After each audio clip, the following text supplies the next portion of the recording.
This is Audible.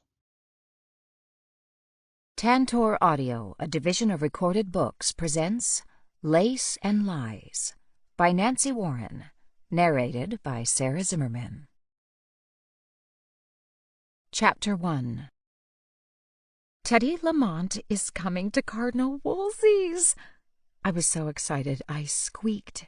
19 vampires stopped knitting, crocheting, or gossiping to stare at me in various attitudes of awe. I'd saved the news until the vampires were meeting in the back room of my knitting shop, so my grandmother would be among the first to hear it. I'd wanted to watch her lined face beam with pleasure, and now I did. Gran had started Cardinal Wolsey's knitting and yarn shop, and even though she was now undead, I still liked to include her in all business decisions. She'd agreed with my idea to offer our shop for a special promotion by Larch Wools. Larch was making a TV series featuring celebrity sweater designer and knitting expert Teddy Lamont, who would teach one of his sweater patterns to a class inside a knitting shop. Every knitting shop in the UK that carried Larch Wools had been invited to apply for the coveted spot. According to the letter I'd received, Cardinal Wolsey's was chosen for several reasons. We sold a lot of Larch Wools, Oxford was geographically in the middle of the UK, and the shop itself was photogenic and had room for a TV crew. Several voices called out at once, "When is it? Can we all meet Teddy? When will it be on the telly?" I could only answer the first of these questions. Filming takes place in a couple of weeks. "So soon?" Sylvia spoke up. She'd been a silent film star in the 1920s, and based on starring in movies nearly a century ago, thought she knew everything about the entertainment industry. She looked me up and down, critically.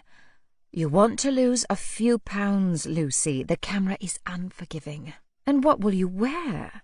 Hand-knitted items, of course, but of the highest possible quality." All the vampires listened intently. Alfred, who'd never been a movie star but was as bossy as Sylvia, chimed in. "Yes, there's no time to waste. If we all get started now, we can have an entire television wardrobe for Lucy by the time shooting starts." "I don't need a new wardrobe," I protested. My closets and drawers were already overflowing with hand-knitted garments from the vampires, who soothed their boredom by knitting me the most exquisite creations. The weight loss, however, was probably a good idea. Working in a knitting shop wasn't conducive to an active lifestyle. At least, that's what I told myself. Sylvia eyed my long blonde hair, which I'd stuck in a ponytail today, since I was too lazy to style it. "You'll want to wear your hair back for the filming, so the camera can see your face." She shook her head in fond reminiscence. "What a time I had of it playing Lady Godiva. Sir John Barrymore was beside himself trying to keep my face visible to the camera while preserving my modesty.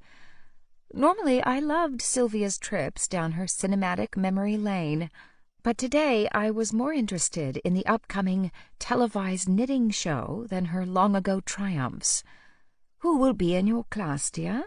Gran asked, perhaps also feeling we should get back on track. "The yarn company is choosing the students. They're running a national contest. 6 lucky winners get to learn from Teddy Lamont. If they don't live within driving distance, they'll be put up at a hotel for the few days we're filming." My goodness, they're going all out. I was both excited and nervous. In knitting terms, this was like having a movie star come to your house for dinner. "How typical," Hester moaned. Hester was a hormone-challenged teenager whose awkward stage would last for eternity.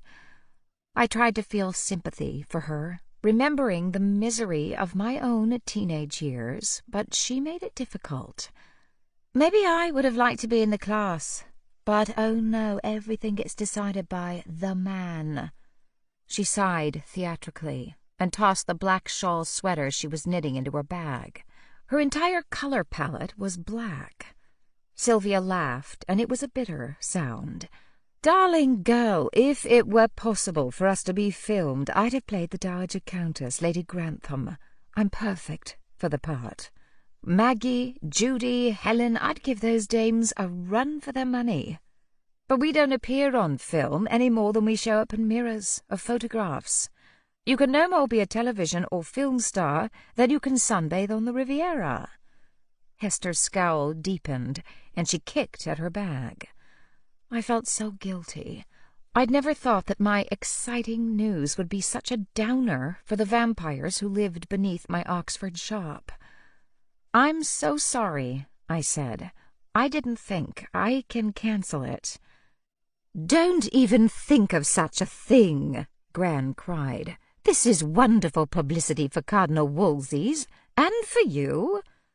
"Maybe you can even learn to knit in the next 2 weeks," Hester said. When she was disappointed, she got mean. I was trying to become a passable knitter, even as I was trying to become a better witch. But neither of those occupations were exactly easy, at least not for me. However, I hadn't completely wasted the business diploma I'd earned back home in Boston.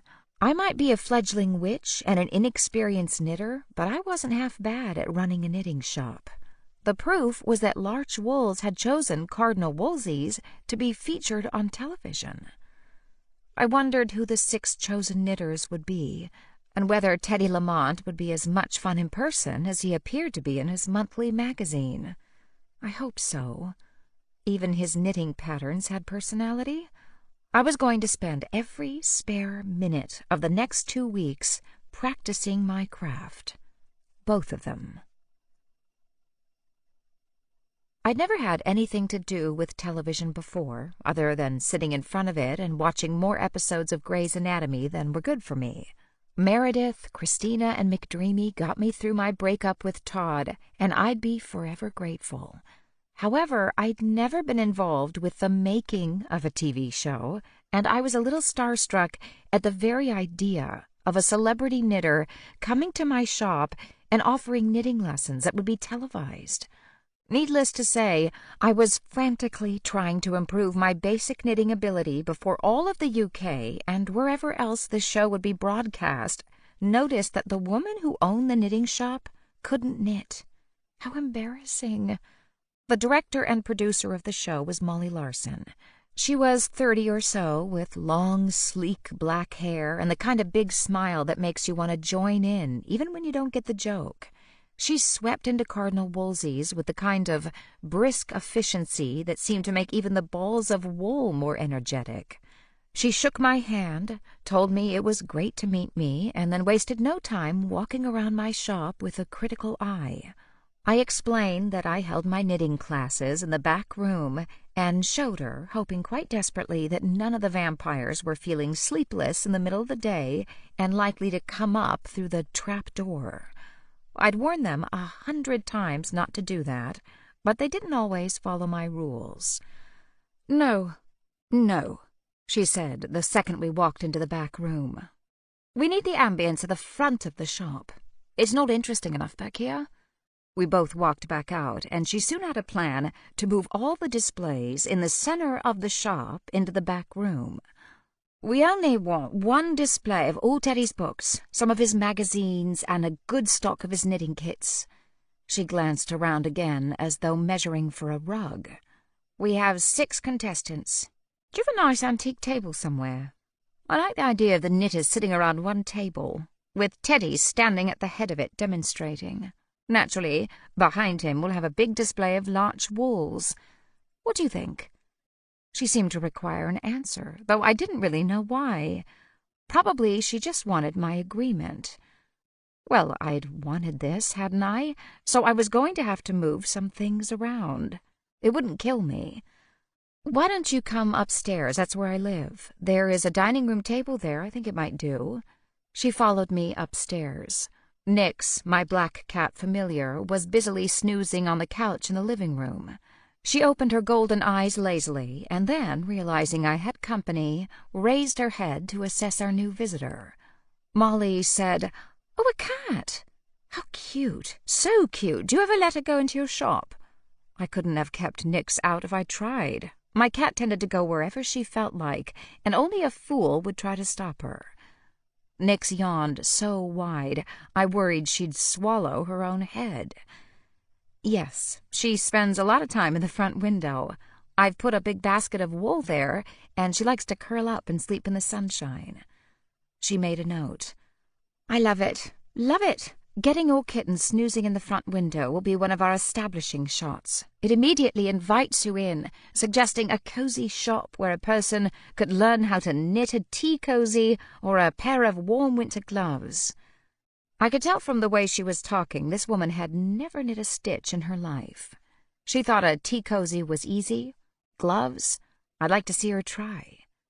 I led her to the dining table, which had been Gran's, and probably her mother's before that. Molly turned up her nose at my table, shaking her head at the same time. No, it's too fancy. I want rustic. I want oak or pine. Something scarred and solid. Scarred and solid. I want to give the idea of tradition, of farm women sitting around knitting sweaters for their 7 children, or the wives of sailors at home around the table knitting to while away the time while the men were at sea. I was somewhat puzzled. But Teddy Lamont is all about fashion-forward knitting design. He's taken what was essentially a craft and turned it into an art. You're right, you're right. I found that she tended to repeat the same word or phrase a lot.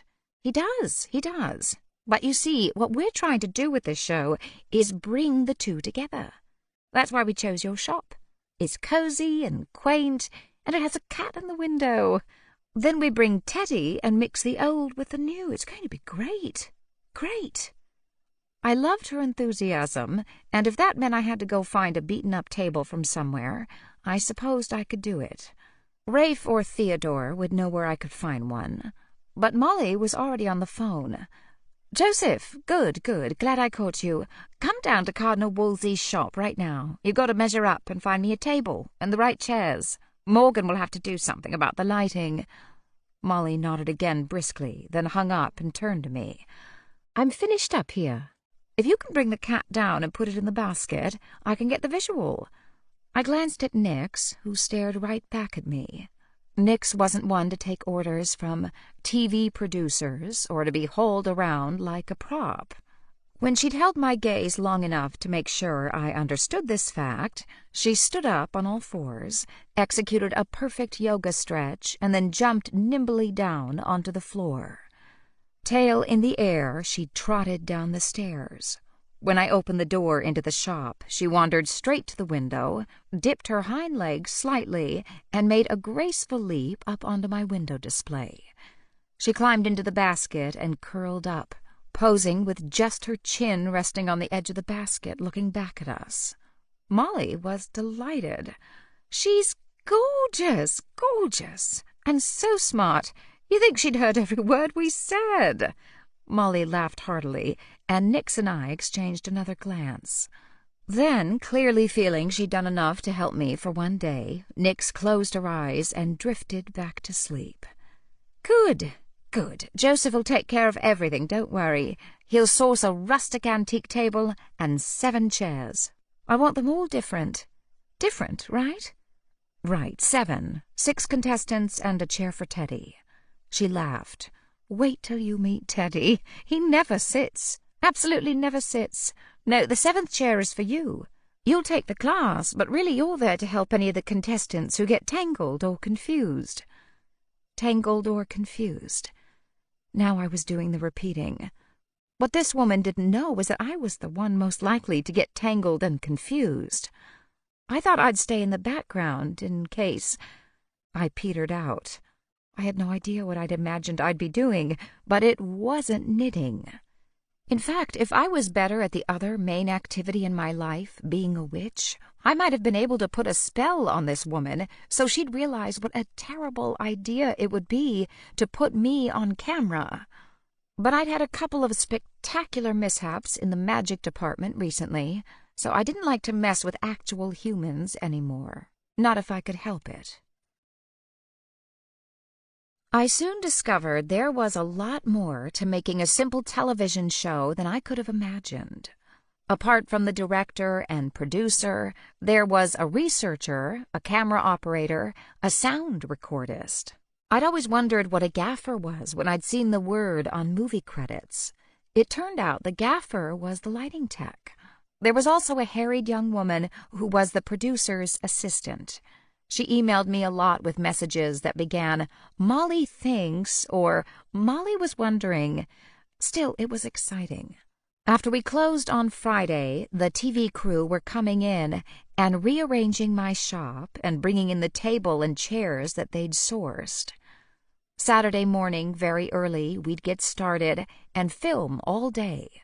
They were hoping to wrap it all up in 3 days, and I'd be open again on Wednesday.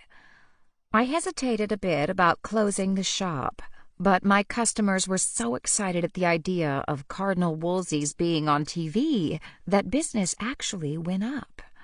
I was easily going to make more money in the days leading up to the filming than I was going to lose being closed. Besides, since Teddy was launching a new book, Lace My Way, as a special treat for my customers and anyone who cared to drive to the neighborhood, he was going to do a book signing. We'd set this up in conjunction with Frog's Books across the street. Molly's assistant, Rebecca, who everyone referred to as Bex, sent me brief bios and photos of the 6 knitters who'd been chosen to take part in the show. I scanned the list and photos, wondering if any of them were my customers. I recognized only one, Helen. They'd only given first names, but I knew her as Helen Radcliffe. She was in her mid-40s with short, iron gray hair. She never wore makeup and dressed rather drably. She taught science at a local girls' school. She came across as quiet and intense and rather brilliant. She was a beautiful knitter, but she seemed terrified of color. My cousin Violet and I had both tried to expand her palette beyond shades often associated with small woodland animals, like rats, mice, or muskrats, but it was hopeless. I wondered what Teddy Lamont could do to encourage her to liven up her wardrobe, and I was excited that she'd been chosen. She needed to branch out from colors that could only be found in a mud puddle, and I thought he was exactly the man to give her the confidence to try. I didn't know any of the other participants. Like knitting shops, knitters had applied to be on the show. The producers had obviously chosen people who were very different. If they were trying to say knitting wasn't just for little old ladies, I thought they'd succeeded. There wasn't a single little old lady to be seen. A woman named Enid looked to be the oldest, at around 50. She was blonde and very attractive. She lived in Stow-on-the-Wold, a Cotswold village about an hour's drive outside of Oxford. She was listed as a homemaker. There was a guy named Ryan who looked to be about 30 years old. His bio said he lived in Reading and worked in IT. Gunnar was a rugged-looking man originally from Norway, with close-cropped gray hair and a weather-beaten face. He'd been an engineer working on an oil rig in the North Sea. No wonder he looked so weather-beaten. He now lived in London. Also from London was a very elegant young black woman named Annabelle. She was a bond trader who knitted to relax from her high-stress job. Finally, there was Vinod, who was somewhere in his 40s. He'd been born in India, but had lived in Birmingham for most of his life. He was a radiologist by profession. "Interesting bunch," a low male voice said, and I turned to find Rafe standing behind me and reading over my shoulder. I should have been used to it by now, but he still managed to surprise me, the way he could creep up so silently. He was wearing his usual outfit of dark trousers, though in deference to the summer he wore a white linen shirt.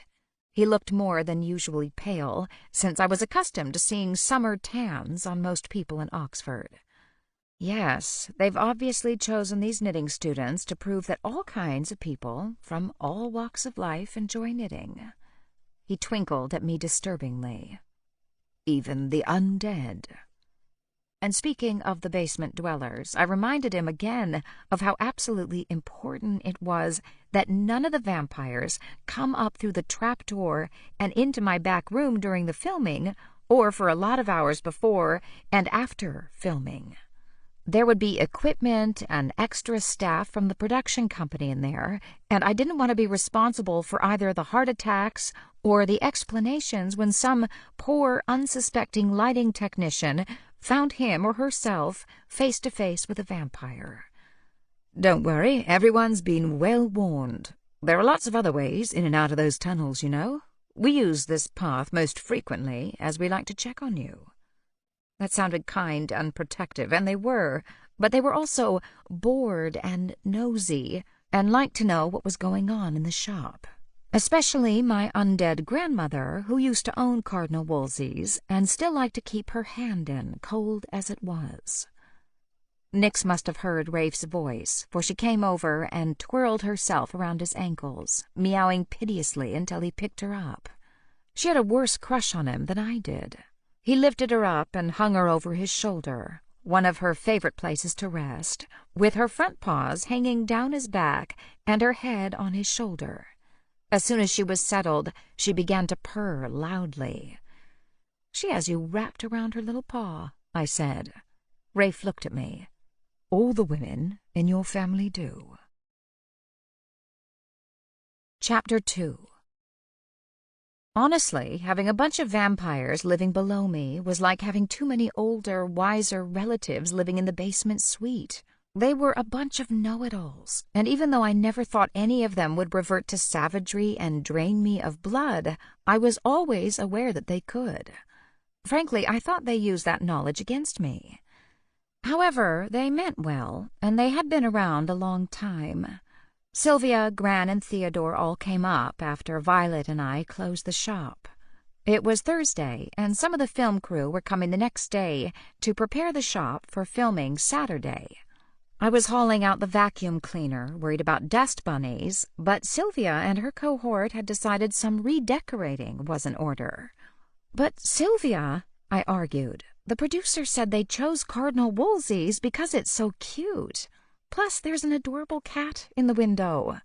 She shook her head, and her silver-white hair caught the light. "We have a rule in film, never use livestock. They don't behave and cost a fortune in lost film time." I immediately jumped to Nix's defense. "Not my cat. She's special."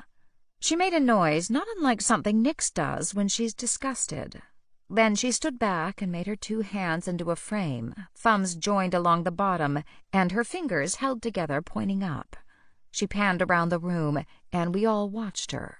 She stopped and said, "No, that poster has to go." I'd become so used to that picture I'd stopped seeing it. But she was right.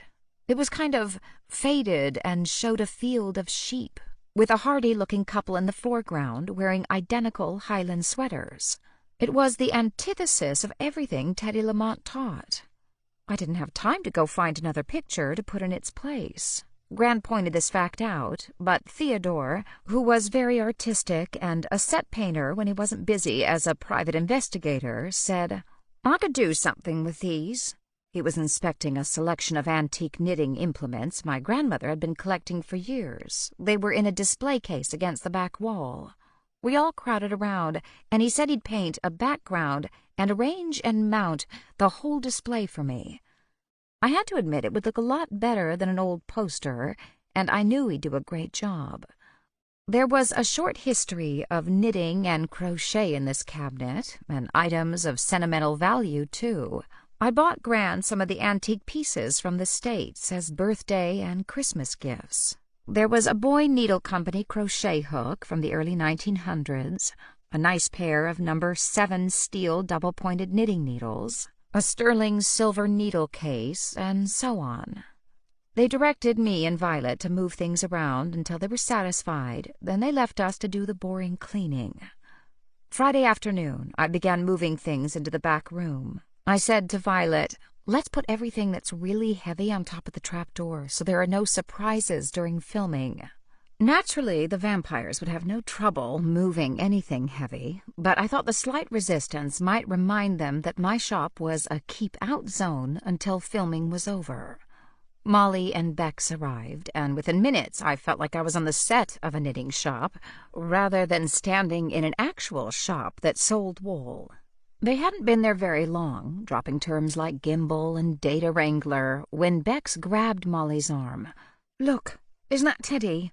We all turned as a small, wiry man came in the front door, setting the bells tinkling.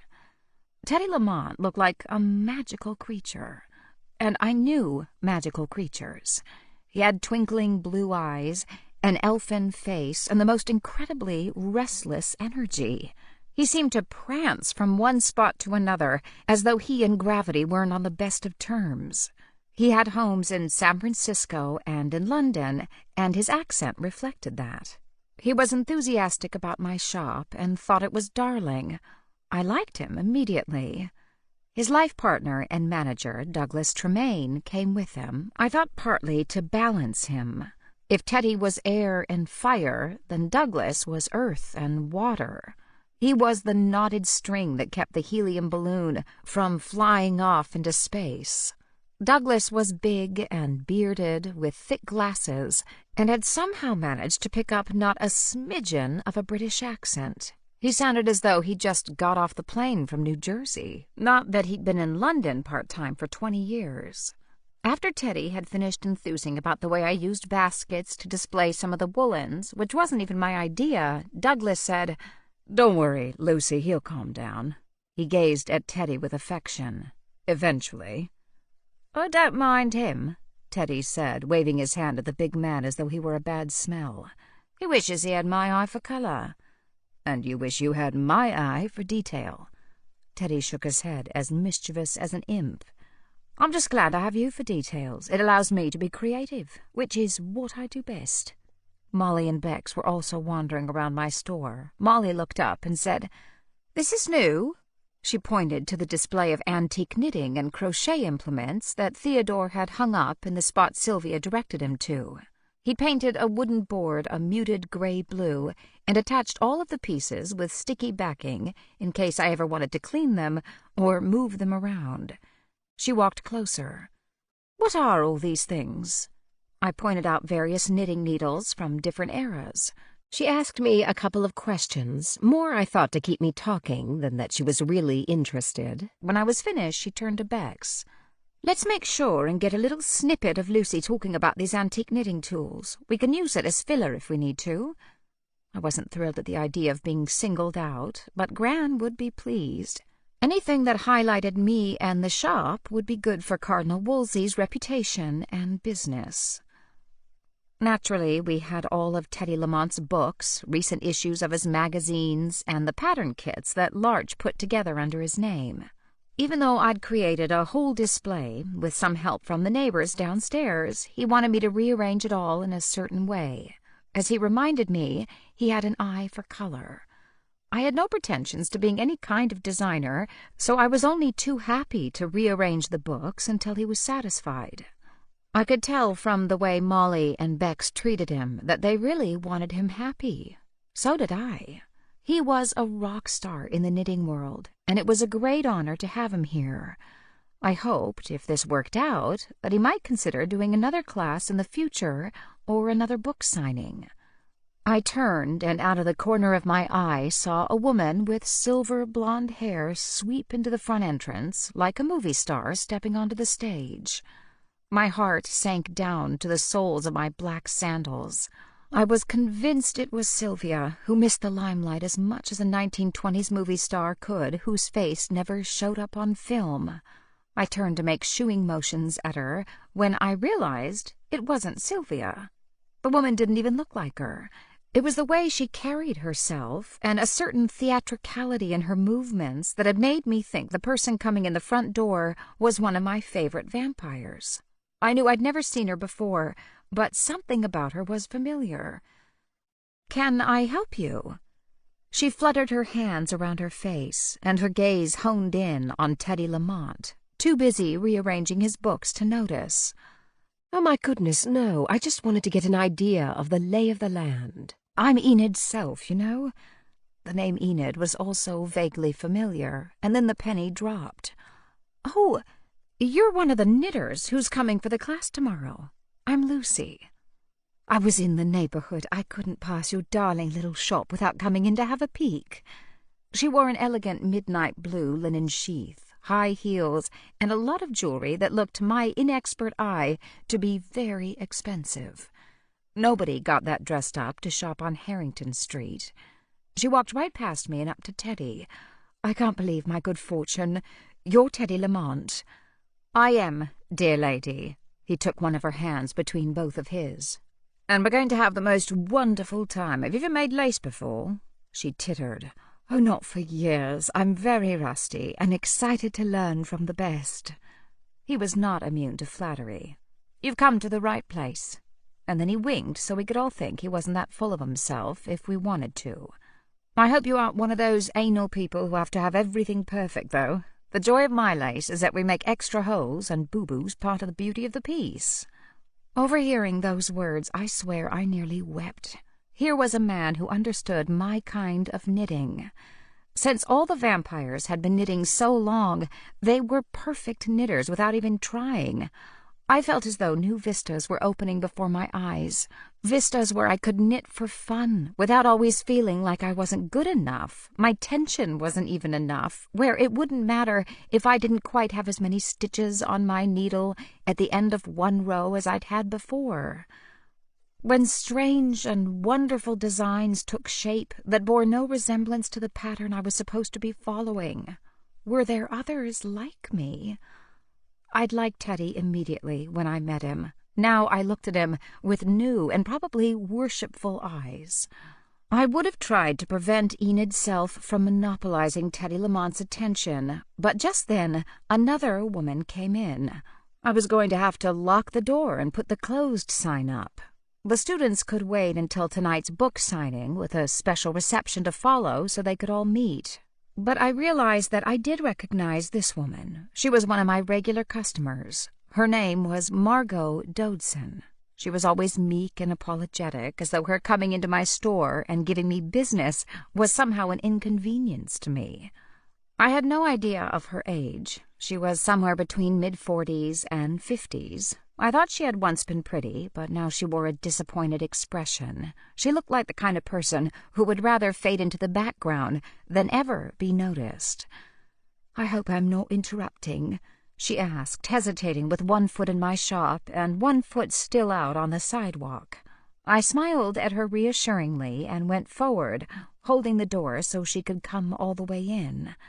"No, of course not. We're setting things up for tomorrow. You read my newsletter, I hope. Cardinal Wolsey's has been chosen to host Teddy Lamont for a knitting class. It's very exciting, though it does mean I'll be closed for a couple of extra days."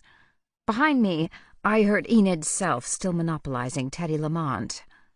"Course I'm coming to your book signing. Make sure you save a copy for me. I'm sure all the ladies will be lined up hoping for their special, personalized copy." She said the words with a kind of arch flattery, as though she was flirting with him. Teddy Lamont couldn't be more gay if he turned up wearing rainbows and carrying a pride flag. I turned, wondering whether Enid's self was really that clueless, or was she one of those people who just flirted with everybody? Margot Dodson followed my gaze. When she caught sight of Teddy, she put a hand to her chest and stepped back. "Oh, my goodness." I thought she was going to turn and bolt out of the store. I said, "Don't worry, Teddy Lamont is really very nice for a celebrity." She shook her head. "If only I'd known, I'd have—" I was desperate to put this poor woman at her ease. "I hope you're coming to his book signing tonight. He's giving a talk, and he's very entertaining." Her color fluctuated between beet and snow. "A book signing? I hadn't thought—" Behind me, Enid was telling Teddy how she'd taken his pattern for a Fair Isle sweater and made a few adjustments to the design. She sounded like one of those home cooks who review a recipe online and then describe how they've substituted every ingredient in the recipe for something else and how wonderfully it turned out, as though implying their cooking is better than the chef who put the recipe in the magazine in the first place. Then she said, "We must swap phone numbers so you can text me if there are any changes to the schedule." She batted her lashes at him. "Or if you need anything." She had her phone out and was looking at him expectantly. I saw him hesitate, but his phone was sticking out of his pocket. Maybe he didn't want to alienate such an eager student before class even started. With some reluctance, he got out his phone, and Enid texted him her number, then waited until he replied. She beamed. "That's lovely, and remember you can call me any time, day or night." Teddy must have made some sort of signal to Douglas, for suddenly the large man appeared at his side, and very deftly, as though transferring a knitting project from one hand to the other, Teddy passed Enid's self over to his friend and manager. I heard Douglas's deep, booming voice ask Mrs. Self how she had come to be chosen as one of Teddy's students. She glanced wistfully after Teddy as he scampered away, rather like a rabbit escaping from a hunter. However, she seemed quite happy to talk about herself. Teddy, meanwhile, made his way right over to us. He held out his hands to Margot and gave her his charming smile. "Are you another one of my students?" She blushed back to beat. "Oh, no, I only came because I ran out of wool for a sweater I'm knitting, and I knew that Lucy's shop would close for a few days." He was still holding her hands. Now he brought them to his chest against his heart. "My fault, completely my fault. Now what can I do to make it up to you, since your favourite store is closed, and all because of me?" She blushed again and giggled. "No, it's not your fault. We're all very excited that Lucy's shop was chosen for the show. I tell you what, you come to the book signing tonight. I'll have something special for you. I can't tell you what it is, it's a surprise, especially for you. What's your name?" She told him in a voice barely above a whisper, as though even to say her name aloud was being pushy. Still holding her hand to his heart, he said, "Now don't let me down. Promise? I'll be watching for you, and I will have a special surprise." She nodded, and it was a little like a music fan finding out their favorite rock star had promised to write them a song.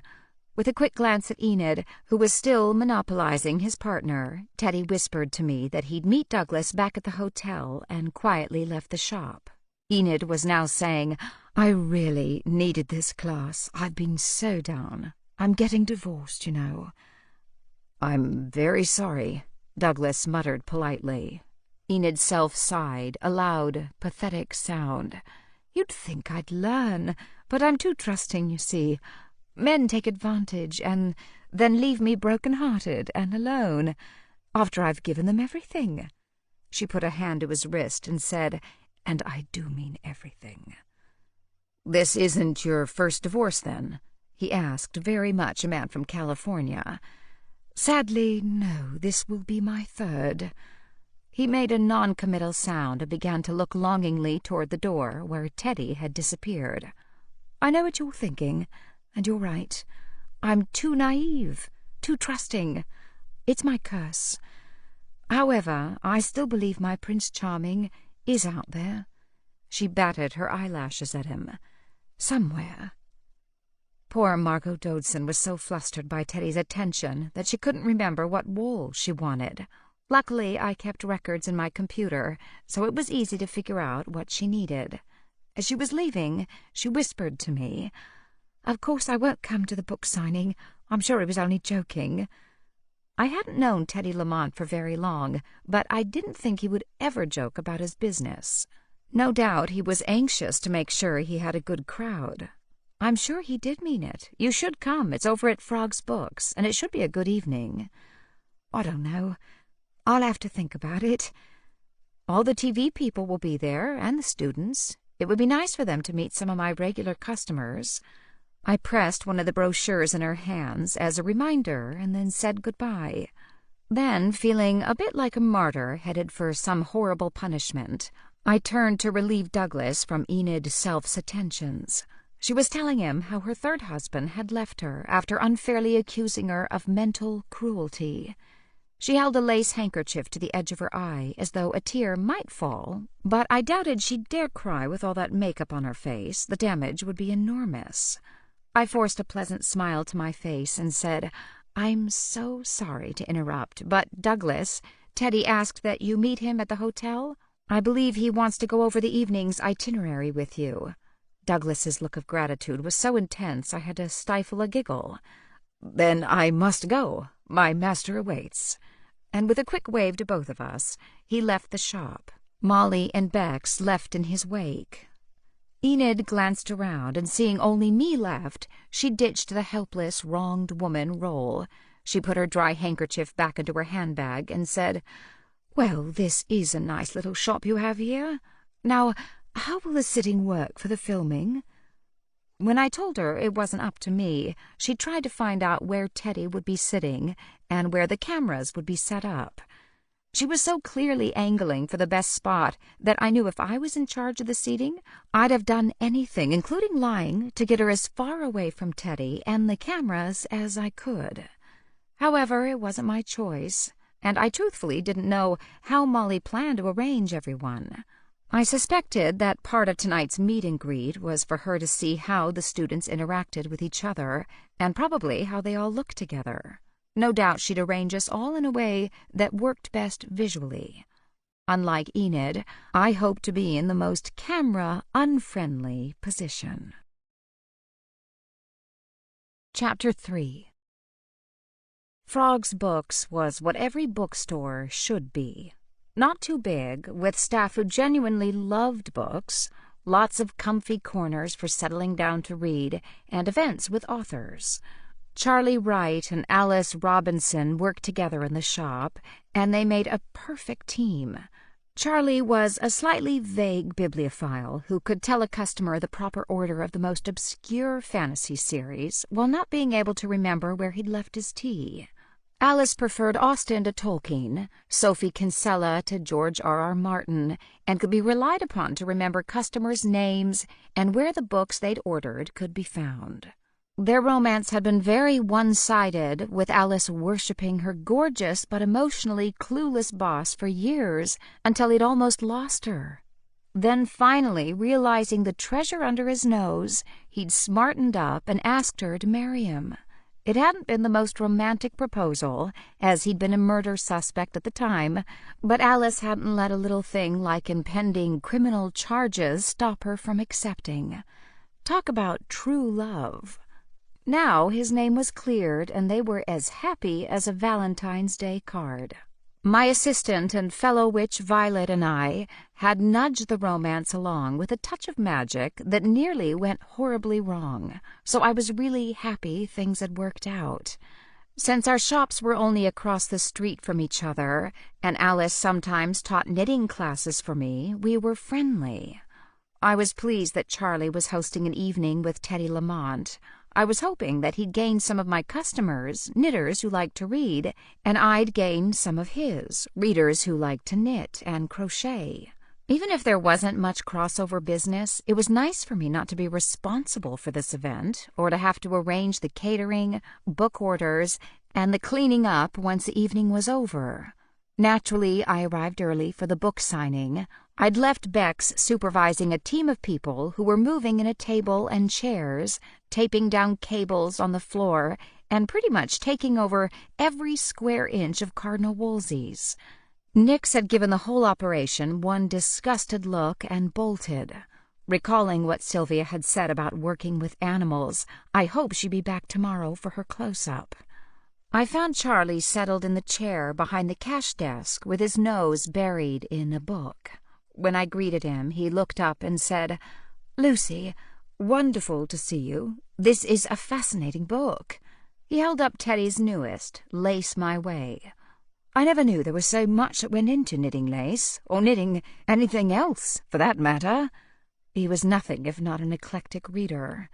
"Yes, I'm looking forward to his talk tonight. Any idea how many people you're expecting?" He blinked as though he'd forgotten he was hosting a talk this evening, and then said, "You'll have to ask Alice. She's got all that under control. She's arranging chairs in the back." Like Cardinal Wolsey's, Frog's Books had a back area where they kept the less popular books, and there was a large open space suitable for author talks. I thanked him and headed back. Alice was well organized as always. She had about 30 chairs set up, and there were still a couple of couches at the back for overflow, as well as some standing room if it came to that. A podium and screen were set up for Teddy, and there was a long table with a good stack of his most recent book on lace, as well as stacks of his older books for sale. She was just placing a jug of water and a glass on the podium when I walked in. Alice had blossomed in the time I'd known her. She'd always been attractive, with long red hair and the kind of clear, fine skin that seems particularly English. However, she'd come into her own in the last few months. We hugged a greeting, but before I could ask how many people were expected tonight, Alice grabbed my shoulders and jumped up and down, squealing. "You won't believe it!" Alice wasn't the jumping, squealing type, so I knew something momentous had happened. Fortunately, her eyes were glowing, and her cheeks were flushed in a good way, so I figured it was something good. "What is it?" "We've set a date for the wedding." I felt as excited as a witch whose love potion worked can feel. Alice and Charlie were wonderful people who belonged together, so it was natural that I began jumping up and down and squealing too. Our arms were on each other's shoulders, and sheer happiness kept us going until we were breathless. Then we pulled apart laughing. "Tell me everything," I said, slightly hoarse thanks to the squealing. "It's going to be a garden wedding." "Lovely," I said. Given the usual wet weather in the British Isles, this was a brave choice. "Charlie wanted to have it on the grounds of Cardinal College, since it's his old college, but—" She made a face, and I nodded. She didn't have to explain her reluctance to get married at the college. Bad things had happened there in the course of their slightly rocky courtship. "I thought maybe the shop, as that's where we met and fell in love, but Charlie thinks it's too associated with work. We were at a standstill until Rafe offered to host the wedding at his manor house." I felt warm and fuzzy that Rafe was doing something so nice. He'd become a lot less reclusive in the last few months, and seemed to be trying to fit in with humans better. Still, this was seriously generous. He wouldn't be able to control who was invited, and Rafe guarded his privacy the way billionaires guarded their billions. He and Charlie know each other, of course, through the book business. They're both involved with Cardinal College, and both are friends of the Bodleian, but still it's incredibly generous. You know how beautiful his home is. I could never have dreamed of having such a beautiful spot for my wedding." "That's great. When's the big day?" "The 5th of August. We're having the wedding on the Monday when both our shops are closed." She took a deep breath and clasped her hands together. "Lucy, will you be in my bridal party?" I was thrilled to be asked, and quite surprised. "Of course I will. I'd be honored." She hugged me. "You gave me the courage to believe I could end up with Charlie, and I did. You're as special to me as a sister." I felt my eyes mist. "I feel the same." "Good. Then it's settled." She pressed the tasteful diamond solitaire on her ring finger as though for good luck, then turned to practical matters. "Tonight's looking to be a very busy evening. I think we'll have a full house, at least 40 people. Teddy Lamont probably could have filled a much larger space for his book signing, but the show producers had wanted to keep the intimate vibe going, and Frog's Books was both intimate and visually appealing." Enid Self walked in with a gorgeous young black woman I identified as Annabel, the London bond trader who was also in the class. They didn't seem comfortable with each other, more as though they had arrived at the same time and were being polite. I also wanted to be polite, so I walked forward just in time to hear Enid say to Annabel, "You speak such good English. Were you born here?" It was one of those moments when I wished that I had walked the other way, so I hadn't overheard that appalling comment. And then swiftly tried to formulate a forgetting spell so I could delete this awkward moment from time. However, before I could do that, Annabel said, "I was born in London, and so were my parents, but my grandparents came over from Jamaica. They were ever so grateful to the British government for everything you did for them." Sometimes British sarcasm slides right by me, but this time I was fairly certain she'd said the words with a broad hint of irony. Enid didn't catch it. She gave what can only be termed a condescending smile and said, "Oh yes, I know all about the Windrush generation. My third husband, Horace Crisfield, was with the Immigration Department. It was shocking how many people snuck into this country without proper papers, not even a passport. Of course, they had to be sent home. It was only right." I hadn't lived in the UK long, but I'd heard about the Windrush scandal. After World War II, a number of Jamaicans had come to the UK when the 1948 Nationality Act gave Commonwealth citizens the right to settle in the UK. Many arrived on a ship called Windrush. They lived in the UK and assimilated. They'd had children, bought homes, built businesses. In an immigration crackdown from 2009 to 2018, the government had begun deporting people who didn't have passports or the papers to prove they'd arrived legally. Some of those deported had left Jamaica as babies and never been back. The government backed down in the wake of massive public outrage, but not before lives had been ruined, some irretrievably. The glance Annabel sent to the former Mrs. Crisfield was not a friendly one. Forgetting spell, forgetting spell. Trust me to forget the spell I really needed right now. What did you say your husband's name was? Horace Crisfield. I thought Annabel was about to say more, but a gorgeous guy about her own age arrived. She must have recognized him from his photo, as I did. You must be Ryan. Yeah, and you're Annabel. He chuckled. This is a bit like an online date. I wanted to introduce myself, but Annabel took the excuse to turn her back on us, leaving me with Enid. I tried to make small talk with Enid, but she spent the whole time looking over my shoulder to see if there was someone more interesting to talk to. Oh, I hope she found someone, and soon. I wanted to like the students, but I found that I was taking a strong dislike to Enid's self. As more people arrived, I wished someone would come and rescue me the same way that Ryan had rescued Annabel, when to my relief Enid suddenly said, "Oh, good," in a voice like a purr. She quickly slipped a compact out of her handbag and checked her appearance, and then, with a practiced efficiency, swiped her lips with lipstick in a gold case that I recognized as Dior and far beyond my budget. A pretty enamel canister followed, and she spritzed her neck with perfume. Once she'd freshened her appearance and made me sneeze when some of her perfume went up my nose, she said, "Excuse me, Lucy, I've just spotted an old friend." What she really meant was, "Excuse me, Lucy, I've just seen someone more interesting to talk to than you." As rude as she was, I was relieved, except that it was probably Teddy Lamont or Douglas she was beelining for, and somebody would have to go and rescue them. Probably me.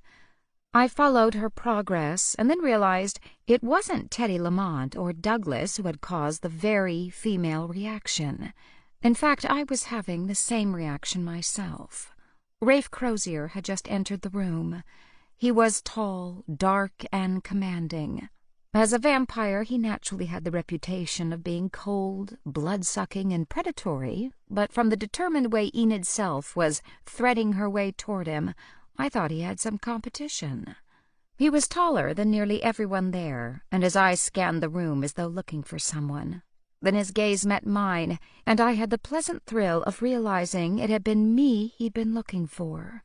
His gray, blue eyes lightened, and he took a step toward me. Only one step, however, before Enid moved to cut him off. He looked slightly surprised at the interruption and gazed down at her.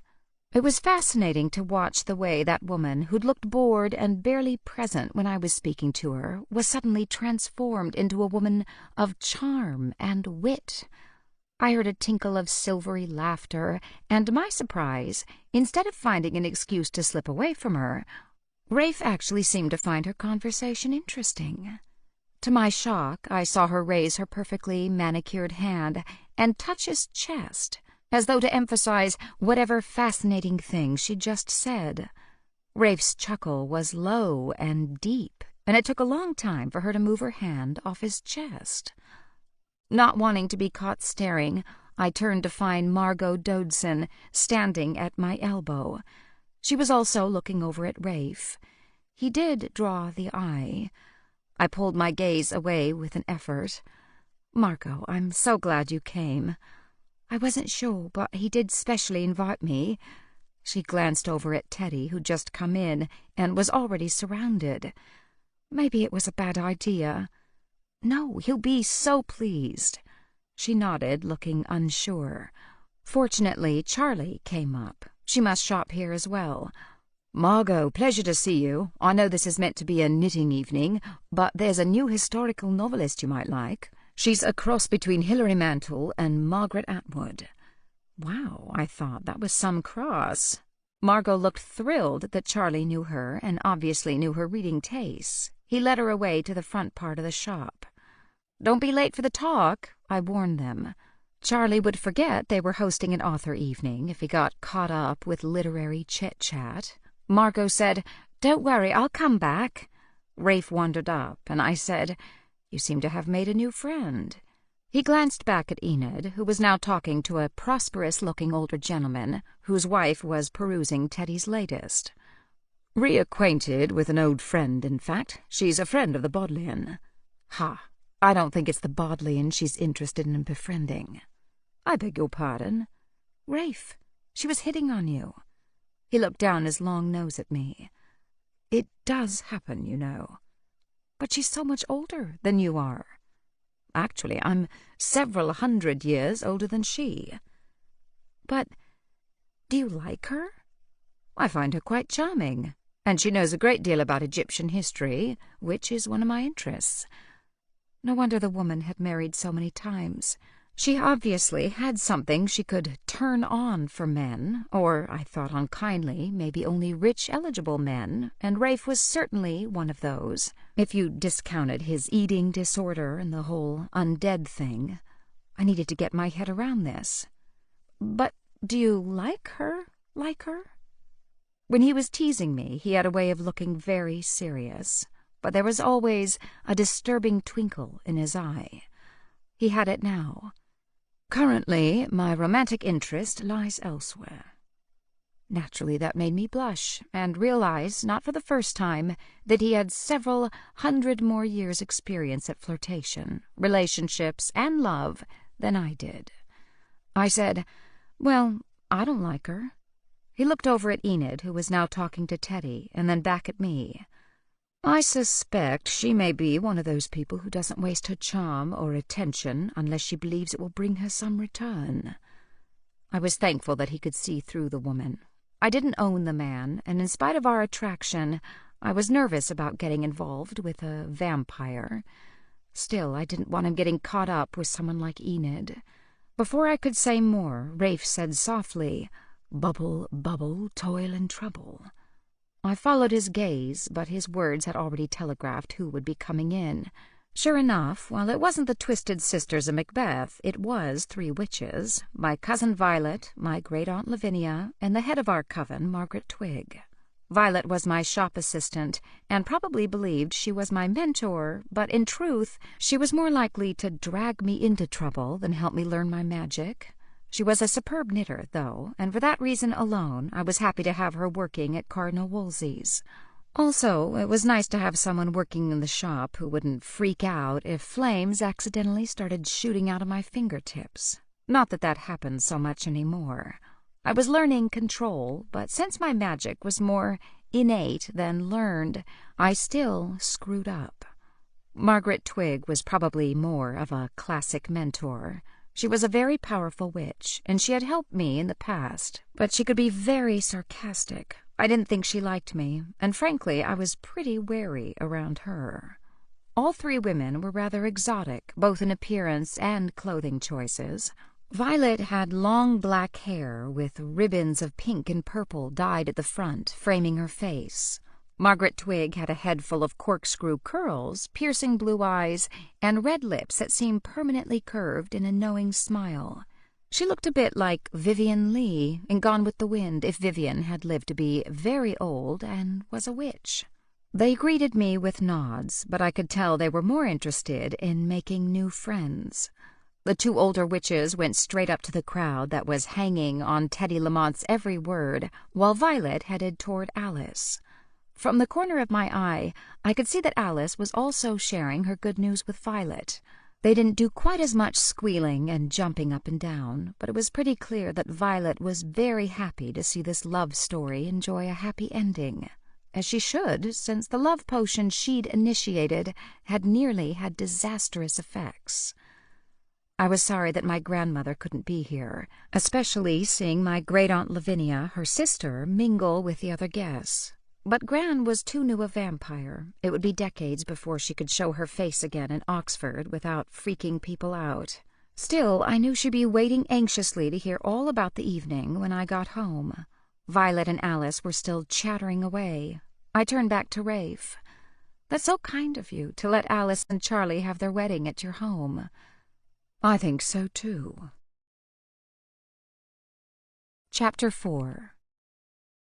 Behind the 3 exotic witches came a woman who suddenly seemed remarkable for her very drabness. Helen Radcliffe looked as though she'd been through the wash too many times, or had spent years working underground. Her short, gray hair looked as though she might have cut it herself while she wasn't wearing her glasses. As usual, she didn't have a speck of makeup on, and she wore a pale gray, hand-knit cardigan over a washed-out gray t-shirt, a pair of old and faded blue jeans, and sneakers that were more about comfort than fashion. Since Helen didn't seem to know anyone, I took it upon myself to greet her, and then introduce both of us to Annabelle and Ryan, her fellow students who seemed to be the friendliest. "Are you nervous?" Ryan asked. "I think I am. My girlfriend entered me as a joke. I never would have done it on my own." Helen smiled and glanced at me. "Lucy encouraged me to put in the application. I don't think it would have occurred to me. But it will be exciting to learn how to make lace, and Lucy and Violet are always encouraging me to try a bit of colour. I don't know. I'm never sure what colour works with what, so it's easier to stick with the neutrals." I thought that calling that sad grey sweater neutral was giving it too much credit. "But I'm not nervous, no. I'm a teacher, so I'm used to an audience." "Really?" Annabelle asked. "What do you teach?" Helen pushed her glasses up her nose. "Science. I taught for years at a private school that was full of very bright girls, but because the parents were paying a great deal for their children's education, the scrutiny was intense. It got to be too much for me. So I took a year's break. I've just begun a new job at the local public school. I think that will suit me better." 2 men walked in together. One was burly and rugged-looking, with a weather-beaten face, his gray hair shaved close to his head. I recognized him right away from his photograph. His name was Gunnar, and he'd worked at sea on oil rigs. According to his profile, he had taken up knitting while quitting smoking. He was Norwegian. With him was Vinod, the radiologist who'd been born in India but moved to Birmingham when he was a child. They both paused in the doorway and looked around. When Vinod spotted me, a smile broke out onto his face, and he came forward, holding his hands out. "Lucy Swift, I presume?" he asked in a Brummy accent. "I read all about you on your website." I smiled back. "And you're Vinod. I read all about you on your profile." "I'm delighted to meet you in person. It's very exciting, isn't it? Knitting on camera." Exciting wasn't the word that sprang immediately to my mind. Terrifying, nerve-wracking. Holy heck, how was I going to get out of it? Those were the terms I came up with when I contemplated the upcoming show. He glanced around eagerly. "And where are the other victims?"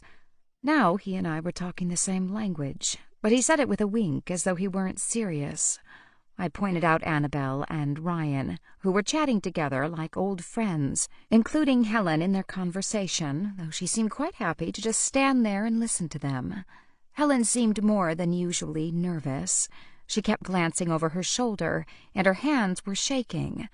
I hoped it wouldn't detract from her knitting, since I was the one who had encouraged her to apply for this thing. I wanted her to embrace color, not end up in a padded cell, heavily medicated. Meanwhile, 2 cameras were setting up.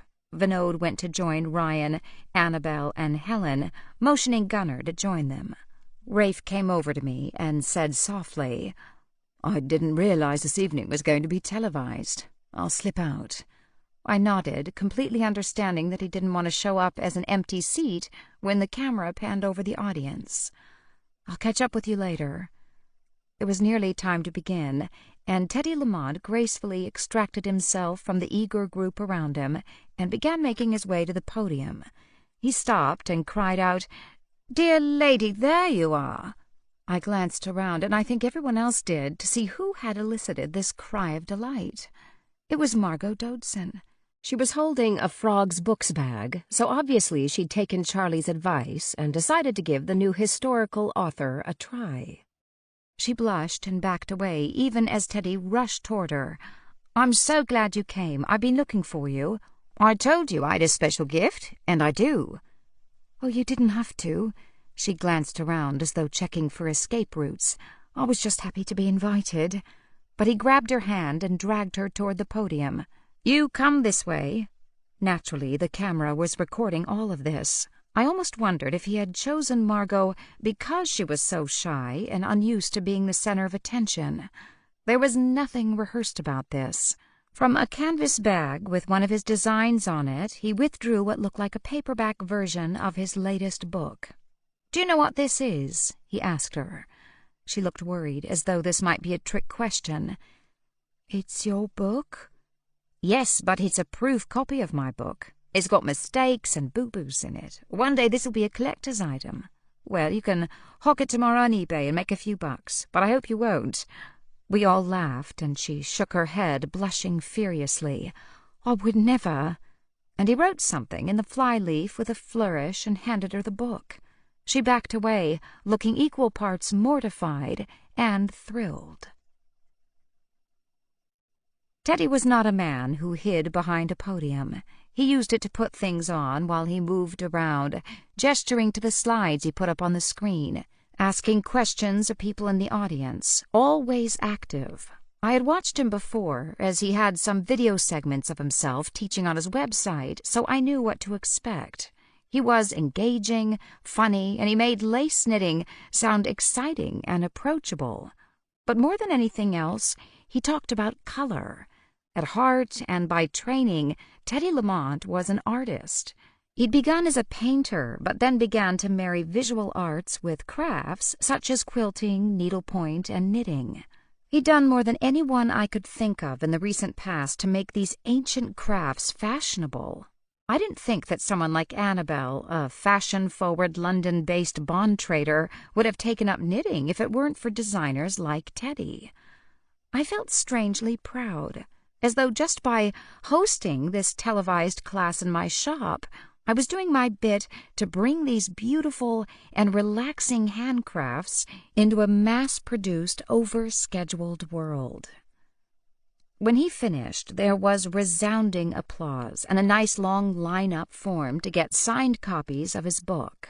Naturally, most of the students and I lined up too. Teddy had a personal moment and funny line or two for each person who had their book signed. When it came to my turn, he twinkled at me. "It's Lucy, isn't it?" "Yes, but I wondered if I could have it signed to someone else. Could you please make it out to Agnes? She's a dear friend, but she couldn't make it tonight." This wasn't an unusual request. All he said was, "Tell Agnes she missed a great show." I laughed. She did. And how my dear Gran would have loved to be here. I stayed a few more minutes to be polite, but we all had to be at the shop early the next morning, and so I headed across the street and home. I didn't even bother going upstairs to my flat, but headed straight into the back room of the shop and down the trap door, using one of the flashlights I kept handy. I guided myself along the dark tunnel until I reached the sturdy oak door, where Gran and some of the vampires lived. I rapped the special knock, and Gran herself opened the door. Her face suffused with delight when she saw me. "Lucy, I was hoping you'd come." Gran had begun dressing much more stylishly since she'd become a vampire. Mostly, I thought, under Sylvia's influence. Probably since they spent so much time together, Sylvia wanted her companion to be as well-dressed as she was herself. Gran wore black linen slacks, a silky cream-colored shell, and Chanel flats on her feet. However, the cardigan she was wearing was pure Gran. It was made of nubby blue wool and was a triumph of comfort over style. She led me into the sitting room, where Rafe and Sylvia were discussing a real estate purchase. They closed the computer when they saw me, and Rafe rose to his feet. He was such a gentleman. He always did that when a woman entered the room. He came forward and brushed his lips against my cheek. "I was waiting for you to text me. I'd have escorted you here. How did it go this evening?" My cheek tingled where he kissed me, but I tried to keep my thoughts on knitting. "Fine. In fact, it was fabulous." I handed the book to Gran, and her reaction was everything I could have hoped. She clutched it to her as though giving the book a hug. "Oh, Lucy, what a wonderful thing to do." "He signed it to you," I told her. She opened the flyleaf and sighed the way in her youth she might have mooned over a picture of Clark Gable. She read aloud, "To Agnes, remember, lace is like dreams made real. The lace never lies. With love, from Teddy Lamont." "What a wonderful quotation," she said, turning to me. "Where did it come from?" "I think he made it up. It's in the introduction of his book, and he used it in his slideshow without attributing the phrase to anyone else." "Well, he's a poet as well as an artist. He's right, too. Perhaps that's why I was so drawn to lace. It's as gossamer as a dream, as weightless as a wish, and as complicated as a faulty Rubik's Cube," I finished. Gran laughed but shook her head. "Lucy, all you lack is practice." "And desire," Sylvia added. "Until you want to be a really fine knitter, you never will be." She was right, of course. To me, knitting was a chore and an obligation rather than the pleasure it was to true knitters. Frankly, I felt the same way about my witchcraft. I was a bit scared of it, and if I could have passed on my gift to a more deserving witch, I happily would have. Still, fate had handed me both innate witch powers and a knitting shop. I pretty much had to figure out how to make both of them work. "Are you excited about the class tomorrow?" Gran asked me. "Yes, as long as I can keep the camera away from my work." I was sure Sylvia was about to remind me that I was the least important one when Hester wandered in, yawning. She rubbed her eyes and looked cranky. "What did I miss?" She was always convinced that the best conversations, activities, and the best part of life happened when she was not there to witness it. I doubted that was true, but there was something about Hester that made me not want to include her in everything I did. No doubt the vampires felt the same. "Nothing, dear," Gran said. She was always nice and patient with Hester. "Lucy was just telling us about Teddy Lamont's talk. She brought me a book. You can look at it if you like." Hester glanced at the book and slumped onto the couch cushions. "No, thanks." Then she looked sideways at Gran. "I'm going out soon. Can I have some money?" Gran's forehead creased, and she glanced at Sylvia and Rafe before answering. "What's happened to your allowance?" The vampire teen made a sound like a verbal flounce. "That pittance was barely enough to keep me in makeup." It was Rafe who spoke up now. "Hester, what have you been doing?" She looked like a teenager who'd been caught out doing wrong, which I suppose she was, even though this teenager was several 100 years old and should surely know better. "Nothing. You need to increase my allowance. You treat me like a child." He didn't make the obvious response that she was acting like a child. Instead, he said, "I'm going to walk Lucy home now. We'll talk about it when I get back." She crossed her arms over her chest and glared. "You're not my dad." Thank heaven for small mercies. He stepped toward me and held out his hand. "Shall we?" Even though I was perfectly capable of walking the short distance between the vampire's lair and my shop, Rafe always liked to escort me. He said there were other, less friendly creatures about, and I knew it was true, but so far I'd never met any. When we got up to my shop, we both hesitated. I was thinking about inviting him up to my flat, but didn't want him to get the wrong idea, and he seemed equally reluctant to end our time together. Finally, he said, "Would you like to go for a walk?"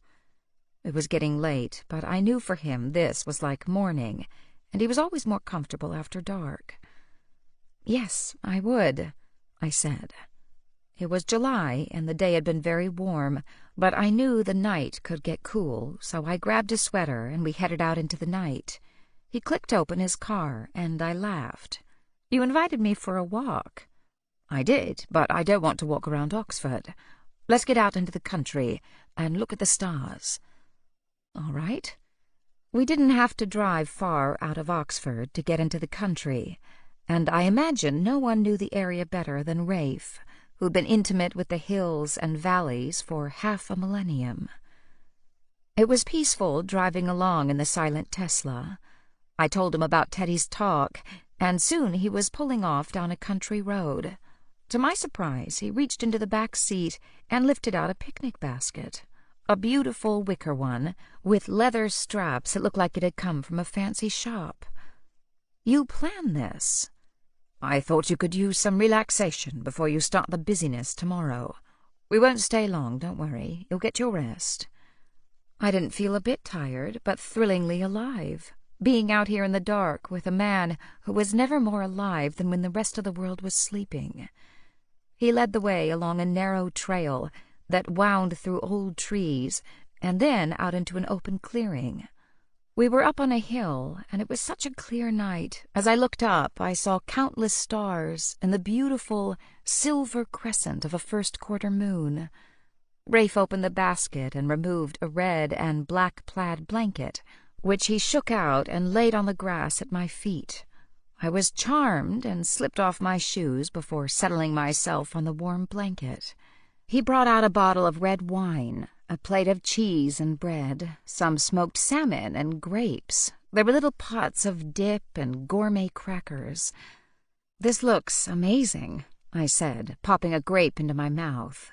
He poured each of us a glass of the rich red wine. "I can't take credit for anything but the idea. William did it all." William Thresher was Rafe's butler, chef, and friend. I knew he found preparing Rafe's meals less than exciting and always claimed to be thrilled when he had humans to cook for. I was happy to be the recipient of his genius in the kitchen. I bet he made the dips and maybe even the bread himself. We settled back. I knew the basics of stargazing. I could recognize the Big Dipper and the North Star, but Rafe pointed out Cassiopeia and Hercules. It seemed very natural to curl up against him and rest my head on his chest. As I gazed up and saw millions of stars twinkling down, most of which he could name, I said, "We're awfully insignificant, aren't we?" "Yes." He turned to me, and his eyes gleamed in the darkness. He kissed me, and then said, "Lucy, what am I going to do with you?" "I don't know. But you can do that again." Chapter 5. The first day of filming started really well. In spite of my late night, I woke early. Nix was on my bed, one paw over her eye, so she looked like a pirate wearing an eye patch. "If you can be that cute all day, our show will be a guaranteed hit." She blinked the one eye at me. I decided she was promising to be adorable and kissed her on top of her black head. I showered and spent extra time doing my hair, so it hung in soft ringlets around my face. Sylvia had already consulted on my wardrobe choices, not that I'd asked her to. I'd vetoed a couple of her suggestions, and she'd shut me down, too. Finally, we agreed on a cream-colored summer skirt and, obviously, a hand-knitted top. It was mint green and as thin as gauze, though it wasn't lace, because that would have looked rude and as though I were trying to show off. I hadn't knitted the top myself, of course. Gran had, which made me happy. As the weather was warm, it was nice to be able to wear something that was both hand-knitted and cool. Everyone arrived early and appeared to be in good spirits. Teddy was so full of energy, I thought the cameraman might have a hard time keeping him in focus. The students were allowed to sit wherever they liked, and the younger people naturally gravitated to sitting together, while the older ones settled closer to Teddy. Enid's self had arrived first and claimed the seat nearest the teacher. Teddy looked less than thrilled, and Molly pursed her lips but didn't say anything. Once again, Enid had dressed up. I suspected from the perfection of her makeup and hair that she'd visited a salon this morning.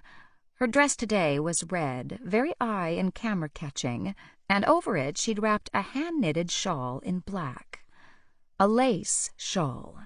This woman needed lessons in how to knit lace, the way I needed lessons on how to eat chocolate.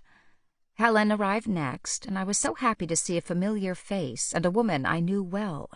She was wearing a linen dress that was the color of mushrooms and a sweater the color of moss, if the moss had been dead for some time. She blinked at all the changes in the shop and all the people and equipment filling the small space. She glanced over at the table where Enid was already monopolizing Teddy, and instead of joining her, walked over to the new display. "This looks wonderful, Lucy." I would have to tell Theodore of the compliment. "I remember my grandmother knitting with needles just like these," she said. "I still have some of her old knitting patterns, probably her wool, too."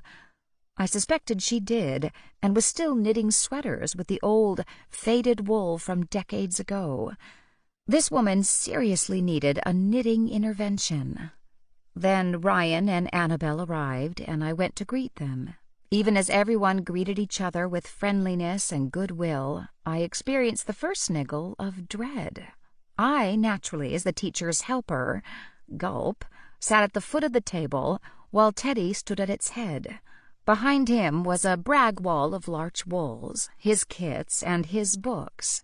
He wore a royal blue linen shirt that made his eyes shine like a couple of mischievous sapphires, faded blue jeans, and soft brown leather loafers.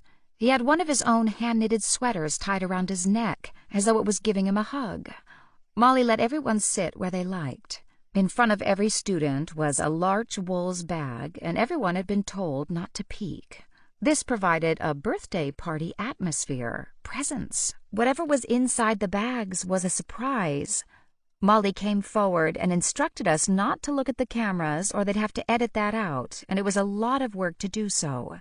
They wanted us to follow Teddy's directions, knit, chat when there was a break, and most of all, have fun. This was fun.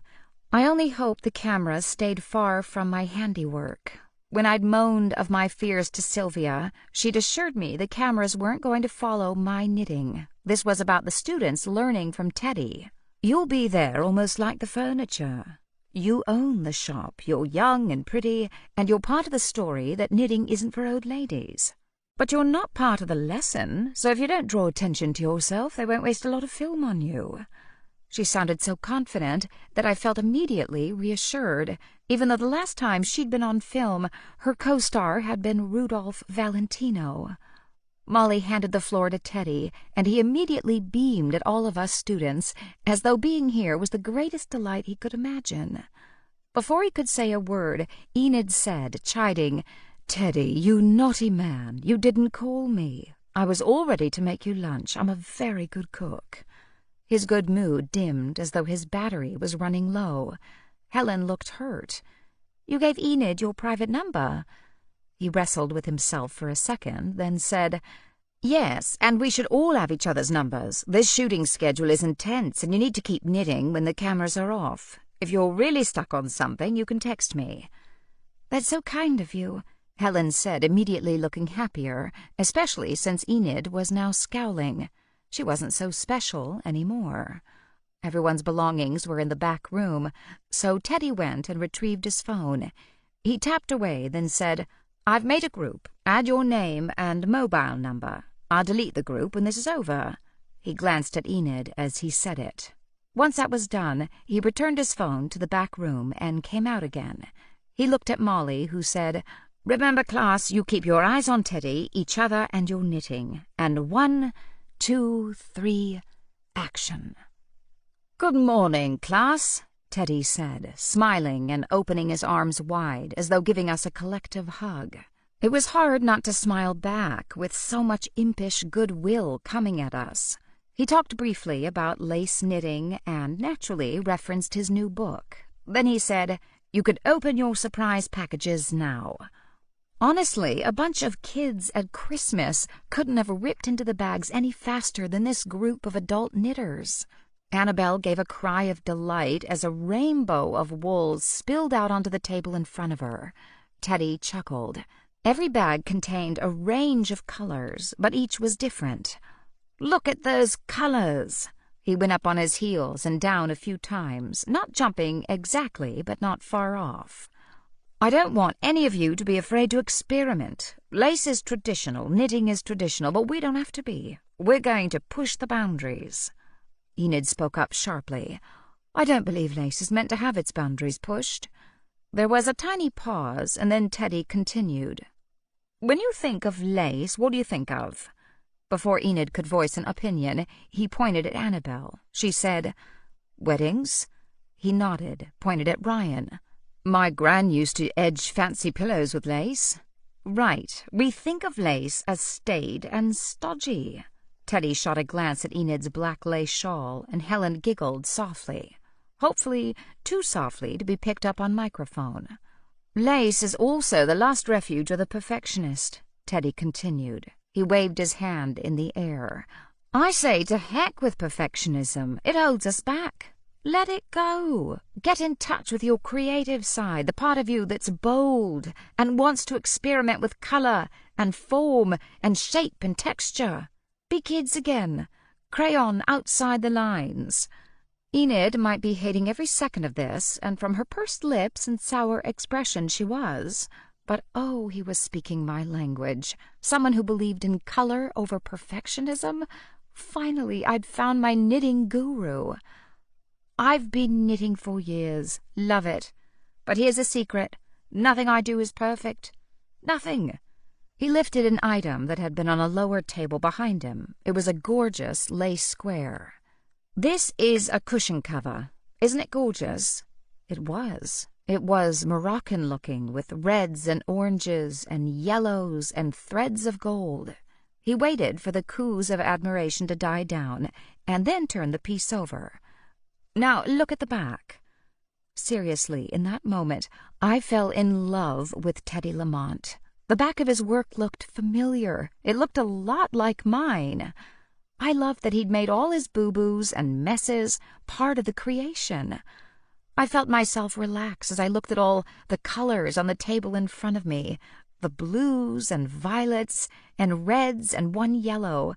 I imagined they were crayons, and I had a basic design in front of me with encouragement to make it my own. As Teddy said, to color outside the lines. But not everyone wanted to color outside the lines. I glanced at Enid's self and watched her poke through her colors as though she were picking through weeds looking for a flower. I felt reluctantly sorry for her. It was pretty obvious she'd come here to be the class show-off, the teacher's pet who sits at the front and drinks in praise. She was clearly an expert lace knitter, but she was out of her element when asked to play with color and not bother about perfect stitches. She was discovering within half an hour of the class beginning that she wasn't going to be the best. She was the embodiment of everything Teddy Lamont wanted us to change. She did not appear excited at the notion of trying new things. Enid managed to keep quiet while Teddy taught the basics of the lace stitch. I discovered that when I wasn't so frightened about getting everything wrong, I was able to relax, and that made everything go better. My tension wasn't as tight. I didn't feel like the knitting needles were my enemies. It was sort of fun. We were all doing cushions, so the piece was a basic square. However, each of us had a distinct palette of colors, and while Teddy had provided the basic design, he really encouraged us to play. Maybe if we weren't all aware this would be on television, we wouldn't have been very daring.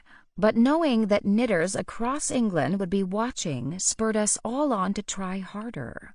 Ryan was doing something that looked vaguely like hot air balloons.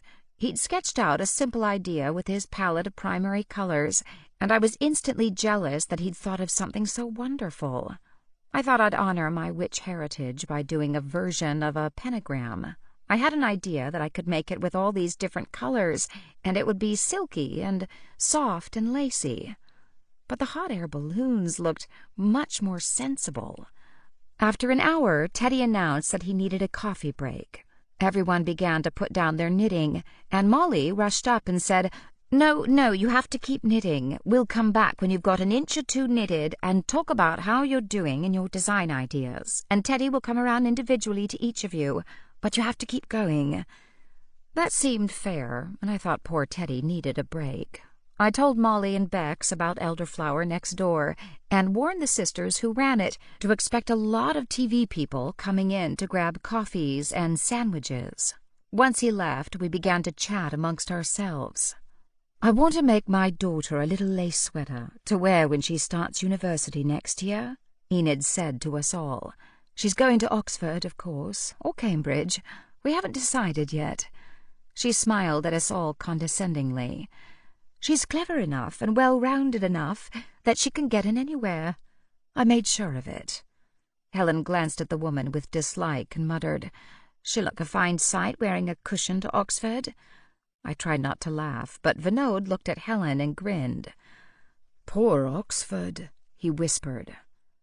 "That's a beautiful sweater you're wearing, Gunnar," Helen said. "Who taught you to knit?" He seemed surprised to be addressed, but he answered readily enough. "It was the cook on my rig in the North Sea. I was trying to stop smoking, but not so easily. I tried chewing gum, but I needed to fill my hands with something." His hands were big and work-roughened, and it was easy to imagine him smoking. Also working with the thick wool and blues, greys, and white that I associated with Norwegian knits like the one he was wearing. They weren't delicate, and neither was Gunnar. However, he'd been given a lot of greens, oranges, and purples, and was sketching out some ideas, not ready to commit to knitting his lace yet. I was always interested in how people had learned to knit, and it was good market research for my shop, so I followed Helen's lead and turned to Ryan sitting at my right and asked him who taught him. Before he could answer, Annabelle said, "I bet it was your mum or your grandma. It's usually the older women who pass down the love of knitting. It was my granny who taught me when Mum was at work." Ryan nodded. "You're right. My grandma taught me. She's Jamaican." He said the words matter-of-factly, but I think we all stopped knitting to stare. Finally, Annabelle said, "You're part Jamaican?" Ryan looked up and grinned at her obvious surprise. "No, I'm adopted." Enid's self overheard the conversation and asked him when his birthday was. In some surprise, he said, "July 30th, 1990. She smiled at him. "Have you ever found your birth mother?" I began to feel uncomfortable, and I thought Ryan looked very much so. "No, my parents are my parents. I wouldn't want to hurt their feelings." She put down her knitting and counted on her fingers, then nodded. "You could probably be my child. The timing is about right. I had to give up a baby, you know." She said it as though it were an everyday occurrence. "I was far too young to bring up a child on my own. It was a boy, I think." Who had a baby and didn't even know whether it was a boy or girl? Ryan's jaw bulged as though he was clenching his teeth, and then he asked, "Did you ever try and find the baby?" "No, I've always thought one day I'll probably come across him, or her." She put down her knitting and rose. "I'm well ahead of the rest of you. I think I'll go next door and get a decent cup of coffee." When she'd left, Annabelle leaned toward Ryan. "Looks like you might have found your mummy dearest." He rolled his eyes. "If that woman turned out to be my mother, I'd have to kill myself. Or her."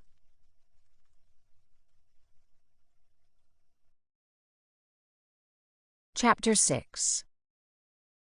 The next morning I arrived at the shop early, which was not that hard to do, considering I lived above Cardinal Wolsey's.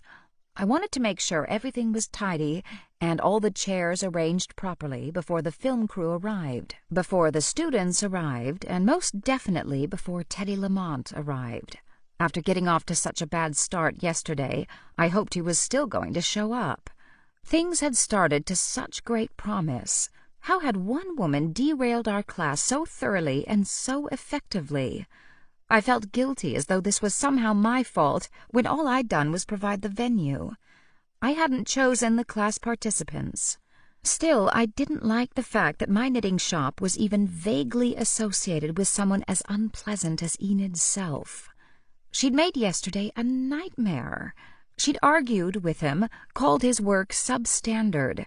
She'd corrected the other students. Finally, an hour before we were scheduled to finish the class, she'd interrupted him again, and he'd thrown down his own work and snapped, "Maybe you should teach this class." Instead of being shamed, she nodded. "At least I can knit lace properly." And Teddy Lamont had walked out. I'd slept badly. So badly that I'd clearly heard somebody moving around late last night downstairs. If Cardinal Wolsey's was a normal shop and I was a normal woman, I would have called the police. But with a nest of vampires living below, many of whom like to spend a few of their nighttime hours knitting, at Cardinal Wolsey's we'd taken late-night shopping to new heights. The vampires came and went as they pleased and helped themselves to whatever they wanted from the shop, but they were very good about writing down what they had taken, and every one of them paid their bills on time. I wished all my customers were as conscientious. I came down the stairs, fresh, strong coffee in my hand, hoping to caffeinate myself awake. I opened the connecting door between my flat and the shop. It was 7 o'clock in the morning. The film crew were due to arrive in an hour, and class participants another hour after that, so I had some time to make sure everything was nice and tidy. I hoped I'd get the chance to catch up on some emails and see if I'd received any online orders, which I always tried to mail out quickly. After that awful class had ended yesterday, Molly had asked Enid to stay behind. Molly had a key to the shop, so I left her to it, going out with everyone else instead of upstairs to my flat. I didn't want them to know I lived up there in case they all came up to complain. I'd gone across the street and whined to Alice, who was a very sympathetic listener. I hoped Molly had dealt with Enid and talked Teddy into coming back today. Teddy was a professional, and I was certain he'd show up. I half hoped that Enid wouldn't. In the meantime, I had mail orders to sort out. That's what I was thinking about, packing and mailing balls of wool and knitting kits to places around the corner and as far away as Australia and China, when I saw her. Well, that's not exactly true. First, I struck my toe on her. I thought for a moment when my toe hit something solid that I'd stubbed it on some spare equipment or a prop left behind by the film crew. I looked down. Enid Self was lying there. She was staring up at me. At least that was what it looked like in the early morning light seeping in from the front window. She was lying on her back, staring up at me out of sightless eyes. Enid Self would never disrupt a knitting class again. Enid Self was dead. I didn't know I'd dropped the coffee until I felt the scald as the hot liquid splashed my legs. Things seemed to happen out of order. I felt the burning, then I heard the coffee mug hit the ground. Then I became aware that a pool of coffee was soaking the dead woman's clothes and that I had just contaminated a crime scene. It was impossible to even separate the jumble of my thoughts and the way I saw and heard and felt and even smelled the catastrophe. The smells of coffee and death mingled and threatened to gag me. I rushed to the door. I needed fresh air if I was to stop myself from heaving. Just as I moved to grab the door handle, I realized how stupid I was being. I'd already dropped coffee all over a dead woman. I was not about to mess up the forensics any more. So I pulled myself together as best I could and backed away from the door, noting as I did so that it appeared to be unlocked. I saw no obvious signs of forced entry, not that I was any expert, of course. Had I forgotten to lock the door? With all the expensive camera equipment in here? No, I was positive I hadn't. And even if I had forgotten to lock the door, why had Enid Self returned? The day was over. We had said goodbye, and even she must have realized she wasn't the most popular of the knitters. Molly wouldn't have left her in the shop, would she? I had to call the police. I glanced over at her again, knowing I had to make absolutely sure she was dead. If there was any life at all, maybe it wasn't too late to save her. I flipped on the overhead lights. I didn't want to. Death was easier to bear in the dark. I walked back over and forced myself to look down at her once more. The eyes were open, staring up as though she was furious with the ceiling.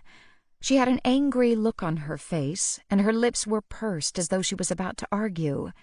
She actually looked exactly the way she had when she'd been arguing with Teddy Lamont about the correct way to knit lace. He'd looked angry enough to kill, but then I think everyone around that table had felt the same way. People got killed for crazy reasons all the time, but surely this woman hadn't been killed over a knitting stitch. It was only now that I realized what she'd been killed with. One of those sharp steel knitting needles that Theodore had displayed on the shop wall had been driven into her chest like an ice pick. Its mate entered her chest from the other side, the way you'd stick 2 needles into a ball of wool. Still, I had to check, and so I got to my knees and lifted her wrist, feeling for a pulse. She was stiff. The term rigor mortis went through my head, and with a shudder I let go of her wrist and wiped my fingers on my skirt. I called the police emergency line and told them what I'd found. They told me to stay where I was, and someone would be right over.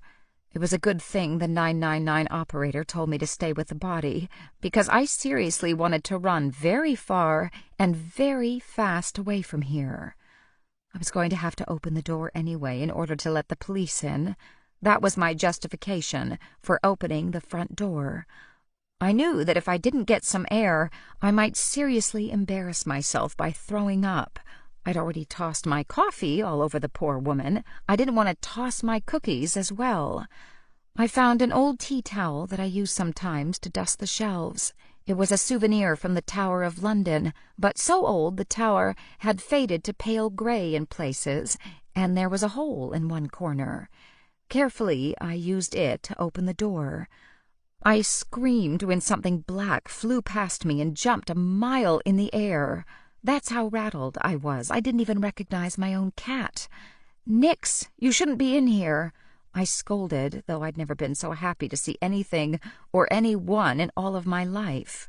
With the true instinct of a curious cat, she immediately patted over to Enid. Nix leaned her nose toward the dead woman and back again several times, so she looked as though she was dabbing something on the dead woman's face. She turned, and those gold eyes stared at me as though saying, "Lucy, really? Another dead body?" Even though she hadn't spoken, I answered her. "It's not like I want these things to happen. I don't kill people, you know." She seemed to understand that I needed all the comfort I could get right now. She walked around me, rubbing her lithe body against my ankles, now sticky with coffee. I leaned down and picked her up, and she crawled up and over my shoulder, hanging there, heavy and warm and comforting. She didn't purr. I suspected it was out of respect for the dead. Or maybe my jangly nerves were too much for her.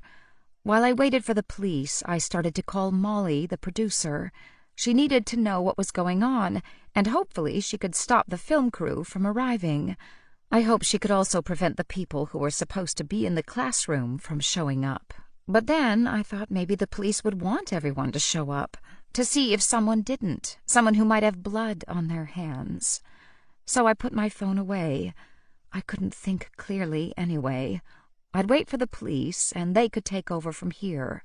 All I wanted to do was go upstairs, crawl back into bed, and put the covers over my head. Maybe book a flight back to Boston. One way. I'd never seen a dead body in my life until I'd arrived in Oxford. Now I seem to stumble over them all the time. "It's because you're a witch." The words lodged themselves silently in my head. Had the thought come from Nix? In case it had, I spoke aloud. "You don't know that. There are thousands of witches in the world. They don't attract death to them. Most are healers, and people who understand the world in a way most mortals don't. I'm the only one I know who seems to draw corpses the way a picnic draws flies." The ambulance arrived first, and close behind that was a police car with lights flashing but no siren. Fortunately, it was still early in the morning, and no one was in our little street shopping. After I'd told them how I'd found her, a uniformed cop asked me to wait upstairs, which I was more than happy to do. I apologized about the coffee, and Nix and I went back upstairs. I poured myself another cup of coffee, and then when the smell hit me, I couldn't drink it. I threw the dark liquid down the sink. Instead, I brewed some calming herbal tea. I added a healthy shot of Cotswold's honey for comfort. I sat on the couch and Nix crawled up in my lap. My hands were shaking so hard the cup rattled against my teeth, but the tea definitely helped. I closed my eyes and tried to calm myself. Nix began to purr then, low, rumbling, soothing sounds that picked up the rhythm of my own breathing and seemed to slow it down until I felt the calm creep over me. When the knock came on the door, I was ready. I ran downstairs to open the connecting door and found Detective Inspector Ian Chisholm standing on the other side. I'd known Ian almost as long as I'd been in Oxford. We'd even dated a couple of times. There was a slight hesitation between us now, as I think both of us tried not to remember that awkward interlude. "Lucy," he said, "are you all right?" I would have liked to be one of those women who could come back with a smart, snappy quote in times of stress, but the truth was I could barely get words out at all. I just nodded and stood back to let him in. A uniformed officer came up behind him. When he came upstairs, Ian just looked at me with his eyebrows slightly raised. He didn't have to say anything. This wasn't the first time a dead body had been found in my shop. The silence stretched, and I giggled nervously. "We'll have to stop meeting like this." He nodded. "Tell us what happened." I didn't even know where to start. Finally, I explained about the television show and the students being chosen, and then I told him that Enid had been one of them. "So you never met her before this television show?" "That's right. She came into my shop the day before filming started. Teddy Lamont was there, and I think she was hoping to meet him." I thought about telling him how pushy and annoying she'd been, but I didn't want to assassinate her character, not when someone had already assassinated her. In a strange way, I felt protective of the poor woman. She was dead. I didn't want to start talking trash about her. "So she came to meet Teddy Lamont, and then when did you see her again?" "Well, all the students were invited to Teddy's book signing that night at Frog's Books." "Did she arrive alone? Was she with anyone?" I had to think back. I think she was alone. The way she was hitting on the few men there, I certainly hope she was alone. "Did you see what time she left, or who she left with?" I shook my head. "I left before the other students." I forced myself to hold my gaze steady and not let myself blush. I didn't want Ian to know that I had snuck out early to meet my vampire grandmother. Instead, I said, "I had a big day coming up yesterday. I wanted to make sure I got a good night's sleep and had everything ready when the filming started." I thought that sounded very reasonable, and probably what I would have done if I hadn't been out stargazing with a vampire. Ian seemed to accept my story. "And filming started yesterday, you said, for this television show?" "Yes." "Did anything happen? Did Enid self seem upset or frightened, worried about anything?" "No. Quite the opposite. She'd caused upset rather than felt it." "The whole day was filmed?" "Yes." Ian would obviously ask to see all the footage from yesterday's lesson, so I thought I'd best own up about some of the behavior I had witnessed so I didn't look suspicious. I chose my words carefully. "I think Enid Self could be the kind of person who made enemies." His eyebrows rose at that, and his green eyes peered at me intently. "What makes you say that?" "You'll want to watch all the footage from yesterday's filming. Enid was rather opinionated about her knitting. I don't think she appreciated Teddy Lamont's style. It's very relaxed and casual, and she struck me as quite a perfectionist." He looked to me like I might be slightly nuts. "Are you suggesting that woman was murdered because someone didn't like her knitting stitches?" "I'm not suggesting anything, but you may have noticed she was murdered with knitting needles." "That was hard to miss." as was the puddle of coffee dropped beside the victim. Chapter 7. I felt my face grow hot in embarrassment. I'm so sorry. That was me. It was the shock. I literally walked right into her, and then I looked down and saw her, and the coffee just fell out of my hand. He nodded. Could happen to anyone. Does rather mess up my crime scene, though. I am so sorry. I felt like telling him dropped coffee and a dead body weren't doing much for my business, either. As you say, we'll be looking at all the footage from yesterday, but give me the highlights.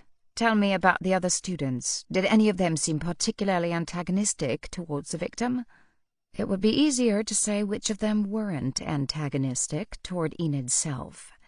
In anticipation of the police asking me questions about the class in my shop, I had printed off the pictures and bios I had for each student. I handed them to Ian, and then glanced at the clock on the wall. I didn't tell the producer about the murder. I was going to, but I thought you might want all the students to show up, as though the class were going ahead. He glanced up from his reading, paused. Yes, that's a good idea, Lucy. We not only want to see who does show up, but even more important, who doesn't. I hope my good thinking made up a bit for me slopping coffee all over the dead woman, but I wasn't sure I completely evened the score. I supposed it would depend on what forensics were still able to glean. As though we were thinking the same thing, Ian said, You didn't touch anything else, did you? Like the needles in her chest. I shook my head. Ew. The only thing I did was check her pulse. I was fairly certain she was dead, but had to be sure. Fair enough. Wrist or throat? I shuddered at the very idea of touching that woman. Wrist. I could still remember the clammy, cool feel of her flesh beneath my trembling fingers. He went back to reading the printout. When he'd finished, he looked up. All of these people are knitters? He sounded shocked. That's the point of this program, I think, to showcase an assortment of people who all knit. Get away from cliches. Teddy and the knitting class were due at my shop at 10. When I reminded Ian of that and the fact that I hadn't phoned Molly yet, he passed me back the pages with the bios of the students. Forensics will be busy downstairs for some time yet. Is there somewhere else nearby where you could hold the class? I thought about it. There was the church hall at the top of the road, but it was a big, rather uninteresting room. Besides, it was Sunday.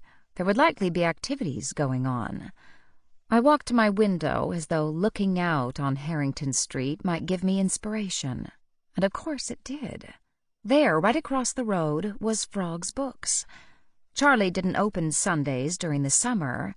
The students had been there once. They wouldn't think it was strange to meet there again.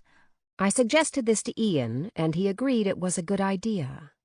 But you have to get rid of all these police vehicles and the ambulance, or it will tip everyone off that some disasters happened. He glanced at his watch. Call the producer, put them off for an hour. Make sure you can get into Frog's Books. In the meantime, I'll get all the emergency vehicles moved. The team will still be busy in here, but you shouldn't see anything from the street. And you'll come up to Frog's Books and tell everyone what's happened? I didn't want to be stuck with that horrible job. Yes, I will. Make them comfortable. Give them tea or coffee or something, and I'll arrive about 11:30. I'll have to tell Molly. She's the producer. It's her job to change the venue. He appeared to find this news rather inconvenient. Ask Molly to meet you at the bookstore earlier than everyone else. Tell her there's a problem, but don't tell her what it is. First thing we need to do is make sure she shows up. Molly? You think the show producer might have murdered one of the cast of her own show? He gave me a disdainful cop-to-layperson glance. At this point in the investigation, everyone is a suspect. The way he said everyone, with that emphasis, suggested he thought I might be a suspect, too. Great. Exactly what I needed. I'd been so excited to have Cardinal Wolsey's chosen for this television show. How had it all gone so terribly wrong? In one day. Following his instructions, I phoned Charlie and asked if it would be all right for me to take the cast and crew over to Frog's Books. There's a problem with my shop. Bad luck." He was obviously surprised by my request, but immediately said of course I was welcome to it, and did I need him to come over. It was his day off, and the bookstore was closed, so I appreciated the offer. However, we kept keys to each other's shops, and so I told him I could manage. "Lucy, is everything all right?" I didn't want to lie, so I asked him why he was asking. He seemed to think about it for a moment, and then said, "I don't know. You sound odd." "I'm fine. I've just got a little problem with my shop. I'll explain it all to you later." Charlie was nothing if not a gentleman and British, so as curious as he might have been, he wouldn't ask questions. In fact, he immediately apologized for seeming nosy. "Yes, of course. Sorry to press you. You'll tell me all in good time." Once I had permission to use Charlie's shop, I phoned Molly, the show producer. Before I could say anything, she said, Lucy, good. So glad I caught you. I've got an idea for some separate segments. Thought we might—" Before she could go on, I interrupted. Once Molly got going, she might talk for half an hour. Also, I strongly suspected that she was trying to rearrange things to stop Enid from monopolizing the program again. Who could blame her? Oh my gosh, maybe Molly had murdered Enid. It was certainly an efficient way to stop the woman monopolizing Teddy's attention and ruining the program. "Molly, I've got a problem with the shop. Can we meet at Frog's Books? If we could put the students off for an hour, I'd like to see you by myself." "Good heavens! What is it? Have you had a flood or something? Please tell me it wasn't a fire. We have some equipment still in your shop." I almost smiled at how one-track her mind was. Almost. "No, I don't want to talk about it on the phone. I'll explain when I see you. I just wanted to make sure I had your permission to phone all the students and put them off." "Yes, if you must. I can get Bex to do it, and we'll sort out the crew to come later as well." I didn't have the heart to tell her that I didn't think anyone was going to be doing any filming today. Better to tell her in person. "Would you phone Teddy? If I do it, he'll chuck a wobbly. But if the news comes from you, he'll be polite." "Fine." Ian had overheard my side of the conversation, and when I was done, he said, "Good. I'd better get back downstairs." To my surprise, he reached out and touched my shoulder. "Are you going to be all right?" I knew I'd be better once Enid's self, or what was left of her, was taken away, but I just nodded. He left, and I curled up with Nix. When I phoned Teddy's hotel, Douglas picked up the phone. I explained my mission, and he said, "Fine. Have they fired that Enid woman?" From the sound of his voice, he'd heard all about how she derailed the filming the day before. "I don't know." "Well, you can tell Enid's self from me that today's class is being held in Prague." "No, wait a minute. Not Prague. I like Prague. I wouldn't inflict that dreadful woman on such a nice city. Pittsburgh. Tell her it's in Pittsburgh." In spite of my awful morning, I had to laugh. What do you have against Pittsburgh? I was there once in winter. Pittsburgh ruined a perfectly good pair of Ferragamo leather boots. Sending it Enid would even the score. Duly noted. Douglas promised to tell Teddy about the new arrangements. But I have to tell you, he's not looking forward to today. It's like someone let all the helium out of the balloon. I wanted to tell him that he didn't need to worry about Enid anymore. Of course I couldn't. I also wanted to tell him to stop talking before he said anything he was going to regret. Should I pass on his comments about Enid to Ian? Whether it was the right thing to do or not, I knew I wouldn't. I liked Douglas, and I liked Teddy. If they had murdered Enid, the police were going to have to discover it themselves. I wasn't going to be a snitch. Nix was a great comfort as I sat there trying not to listen to the sounds coming from downstairs. She was a warm weight on my lap, anchoring me to what was good and warm and alive. I was sitting there staring into space when my cell phone rang. It was Rafe. "Lucy, what's going on?" "What do you mean? Did the man spy on me? He didn't even live here." "Sylvia called me. She said there are police in the shop." Dread clutched my chest. "She didn't come up through the trapdoor in the back room, did she? Did the police spot her?" He must have heard the panic in my voice. "Of course not. She and your grandmother were heading home. They'd been out visiting." Thank goodness for that. There were plenty of other ways into the tunnels. I told him swiftly what had happened. It was a relief to be able to actually tell someone and not have cryptic phone calls without revealing any information. What are you doing now? I'm sitting here in my flat, waiting for enough time to pass until I have to go across to Frog's Books and meet Molly. You've got nearly an hour, then. Meet me at the Brasserie on High Street. I knew the restaurant. They did wonderful breakfasts, though I wouldn't be able to face food. At least I could get out of here and away from the sounds downstairs. I'll get a table in the back, he said. I'll meet you there, or do you want me to come pick you up? I was completely confused. Are you in Oxford? He lived about half an hour's drive outside the city. I am. I had business that kept me here last night. It was easy to forget that he was at his sharpest when I was sound asleep. I had no idea what kind of business he'd been doing, and I didn't want to know. And what are you going to do in a restaurant? There was a thread of humor in his voice as he said, Feed you. You haven't eaten anything this morning, have you? How on earth could he know that? I'd drunk about 2 sips of my coffee and a cup of herbal tea. It's important that you eat, and I want you out of that police crime scene at least for an hour. Even the thought of a short break filled me with relief. Yes, I said. I'll meet you there. Telling Nix to stay put, I grabbed my bag and ran down the main staircase and let myself out the front door of the flat, which led out into a small back garden. My snazzy new red car was parked in the tiny parking spot, but there was no point driving the short distance to High Street, so I grabbed my bicycle out of the shed. It didn't take me more than 5 minutes to bike up to the brasserie. I locked my bike and walked in.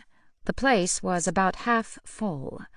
Rafe was in the back at a table that was quite isolated. I was certain he'd chosen it deliberately. He had a cup of coffee in front of him, but I doubted he was drinking it. I walked over, and he rose as I approached, polite as always. I sat down, and he studied my face. You look pale. I raised my eyebrows. Not as pale as you. He was always slightly taken aback when I made jokes, but a vampire in midsummer looks pale indeed.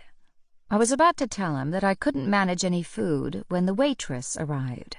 She put a plate of cold smoked salmon and scrambled eggs in front of Rafe, a full English breakfast in front of me, and a plate of toast between us.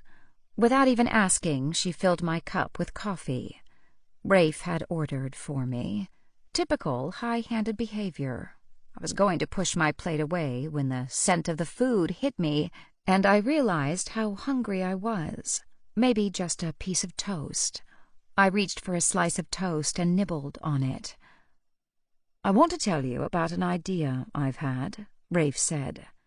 How did he do this? I'd come here filled with horror and dread, thinking we'd go over all the details together, and suddenly he was making me wonder about this idea of his.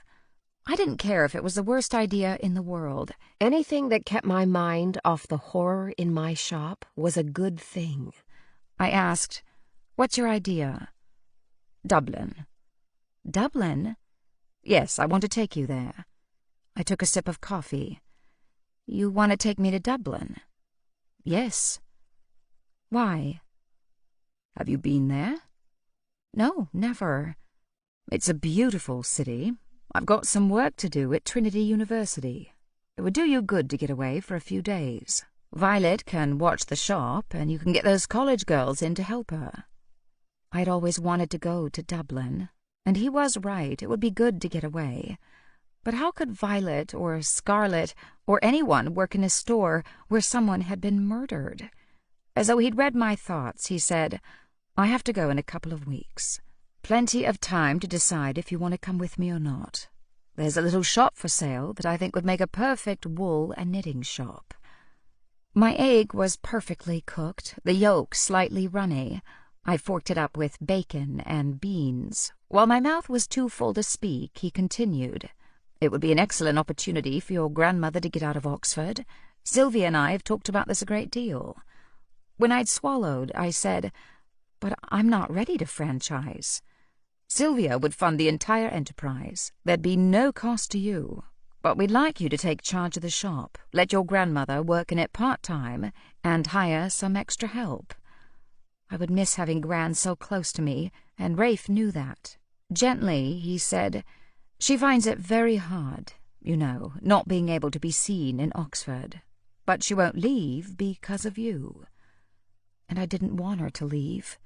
He continued, "We chose Dublin because it's so close. It's the only place she's been willing to consider." "Close? You have to cross an ocean. Close would be, I don't know, London or Birmingham, somewhere I could drive in an hour." "Lucy, there are several flights a day to Dublin. You can be there in a couple of hours." "It's not the same, though. You have to book flights ahead. I wouldn't be able to drive down and have a visit whenever I felt like it. See her every day." "No, you wouldn't." He ate the smoked salmon sparingly, but I knew he wouldn't eat the eggs. I leaned over and helped myself to the scrambled eggs. "London and Birmingham are out precisely because they are too close. Agnes knew people in both places." He had a point. "You don't think any of her customers would go to Dublin?" He smiled at me ruefully. "If it were up to me, your grandmother would go to New Zealand or Canada. But she's refused. Dublin is as far as she's prepared to go." "Well, I will go look at the shop. I won't promise anything more." "That's a good start." We chatted a little longer, and before I knew it, I'd finished my breakfast, drunk a cup of coffee, and had a refill. I checked the time on my cell phone. "I've got to get going." He nodded with satisfaction. "You look better. You've got some color back." "You know, one of the most annoying things about you is that you're always right." He shook his head. "Not always." I got up to leave and realized we hadn't talked about the murder at all. I turned back. "Don't you want to grill me for details about the dead woman?" "Later. I wanted to give you a break." Annoying or not, he could be very thoughtful. And he was right. I did feel better for a meal. Chapter 8. I cycled back to my shop, feeling better for breakfast, fresh coffee, and a break from the grisly discovery. However, my break was over. I suspected it was going to be a very long day. Rafe and I had very deliberately not talked about the murder, but he'd know soon enough. He told me he'd known Enid Self before she showed up in my life this weekend. I wondered if he knew much about her past, like any enemies she might have had. I was also fairly certain that Rafe would start his own investigation, no doubt aided by Theodore, the undead private investigator who had been a policeman in life. No doubt they'd be aided by any of the bored vampires who were currently awake and looking for something to do. It might be boredom that drove them, but the vampires in Oxford had proven themselves to be excellent amateur detectives. Unfortunately, they got a lot of practice. I had a talent for stumbling upon suspicious deaths without even trying. We all have our talents, but I'd have preferred to be good at something useful, like fashioning balloon animals. As I cycled down Harrington Street, I was pleased to see that Ian had remembered to get all the police and emergency vehicles out of the area. I very much hoped they had already moved the body. I didn't want to share my quarters with the deceased Enid Self any longer than I had to. If it weren't for the light on inside my shop, I could easily believe it was empty. I rode on past, not even turning my head for a peek, and parked my bike in front of Frog's Books. I was a few minutes early, so I let myself in with the spare key, put on some lights, and headed for the cupboard where I knew Alice and Charlie kept the kettle and tea things. I suspected that Molly was going to need a nice strong cup of tea for shock when she heard the news. One of Alice's ideas, since she'd been working for Charlie, had been to start a book club at the shop. Charlie had first turned up his nose at the idea, and then they'd argued about what kind of book club it should be. He wanted to challenge readers intellectually, and she wanted to choose books that were more accessible but still open to debate. Since she was the one who ran the book club, naturally she managed to get her own way. I set up the table and chairs that they used for book club in the back room, and then I waited. I wasn't terribly surprised when Molly didn't show up alone, but had brought Bex along with her. She came in full of energy and the kind of focused determination that impressed me even when I wasn't suffering from shock. As it was, I felt numb and rather stupid, while they seemed keen and far too full of purpose. The first words Molly said were, "Your shop looks all right, Lucy. What's going on?" "There can't be a power outage," Bex continued, "because we saw lights on." "No signs of flood, no fire?" They glanced at each other, and I could tell they'd run various scenarios back and forth as they'd driven in. Together they said, "Was it some kind of home invasion?" "Or is it part of the house falling in?" Molly asked, looking anxious. "That happened to an uncle of mine once. Termites. The whole staircase collapsed one day when he came down it. He was lucky all he did was break a leg." Before their guesswork reached aliens in spaceships, I spoke up. "Why don't you both come into the back room and sit down? I've made tea." That's how English I'd become.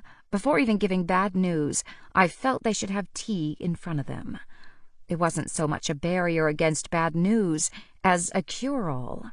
Not that this could be cured, of course, but at least drinking tea gave them something to do while they absorbed the terrible news. Molly appeared irritable. "We really don't have much time, Lucy. Forget the tea and tell us what's going on." I would not be rushed. I took the fresh pot of tea, 3 cups, milk, sugar, and the pocket of rich tea biscuits that I'd found in the cupboard into the back room. I'd already organized chairs and switched on lights. They could follow me or not. Naturally, they did. Once we were sitting down and they both had tea and I'd poured myself a cup for good manners, I said, "I've got some terribly bad news." There was a tiny pause, and then Molly asked, "Well, what is it?" There was no easy way to say this. "I came down early this morning to check that everything was ready for the filming today," I began. They were both staring at me with that laser gaze. "I found Enid's self in my shop." Molly's eyes flew open wide. "Does that woman have no sense of decorum? She showed up at your shop at the crack of dawn." I tried not to relive those terrible moments, but of course, as I told the women, I saw it all again before me. "I don't think she did arrive at the crack of dawn. I think she might have been there all night." "What? She slept over in your store?" I wasn't doing this at all well. I shook my head. "I'm sorry to tell you this, but Enid was dead." They exchanged glances and stared at me again in tandem. Molly looked like someone who's predicted disaster and been proven right. "Was it termites? Did a rotten beam fall on her or something?" I almost wished I did have a shop full of termites so I wouldn't have to tell her the truth. "No, it wasn't termites." Molly shook her head quite firmly. "No, she can't be dead. We're only one day into filming. Nobody dies until the show is wrapped." She didn't sound as though she were joking, more as though it were in the contract everyone signed.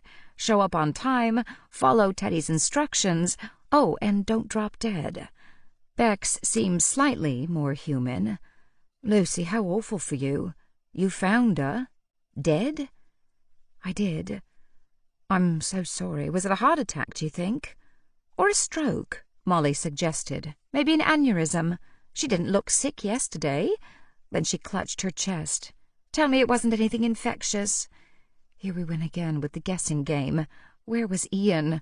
He told me he'd be here. "The police are still determining the cause of death." I pushed the packet of cookies toward them. "Rich tea?" Molly said, "It must have been a brain aneurysm." Oh, I wished. Ian arrived soon afterward.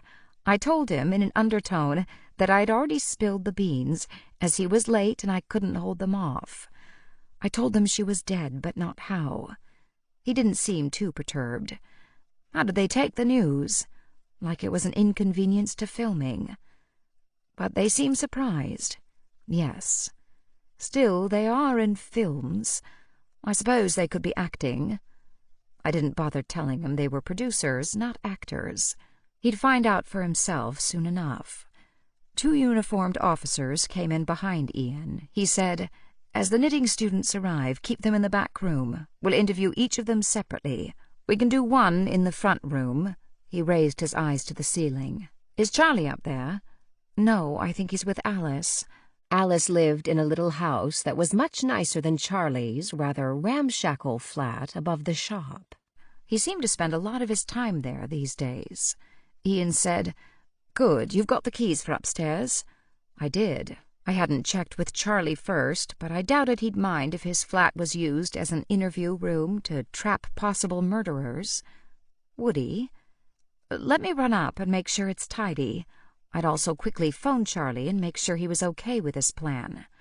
Charlie's flat was like Charlie. Disorganized, bookish, and rather charming. At least the dishes were done and there weren't clothes all over the place.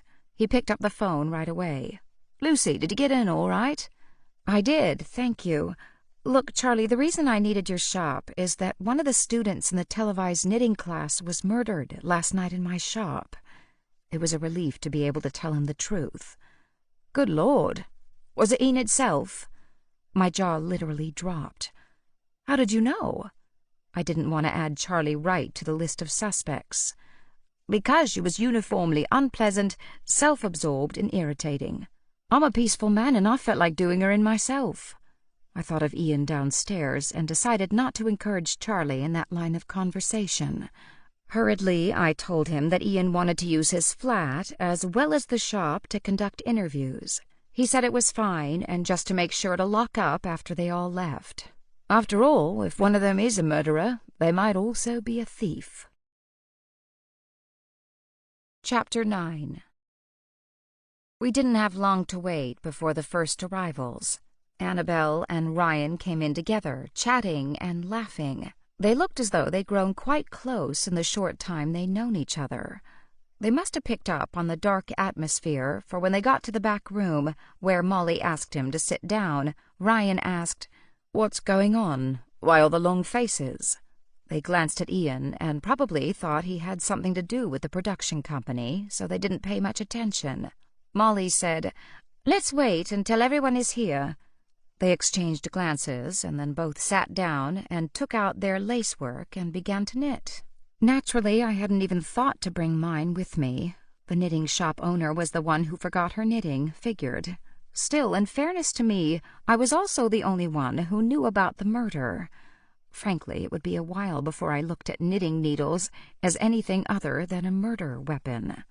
Vinod arrived next, and about 5 minutes later, Helen and Gunnar walked in together. Teddy came in, and to my surprise, Douglas was with him. When everyone was assembled around the table, they looked at Molly for explanation, and all she said was, "This is Detective Inspector Ian Chisholm of Oxford CID. He wants to talk to all of us." Gunnar glanced up sharply. "Police? What are the police doing here?" Helen looked around the table with a puzzled expression. "Should we wait for Enid?" "With a bit of luck, she's not coming," Ryan muttered. I thought he'd regret those words very soon. Ian spoke up then. "I'm sorry to tell you all that Enid's self was found dead this morning." "Blimey," Ryan said. "But why are the police here?" Annabelle asked, looking around as a uniformed officer came in. Ian replied, "Because she was murdered." Ryan went pale. "Look, what I said a minute ago, obviously I didn't mean—" "How?" Vinod asked. "How did it happen?" I didn't think he'd answer, but then, looking slowly around the table, he said, "It appears she was stabbed with steel knitting needles." There was a stunned silence. Then Helen said jerkily, "Knitting is supposed to be relaxing, calming. It is not normally a murderous occupation." Ian resumed. "We'd like to interview each of you separately." Gunnar spoke up now. "But we barely knew the woman." The stress seemed to have made his Norwegian accent more pronounced. "I only met her the day before yesterday. I barely spoke to her. Nevertheless, sir, we do need to ask you some questions." He looked at Molly. "Must I? There was nothing about this in the contract I signed with your production company." Molly looked surprised at his vehemence. I think we all were. She said, "I can call our company lawyer if you'd like." Perhaps Gunnar realized that not wanting to be interviewed by police and demanding lawyers made him look guilty, so he shook his head. "No, it's all right. I have nothing to hide." "What about the crew?" Ryan asked. "Why aren't they here to be interviewed?" "We'll be talking to each of them once we finish here," Ian said. "We'll get started right away, then." He glanced around the table as though carefully choosing his first victim. Everyone dropped their gazes to the table, as though they could avoid being chosen first. I might have done the same, except that I knew he wouldn't choose me, as I'd already been interviewed at the murder scene, which I could have done without. Ian had the most updated list from Molly. He glanced at it now. "Teddy Lamont, let's begin with you." "Me?" Teddy squeaked. "Can Douglas come with me?" "No, but he can be interviewed at the same time. Douglas, you'll be interviewed by my colleague, Inspector Lee." Ian led the way, Teddy following, and then Inspector Lee, and finally Douglas. As Douglas passed my chair, he leaned down and whispered into my ear, "You know I was joking about what I said earlier on the phone, right?" "Yes," I whispered back. I hadn't passed on what he'd said, and I had no intention of doing so. We exchanged glances, and he seemed to understand that I wouldn't run to Ian to report what he'd said. Once they were gone, a horrible hush fell over the rest of us. I stood up, looking for something to do. Would anyone like some tea? "I'd like a martini," Annabelle said. I understood how she felt. Molly said, "Bex, why don't you go out and get some coffees and pastries or something? It's bad enough we have to sit here in this ghoulish way. At least we could have something to eat."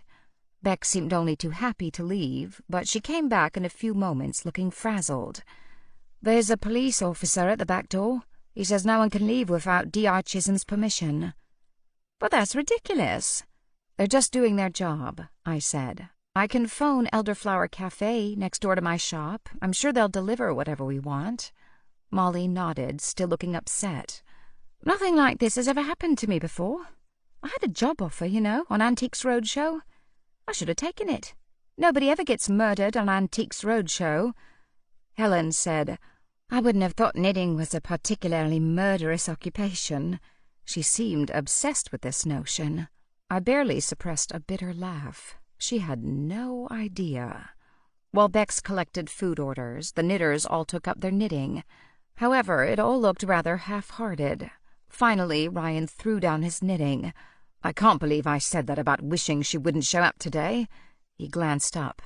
"They won't hold that against me, will they?" "Of course not," Annabelle said, soothing. "But what will they ask us? What do they want to know? None of us knew her." He glanced around.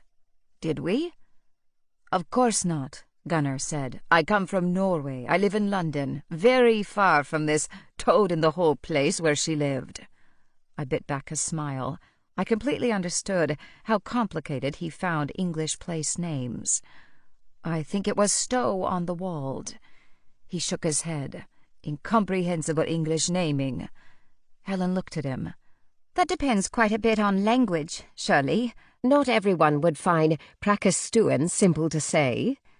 He looked at her blankly. It was Annabelle who answered. "Oh, yes, Pulpit Rock. I hiked there once. Beautiful scenery." Gunnar dropped his gaze back to his knitting. "I am no hiker." There was a moment of silence. He seemed as though he didn't recognize the name of a famous hiking destination in his own rather small country.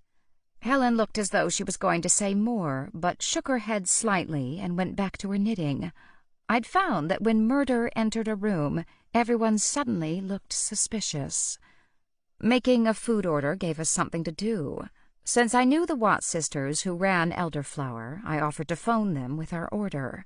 I asked them if they had someone who could bring it over, knowing I was asking a big favor. Mary Watts said, "We saw an ambulance and a police car outside Cardinal Wolsey's this morning. Is everything all right?" Florence and Mary Watt were lovely women who'd been great friends of Gran and treated me like a favorite niece. "I'm fine," I assured her. "I'll explain it all later." Bex pulled out her cell phone, her tablet computer, and notepad and paper. She glanced up at Molly. "Do you want me to run the numbers on how much it'll cost if we have to cancel this show? And should I draft a message to the people at Larch Walls?" Molly shook her head quite violently. "Don't do anything yet. I'll make some calls and see what I can do." She sighed. "See what I can do." A worry frown marred her forehead as she took her phone and headed into the stockroom and toward the back entrance. No doubt a police officer would be able to overhear her conversations, but we wouldn't. The knitters all kept working, and the rhythmic clicking and clacking of needles should have been soothing, but right now knitting needles and soothing did not correlate in my brain. Someone who'd kill a person in that fashion would need physical strength and probably some background in medicine in order to get through the ribs and pierce the heart. I watched each of the knitters wielding those needles with such expertise. Gunner's big hands were surprisingly adept with needles and wool. He'd definitely have the strength necessary. Vinod was a radiologist. He wasn't as physically strong as Gunner, but he must know the human body quite well. Ryan was probably strong enough. I doubted Annabelle had done it, same with Bex, Molly, and Teddy. Douglas, though, he was big, strong, and very protective of Teddy. I noticed that while 4 of the knitters were going along quite smoothly, Helen's knitting was jerky and uneven. When I looked more closely, I could see that her hands were shaking badly. She was a science teacher. I bet she knew her way around a rib cage. A welcome interruption from my dark thoughts occurred when the police officer brought in a dark green plastic crate. In it was a large thermos jug of coffee and plastic-wrapped plates of assorted pastries, cakes, and sandwiches. I wasn't hungry after my breakfast, but we all helped ourselves to coffee and food. I took a piece of lemon cake for comfort. About 10 minutes later, Teddy returned with Ian Chisholm behind him. We all looked up, but Teddy didn't look particularly distraught. Before Ian could pick another person to be interviewed, Helen spoke up. "Do you think I could go next?" she asked in a jerky voice. "I have a nervous condition, you see. Stress isn't good for me. If I could be interviewed now, then perhaps I could go home. I didn't bring my pills with me, so stupid." "Yes, of course," Ian said. "Should I bring in a doctor?" I noticed he hadn't offered to send her home without being interviewed. She shook her head. "No, I'll be fine." "Very well." She got up, saying she was sorry to the table in general, though I didn't think anyone particularly minded not having to go next. She was barely out of the room when Ryan asked Teddy how it had gone. The knitting guru shrugged his shoulders. "It was kind of exciting, really. He asked me if I had any reason to want Enid Self dead." He threw up his arms in a dramatic gesture. "What was I supposed to say? My mother always told me never to lie to the police. Of course, I told him it was the best news I'd heard since culottes went out of fashion. I'm surprised he didn't arrest me then and there." Somehow this brought a sense of humor and balance back to us, and it was a welcome relief. Ryan leaned forward. "What did he ask you? What did they want to know?" Teddy opened his eyes wide. "I think they want to know whether you killed that woman or not. And if you did, one of you, for goodness sake, tell the man so we can get on with this. I've a televised class to teach, and you know what they say, the show must go on." He looked at the silver thermos jug. "Is that coffee?" I was closest, so I poured him a cup. Douglas returned then, so I poured him a coffee too. "Thanks, I need this," he said, helping himself to a Bakewell tart. The officer invited Vinod to go next. When they'd left, Molly said, "I'm so glad you're willing to go on with the show." She sounded dizzy with relief. Around a large bite of his tart, Douglas said, "Teddy always fulfills his commitments." "How can you think of your TV show when a woman's dead?" Annabelle asked. Teddy reached for a shortbread cookie. "Of course I'd love to solve a murder, who wouldn't? But that's the dishy inspector's job. Mine is to teach knitting. We're on a schedule and I'd like to stay on it. Enid Self has caused us enough trouble. I don't want her derailing the rest of this project." He sounded extremely selfish and cold-blooded, but I couldn't blame him. Douglas nodded in support. Molly came around the table to where he was sitting. "Teddy, I'm so sorry. Well, I wouldn't wish anyone dead, but you must admit not having another day of filming with that woman will do us all a huge favor." Molly looked delighted at his words. "You're really willing to continue?" "Of course I am. I'm a professional. Besides, I'm launching a book, and this is all part of the promotion. It's a wonderful opportunity for both Larch Walls and Lamont Enterprises to gain market share. I don't see why that should change just because of a crime that I certainly didn't commit." She let out a huge sigh. "That's wonderful news. I know we can edit around Enid without having to cut out too much, but all our advertising says 6 knitters. We need another one." She looked to me. "Lucy, do you think you could find someone from your customers? Someone discreet who could slip into Enid's spot? If they look a little bit like her, then it will be an easier editing job." "Someone who wouldn't mind replacing a dead woman?" Before I could say anything, Teddy wiped his mouth and announced, "I have the perfect person. You want another woman of a certain age, don't you? And I want someone who doesn't keep talking trash to me. What about that lovely lady I gave the proof of my book to, Lucy? What was her name?" "Margot Dodson?" "Yes, the dear lady. She seemed grateful and very happy to learn from me. I think she lives locally. Well, she must, as she came to the book signing. What do you think?" Molly squinted, concentrating. "You mean that mousy woman who was scared of her own shadow, but followed you with worshipful eyes?" He chuckled. "Yes, exactly that one." I couldn't think of anyone better than Margot Dodson, and I said so. "You're exactly right. She's got similar coloring to Enid, is in the same age bracket, and she's local. The only problem will be getting her to agree. She's very shy, as you may have noticed." Teddy sighed.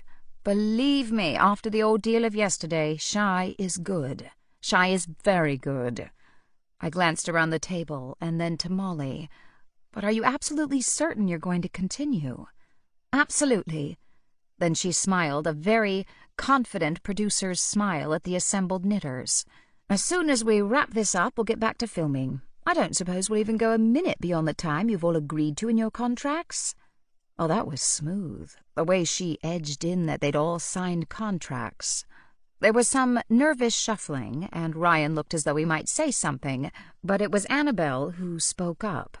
"So long as I don't have to take more time off work, I'm in."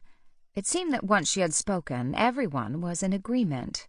I suppose they all wanted to make sure they didn't do anything that made them look suspicious. "Great, great," Molly said, "and we'll wrap it all up next weekend. Lucy, could you phone Margot?" "And do I tell her why we're asking her to take over in Enid Self's place?" I did not relish this conversation. No, the police wouldn't want that. Just say that one of the knitters had to drop out suddenly. Tell her that Teddy asked for her specially." He smiled at me. "It's true, I did ask for her specially. If you have any trouble convincing her, put me on the phone with her." However, the extra influence wasn't necessary. Margot Dodson seemed thrilled to be asked, and apart from saying she was sorry someone had to drop out, asked no difficult questions. Like me, Teddy Lamont hadn't thought to bring his knitting with him. Perhaps he didn't even have a project on the go. Instead, he fiddled with his cell phone. Occasionally, he would toss a nugget of information at Molly. "I've got an email from the head of Larch Walls. She's suggesting that if this goes really well, we might want to do something similar around my next book." Molly stared at him. "If this goes really well?" He nodded. "We'll get through this, and depending on how the show's received, I'd consider another one." He was flipping from screen to screen and sending rapid-fire texts out with his thumbs like a teenager with ADD. Suddenly, he dropped the phone as though it were a live electric wire and he was standing in water. He went pale. "What the—" Chapter 10. We all stopped what we were doing. Every knitter paused. Molly glanced up from her computer. "What is it?" Bex finally asked him. He picked up his phone and pushed a lot of buttons. "Nothing." Sorry, I read that wrong. It was nothing. Nothing at all. But it did not look like nothing at all. He sat there for a few more minutes, clearly agitated, and then he asked, "Has anyone told us when we can go? I've got things to do. I'm a busy man." Molly had obviously had a lot of experience soothing frazzled celebrities. She said, "I'm sure they'll let us go as soon as they can. When that detective comes back, I'll ask him."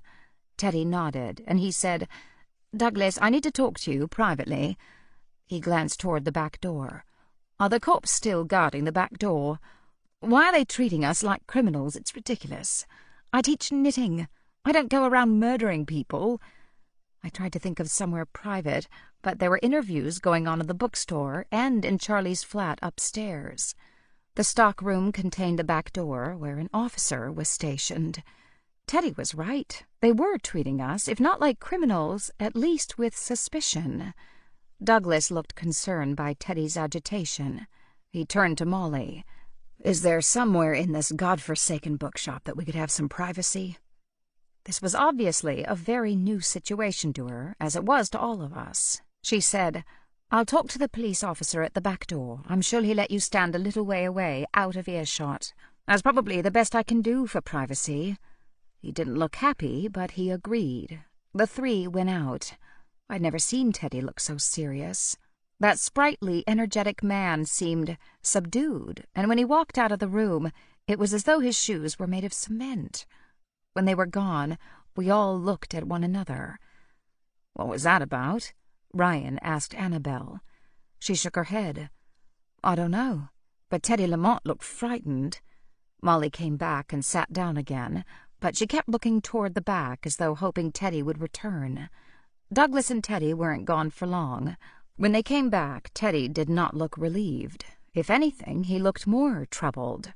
Douglas had a very determined expression on his face. "We should never have agreed to do this lace teaching. I had a bad feeling, Douglas." The big man put his hand on Teddy's shoulder.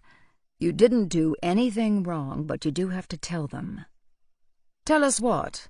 Ian walked in, Helen trailing behind. She reminded me of someone coming out of hospital after a major operation. She looked weak, pale, and shaky. Teddy didn't look thrilled the detective had overheard him and Douglas. There was utter silence for a moment, and then Douglas said, "Go on. It'll be okay." "Easy for you to say. The murderer didn't use your phone." That got all of our attention. Vinod and his detective came in behind Helen, and Vinod said, "I beg your pardon?"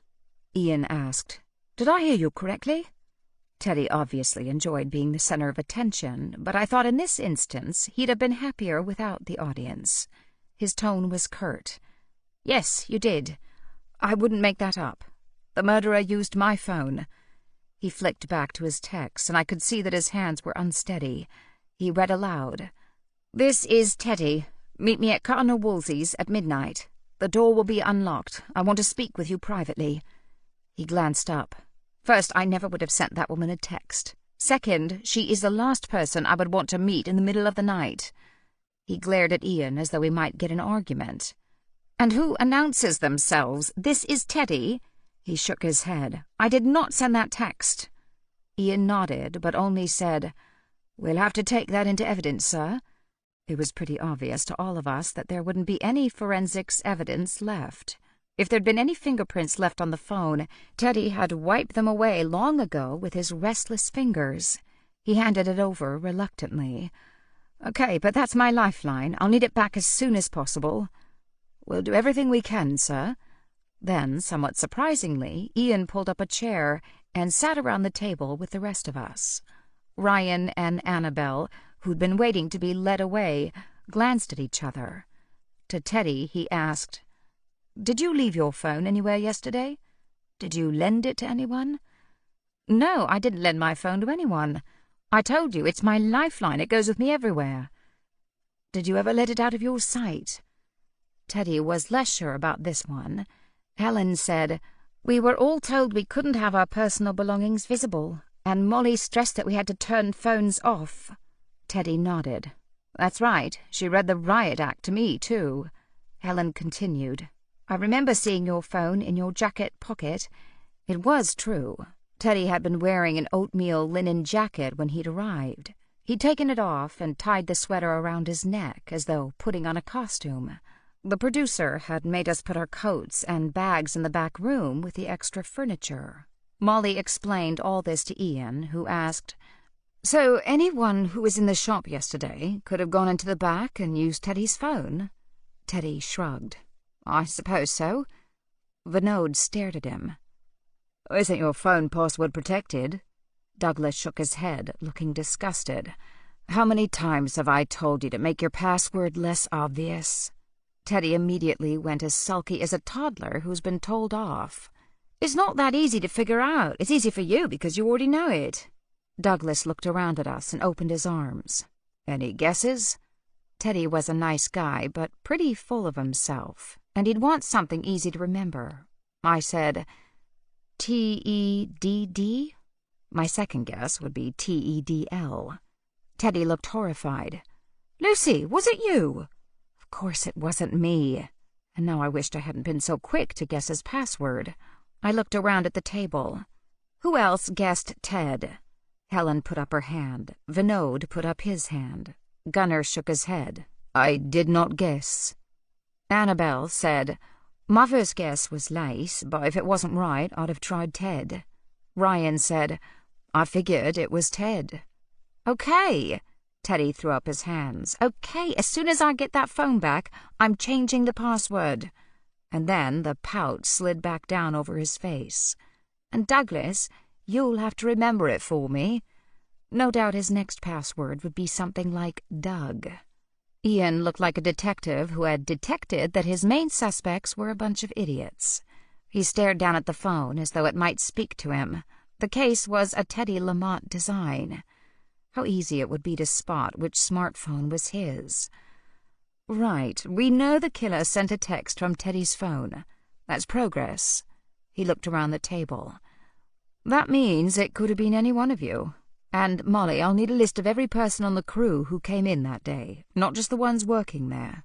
Did anyone come in to bring extra equipment, bottled water, anything? She nodded. Bex and I will get right on it. He turned to me. Apart from cast and crew, did anyone else come into your shop yesterday? I shook my head. I don't think so. Even the vampires had stayed away. It was no fun thinking that I might be sitting at a table with a murderer. No doubt everyone else who wasn't the killer was having the same thought. Wait, Ryan said.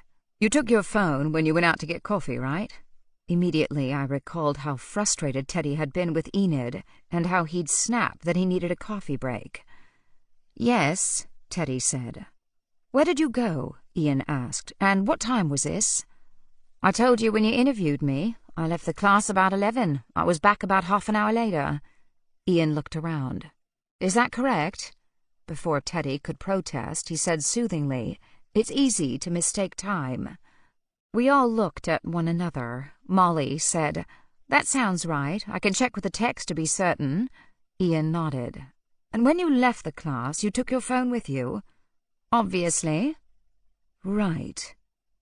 Annabelle and Ryan will interview you now. The rest of you are free to go. It was such a shock to be allowed to leave that we all sat there for a minute, as though waiting for him to change his mind. He didn't, and so everyone left but me. I had to stay behind and lock up. I didn't really mind, as I wasn't thrilled at the idea of going back to the scene of the crime, which also happened to be my business and home. Since I was all alone without even my knitting, I perused the books. The ones back here were mostly older titles. All the good stuff was out front. I could hear the rumble of conversation. 2 male voices, so Ian must be talking to Ryan. Annabelle would be upstairs. I found a book about Roman Britain and settled to read while I waited. The Romans were beginning to lay the Fosse Way, a road that crossed much of England in a straight line, when Ian and Ryan came into the back room. Told he could leave, Ryan said, Tell Annabelle I'll see her back at the hotel. When he was gone, Ian seemed to hesitate, then said, Lucy, the attack on Enid's self was brutal. You saw the corpse. And whoever killed her managed to get into your shop. He wasn't telling me anything I didn't know, but still I shivered. I don't think it's wise for you to stay there alone. Not until we have whoever did this in custody. Of course, he didn't know that the vampires would be vigilant if they thought I was in trouble. I knew them. They'd keep watch over me and make sure I was safe. Do you really think I'm in danger? Until we know who did this and why, it's impossible to say. The attack took place in your shop. Knitting needles were used. It could be directed at you. Again, nothing I hadn't already thought about, but I didn't want to dwell on it. I can send a patrol around, but we don't have the resources to station an officer in your home. And that was the last thing I'd want, not with my undead neighbors walking around all night. No, it's fine. I'll be fine. Is there someone you can stay with for a few days? Yes. I could stay with Violet, though I hated being driven from my home. Good. Annabelle and Inspector Lee arrived then, and I ushered everyone out before making sure Charlie's home and shop were locked up safely. I gathered up the coffee things and packed them back into the crate. As I walked out into the afternoon sunshine, I thought I'd take a drive in my new car, go shopping, anything to stay away from my own home, the crime scene.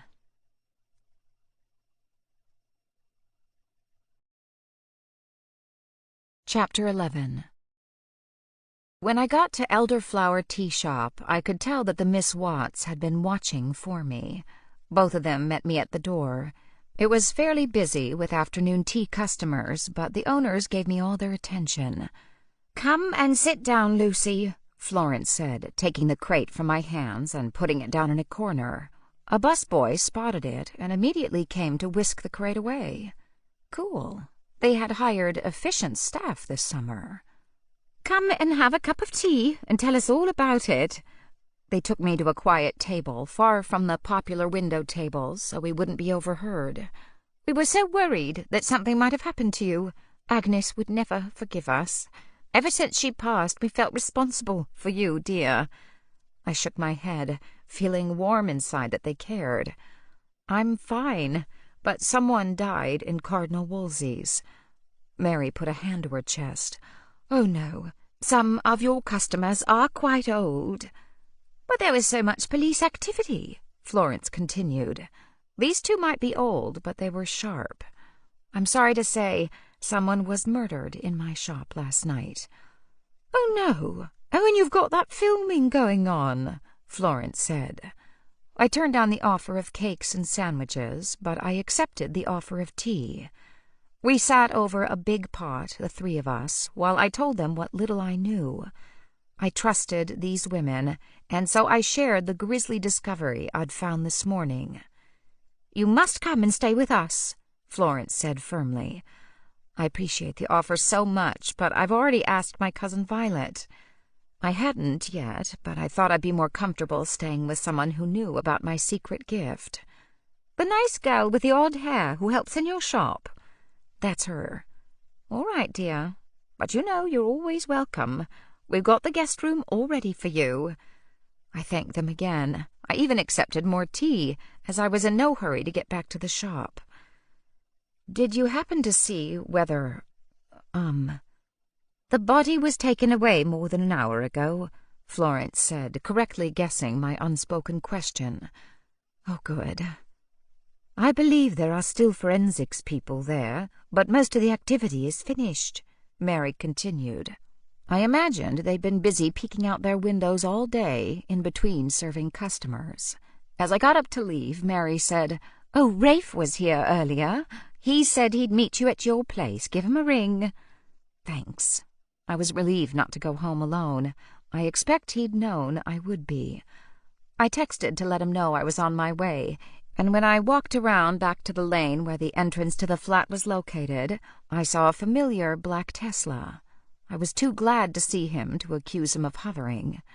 He waited until we were upstairs to ask, "How are you holding up?" His eyes scanned my face as though it would tell him more than my words would. "I'm fine. I'm guessing that between Sylvia, Gran, And your contacts in the police, you know more than I do. Probably. I wasn't there, though. Must have been unpleasant." A spurt of laughter was surprised out of me. "Unpleasant? Oh, yeah." We sat in the living room. It was warm, but not too hot, as I'd left the windows open.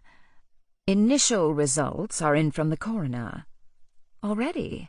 That seemed really quick to me. They couldn't have done an autopsy so quickly. "No, but there's something I think you'll find very interesting."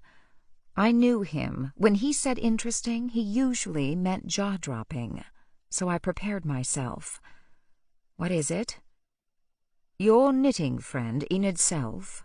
"She was no friend of mine." He smiled slightly. "Enid Self, your murder victim." "Much better." "Sylvia and I speculated, as I'm sure you did, that whoever killed her needed brute strength and a knowledge of human anatomy to get through the ribs and pierce the heart." I shuddered, but he was right. I had thought those things. He said, "They were the right questions to ask, but it turns out she was already dead, or as good as dead, when those needles were plunged into her chest." My eyes opened wide as I tried to take in this latest revelation. She was already dead. I could picture her in my mind as I'd found her that morning. "You mean someone murdered her and then shoved knitting needles into her chest?" "Yes." That was seriously ragey. "Do you have any theories?" "Me?" "Well, she was killed in your store with your antique knitting needles. Doesn't the killing seem like it's directed your way?" No, I did not want to think that. First of all, they weren't my knitting needles, they were Gran's. Most of the world believes your grandmother is dead, which suggests they were directed your way. "You're saying somebody wasn't happy with the customer service at Cardinal Wolsey's, so instead of writing a negative online review like anyone else in the world, they felt they had to go the extra distance?" My voice went shrill. I was not liking this theory. "There are disturbed people in this world, Lucy. Have you had any angry customers? Somebody who seemed off?" "Apart from Hester, you mean? She's the angriest person I know. She was definitely not happy that she couldn't be part of the television show. But Hester as a knitting needle-stabbing killer? I thought Hester would kill the normal vampire way, unless she was trying to send suspicion elsewhere. Did you increase her allowance like she wanted you to?" "No," Rafe said. "You think she's getting back at me through you?" We both thought about that for a minute. "It's cool and calculated. I wouldn't have thought Hester was intelligent enough." I'd been joking. "You don't really think Hester did this, do you?" "Someone or something did this. Until we have more information, we need to be open to all possibilities." "So how exactly was Enid Self killed?" I hoped it was less horrific than what had been done post-mortem. "She'd sustained a blow to the back of her skull. That's what killed her. She probably never knew what hit her." That was good to hear. "Any idea on the murder weapon?" "No, that's where we'll have to wait for the full report. Could be a rock, a candlestick, steel rod, something that would do a lot of damage and yet that somebody could carry without arousing suspicion." Carrying a rock or a fire poker down Harrington Street would look strange. "Point taken. However, we have to remember that this happened late at night. It's quiet here then." He paused. "For mortals." I'd forgotten to tell him about Teddy's text message, so I did. "So the killer lured Enid Self here to the shop at midnight. Presumably she was killed right away." "But, Rafe, midnight isn't very late. I'm sometimes still up then." Nix came in the window then, jumped down and walked straight over to jump on Rafe's lap, ignoring me completely. Never mind that I was the one who fed her, kept her in water and cat treats, and oh, yeah, she was my familiar. I did hear noises downstairs. I just thought it was one of the vampires who'd come up to collect knitting supplies. It happened often enough that I'd learned to tune out any peculiar noises coming from my shop in the middle of the night. "What time exactly did you hear those noises?" I looked at the clock. "I honestly don't know. Maybe 12:30? I suspect you heard the murder. I closed my eyes against the knowledge that maybe I could have saved Enid if I'd climbed out of bed and investigated those noises. Rafe knew me so well. "Lucy, if you'd gone down there might be 2 victims instead of 1. He was right, of course, but it still didn't make me feel any better to know a woman had been killed in my store, close enough that I could hear it, and I'd done nothing to prevent her murder. The fact that the killer chose midnight suggests that the person didn't know you very well and didn't realize you live above the shop. That helps narrow down the suspects. I couldn't do anything to help Enid, but I would do my best to solve her murder. From the look on Rafe's face, he was just as determined to help me. Rafe could be high-handed and controlling, but he was also someone who had my back.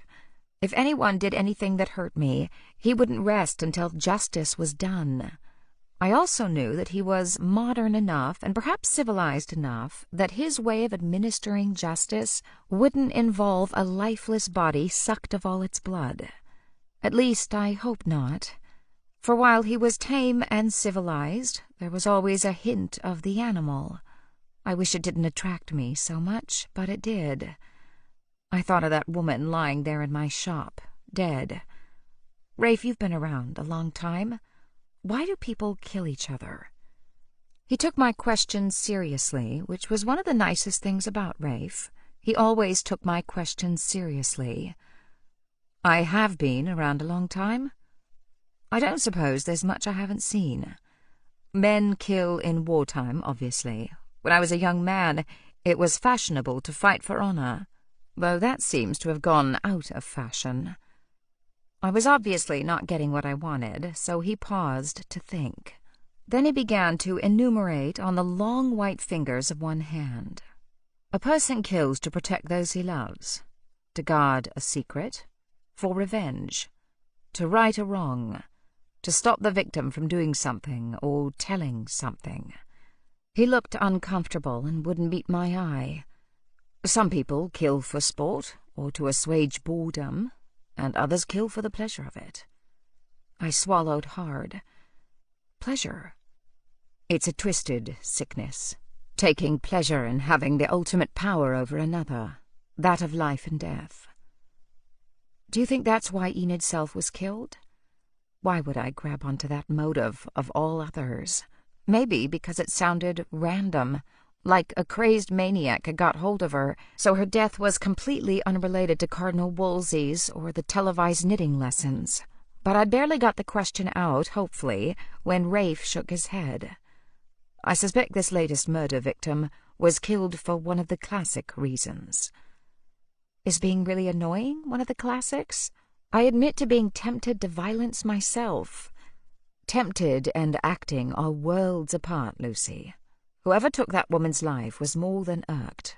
The violence of the act suggests pent-up anger left to fester, perhaps for years. Years? This was almost as good as the crazed random maniac theory. You mean whoever killed her wasn't related to the TV show or my shop in any way? Possibly. I've never thought of knitting as a vicious activity before. It isn't, Rafe said, lifting Nix off his lap. He stood up and began to pace. No, I don't think the viciousness was directed at the hobby of knitting itself. It was directed at you, here at this shop, or at Enid Self and her connection with this shop. But we've already been through all that. If it wasn't Hester, and I don't think it was, then who would be that angry? You've done something that's brought out some deep-seated rage in somebody. Possibly someone rather unstable. But what? The only thing remotely different is... I think it hit us at the same time, and we stared at each other. At the very same moment we said, "The television show." Could that be it? Could someone be so enraged with the production company, or Teddy Lamont, or somebody associated with Larch Walls, that they would want to destroy one of the knitters? It seemed a little far-fetched, but so was finding a middle-aged woman with knitting needles sticking out of her chest. And yet it had happened. To me. Okay, so if someone wanted to hurt the production company, maybe stop filming, I can see why they would want to kill someone in my shop. It's definitely interrupted the filming. But why Enid? Why not kill the producer or a cameraman? I gulped. Or Teddy? He shook his head. I don't know. The killer knew Enid would come to Cardinal Wolsey's late at night if Teddy asked her. I think we have to start there. Whoever killed her was someone she knew. It could have been someone she'd met at the book signing. She was certainly making the rounds. And he would know, since she'd been hitting on him. If someone wanted to derail the TV show, they should have left Enid's self alive. She was making Teddy crazy with her questions and criticism. Rafe paused to look at me. Do you think Teddy Lamont did this? No, but I can't think of anyone who would have done this. Teddy certainly had a motive in that she was ruining the show and doing her best to make him look like a shoddy knitter and a bad teacher. Do we know where Teddy was last night? Does he have an alibi? Rafe, it was after midnight. Everyone except you and my other undead friends is usually asleep at that time. No one can have a decent alibi. They'll all say they were sleeping in bed, and for most of them that will be true. That's a good point. Well, wouldn't Douglas have noticed if Teddy wasn't there?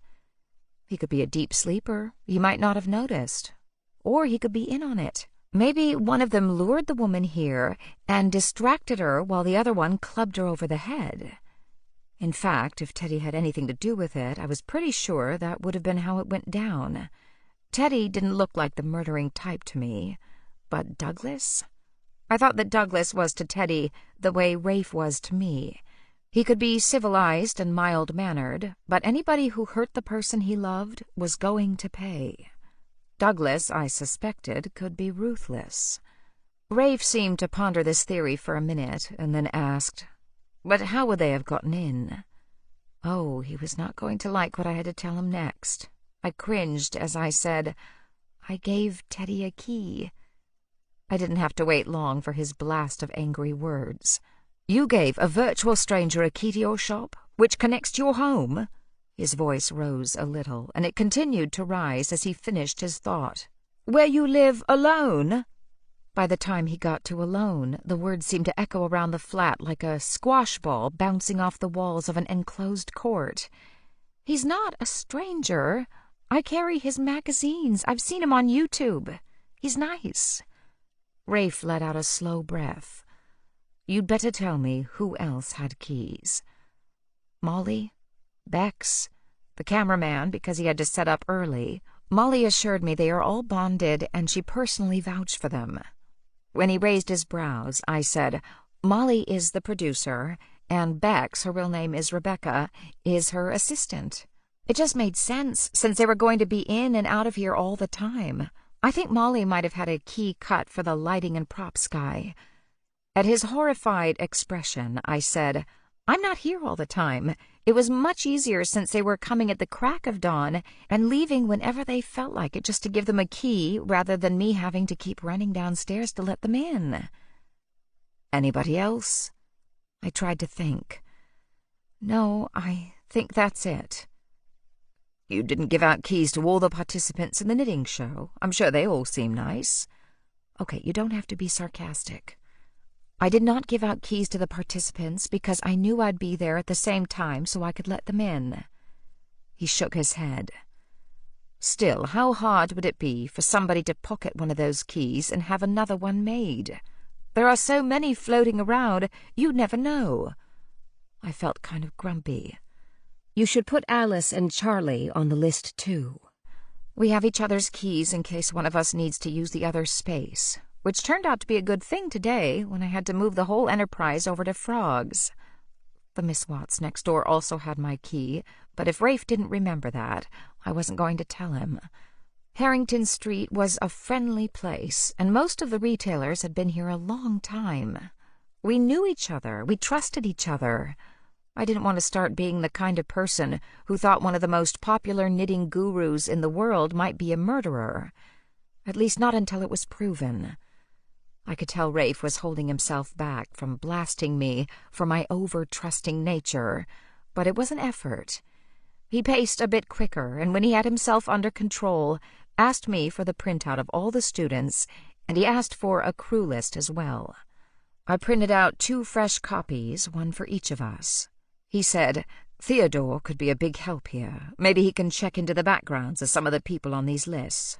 I'll focus on Teddy and Douglas, since you can't seem to accept the possibility that they could be brutal murderers. And me? I asked him sweetly. What am I allowed to use my pretty little head for? You will keep your eyes and ears open, and as much as you can, in casual conversation, find out more about each of the people in the class. I nodded. So we're looking at 2 possibilities then. One, that some person or persons had it in for the production company, Teddy Lamont or Cardinal Wolsey's. And 2, that person or persons had a real hate on specifically for Enid's self. He said, except, of course, as a possibility that both are true. Somebody wanted to stop the production or cause either Teddy or Cardinal Wolsey's trouble, and perhaps they chose Enid's self because they also had it in for Enid. And Lucy, he said, his pale eyes boring into mine, do not forget that whoever did that terrible thing is capable of killing again. I know. I will keep my eyes and ears open, and if I hear anything else downstairs, I'll call the police. He made a sound that I swear was more of the growl of a wild animal than a human sound. You won't be anywhere near the shop until this murder is solved. You're coming home with me. Seriously, I did appreciate that Rafe hadn't got used to the fact that men couldn't treat women the way they did when he originally came into manhood during Queen Elizabeth's time, and I mean the first Queen Elizabeth. But he could still shock me with his high-handedness. I put my hands on my hips and stared up at him. It's always hard to stare down someone who is taller than you are. I am not going to your house. I can go to Violet's place. Violet is a silly witch who can't even control a love potion. She lives alone and has no self-defense skills or military training. She can't keep you safe. Well, that's where I'm going. Probably. Lucy, you can come to my home willingly, or I can throw you over my shoulder and carry you. The choice is yours. Chapter 12. I decided to ignore his barbarian suggestion and bent my attention instead to the list of knitting student bios. I hate to think one of them did it. I'd come to like this odd collection of knitters. Rafe said, "You've now spent a full day of knitting with these people and the better part of a very stressful day when they were all interviewed by police and treated like murder suspects. People reveal a lot about themselves when they are under stress, and you're very observant. What did you notice?" It was nice of him to say that I was observant, but I was also under stress. Sure, it was bad to be interviewed by the police about a murder, but it was a hair more stressful when you were the one who found the dead person. However, I knew he was right, and I tried to focus. Since we were both looking at the paper, we naturally went in the order that the students were listed. Enid was the first one. Even looking at her picture, grainy as it was from my photocopier, I felt the awful sadness that her life had been cut off so abruptly. She'd had plans. She wanted to get married again. She was knitting lace for her daughter to wear at Oxford. She hadn't even enjoyed her last day on Earth. She'd been so filled with irritation at Teddy that his knitting didn't come up to her standards that I felt even worse for her. Enid's self. I only know what's in this bio and what she told us during class. She lived in Stow-on-the-Wold. Her bio says she's a homemaker. I know she was married 3 times and on the lookout for number 4. I thought of the way she'd been batting her eyes at Rafe and resting her well-manicured hand on the chest that held his cold heart. You probably know more about her than I do. I could see him focusing on her photograph, almost as though trying to bring her face into focus. I've met so many people in the course of my existence, I simply cannot keep track of them all. She reminded me that we'd met at an event for Friends of the Bodleian. While I understood that he had a point about the number of people he'd met in his long existence, it hadn't been that long ago. Enid's self was the one hitting on you at the book signing. You must have smelled her with your sensitive nose because she doused herself with perfume and freshened up her makeup before wandering over to you." His nostrils quivered. "I do remember that smell. Why do women insist on drenching themselves with scent? Back in my day, there was a logic behind the practice. We used perfumes to cover up the smells of the sewers and the odor of unwashed humanity. But today, people shower every 5 minutes. The last thing they need is to add artificial scent." "I never wear perfume." He looked at me in a rather disturbing way that made me wish I'd kept my mouth shut. I had noticed. His nostrils quivered again, and I knew that even now he could smell me. Awareness quivered down my spine and made me hold my gaze firmly to the papers in front of me. "You said she was a friend of the Bodleian." "She was. One of her former husbands was something to do with the government. He had an interest in old manuscripts. She used to come with him. But then I didn't see them any more. There was some sort of scandal, I believe." At the word scandal, my ears perked up. "Scandal? What sort of scandal? The kind that leads to murder?" "Some sordid affair. He ran off with someone else, I think." He looked up at my ceiling and half closed his eyes. "No, she was the one who ran off with someone else, that's right." "Well, she'd certainly wanted to run off with Rafe the other night." "Do you think she ran off with someone she met at the book launch?" I shook my head.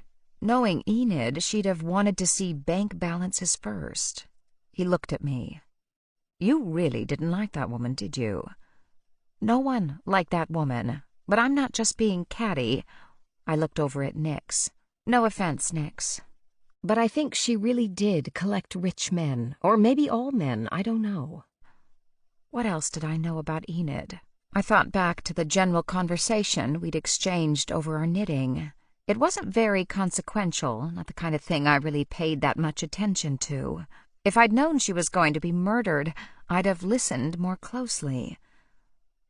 I got the impression that money and status are very important to her. She dropped the name of the designer who decorated their home in Stow-on-the-Wold. Teddy knew the guy and looked impressed. "How bourgeois." "I know her daughters went to some fancy, expensive school. She made a big deal about how she had to throw her weight around at that school and make sure the girls got the proper instruction, and she was determined that they go to one of the top universities." "And did they?" "I don't think they finished whatever you call high school over here, but she was convinced the eldest was coming here to Oxford." "What subject will she read?" "I don't think Enid cared what they studied, so long as they went to the right schools so she could drop into conversation. My daughter was at Oxford, or, of course my youngest is at Cambridge." "So she's a snob, not something that usually gets one killed, at least not in this country." I got the feeling that the only thing she cared about, apart from herself, was her daughters. She mentioned having to separate the older from an undesirable relationship. "No doubt the girl was flirting with the dancing master or the undergardener." I couldn't help but chuckle. If this were the 1800s, well, whatever today's version is. He looked incredibly wise. People don't change very much, you know. I sighed. Probably just someone who wasn't rich or titled, at least. Rafe glanced at his watch. "You should pack a bag. We need to get on our way." We were back to this. "Rafe, I am not sleeping at your house tonight." "Nonsense, of course you are. I've asked William to prepare dinner out on the terrace. He's gone to a lot of trouble for you, Lucy, and he gets very cross if he has to hold a meal." I wanted to stamp my feet in frustration. He'd really taken advantage of me this time. He knew I liked William, and I really liked his cooking. But I could play hardball, too. "Fine. I'll come and eat William's no doubt delicious dinner, but I'm taking my own car, and I'm coming back here afterward." He strode forward to me in 2 strides and grasped my shoulders. "Lucy, you know that if you return here, I will spend the entire night prowling around. With the heightened police security and nervous residents of Harrington Street, I'll attract attention. Is that what you want?" He did not play fair.